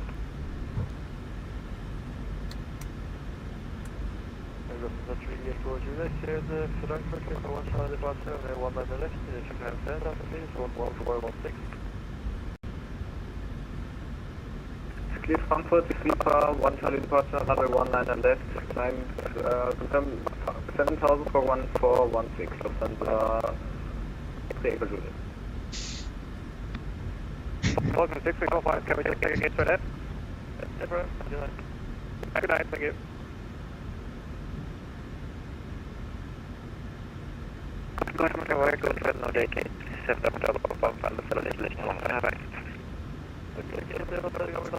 Park brake set. Kanske number 2. Number 3, oj.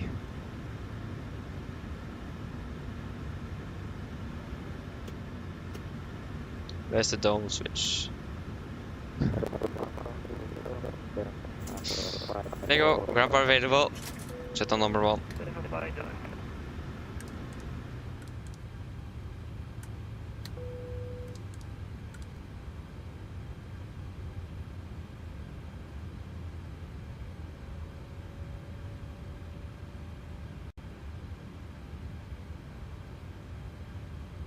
Turkish 9 Tango Mike, 20334 knots, so 1 right, clear to land. Runway 19 right, clear to land, Turkish 9 Tango Mike. 79221, taxi taking right November, kilo stand 170. November, ILS, flatland right.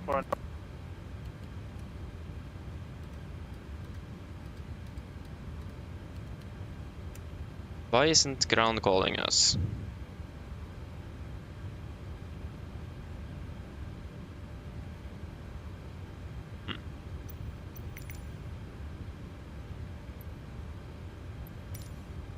The boarding requested.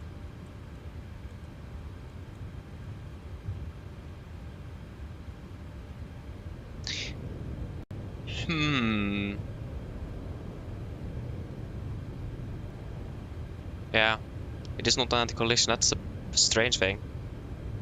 I think self-link cargo is just bugged out as usual. Shut on checklist to the line, fuel pumps off, probate off, autopilot set. Flaps up, no light park brake set, engine start levers cut off, weather radar off. Shut on checklist to the line is complete.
Okay, there we go. Shutdown checklist below the line. Techno completed if we complete the shutdown checklist complete. Then it's just deboarding left then.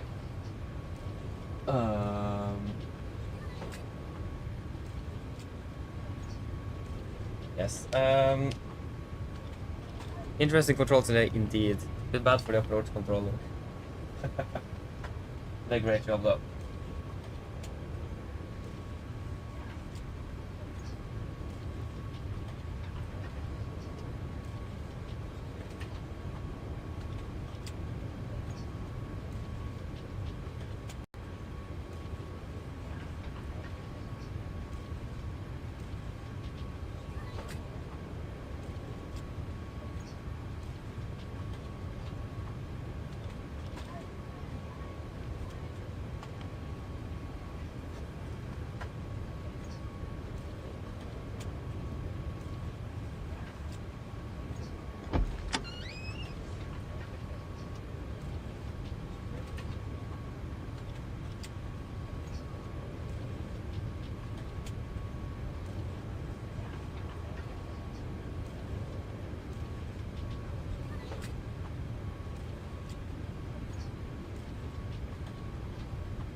Yeah, what happened there? Yeah, it was just probably a combination of he's tired and people not really listening to him. So yeah, that is probably what happened there. Wait, so I imagine that is what happened. Different cargo isn't working, that's nice.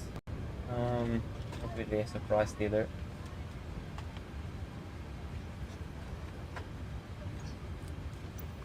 How many left? 8 passengers left.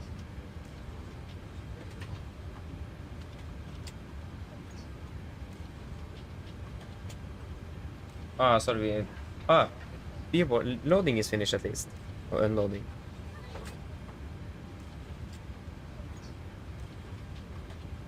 Yes, indeed, flying tomorrow indeed. It looks like it's gonna be round trip Malden and Manchester tomorrow. Should be nice. Unless Norwegian changes anything today as well. Or tomorrow, sorry.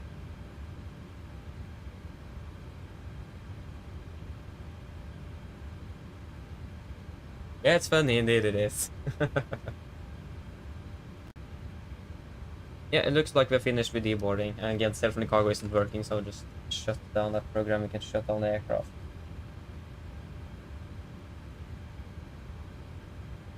No, it's going to be round trip Malden and then round trip Manchester, so 4 flights in total tomorrow. But they should be done, shut down the aircraft. Good.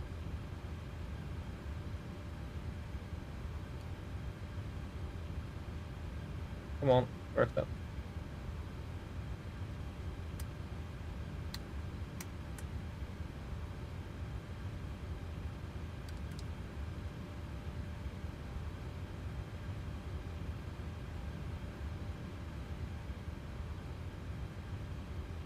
Yes, secure checklists.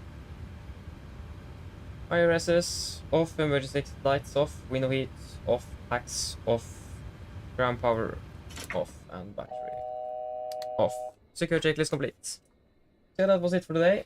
Like I said, we should be back flying tomorrow. Should be starting at 1500 local, 1300 UTC. Hopefully round trip Malden, Manchester, but let's see what happens. We hope that you enjoyed this one and hope to see you all again on the next ones. Have a good night. See you later. Bye bye.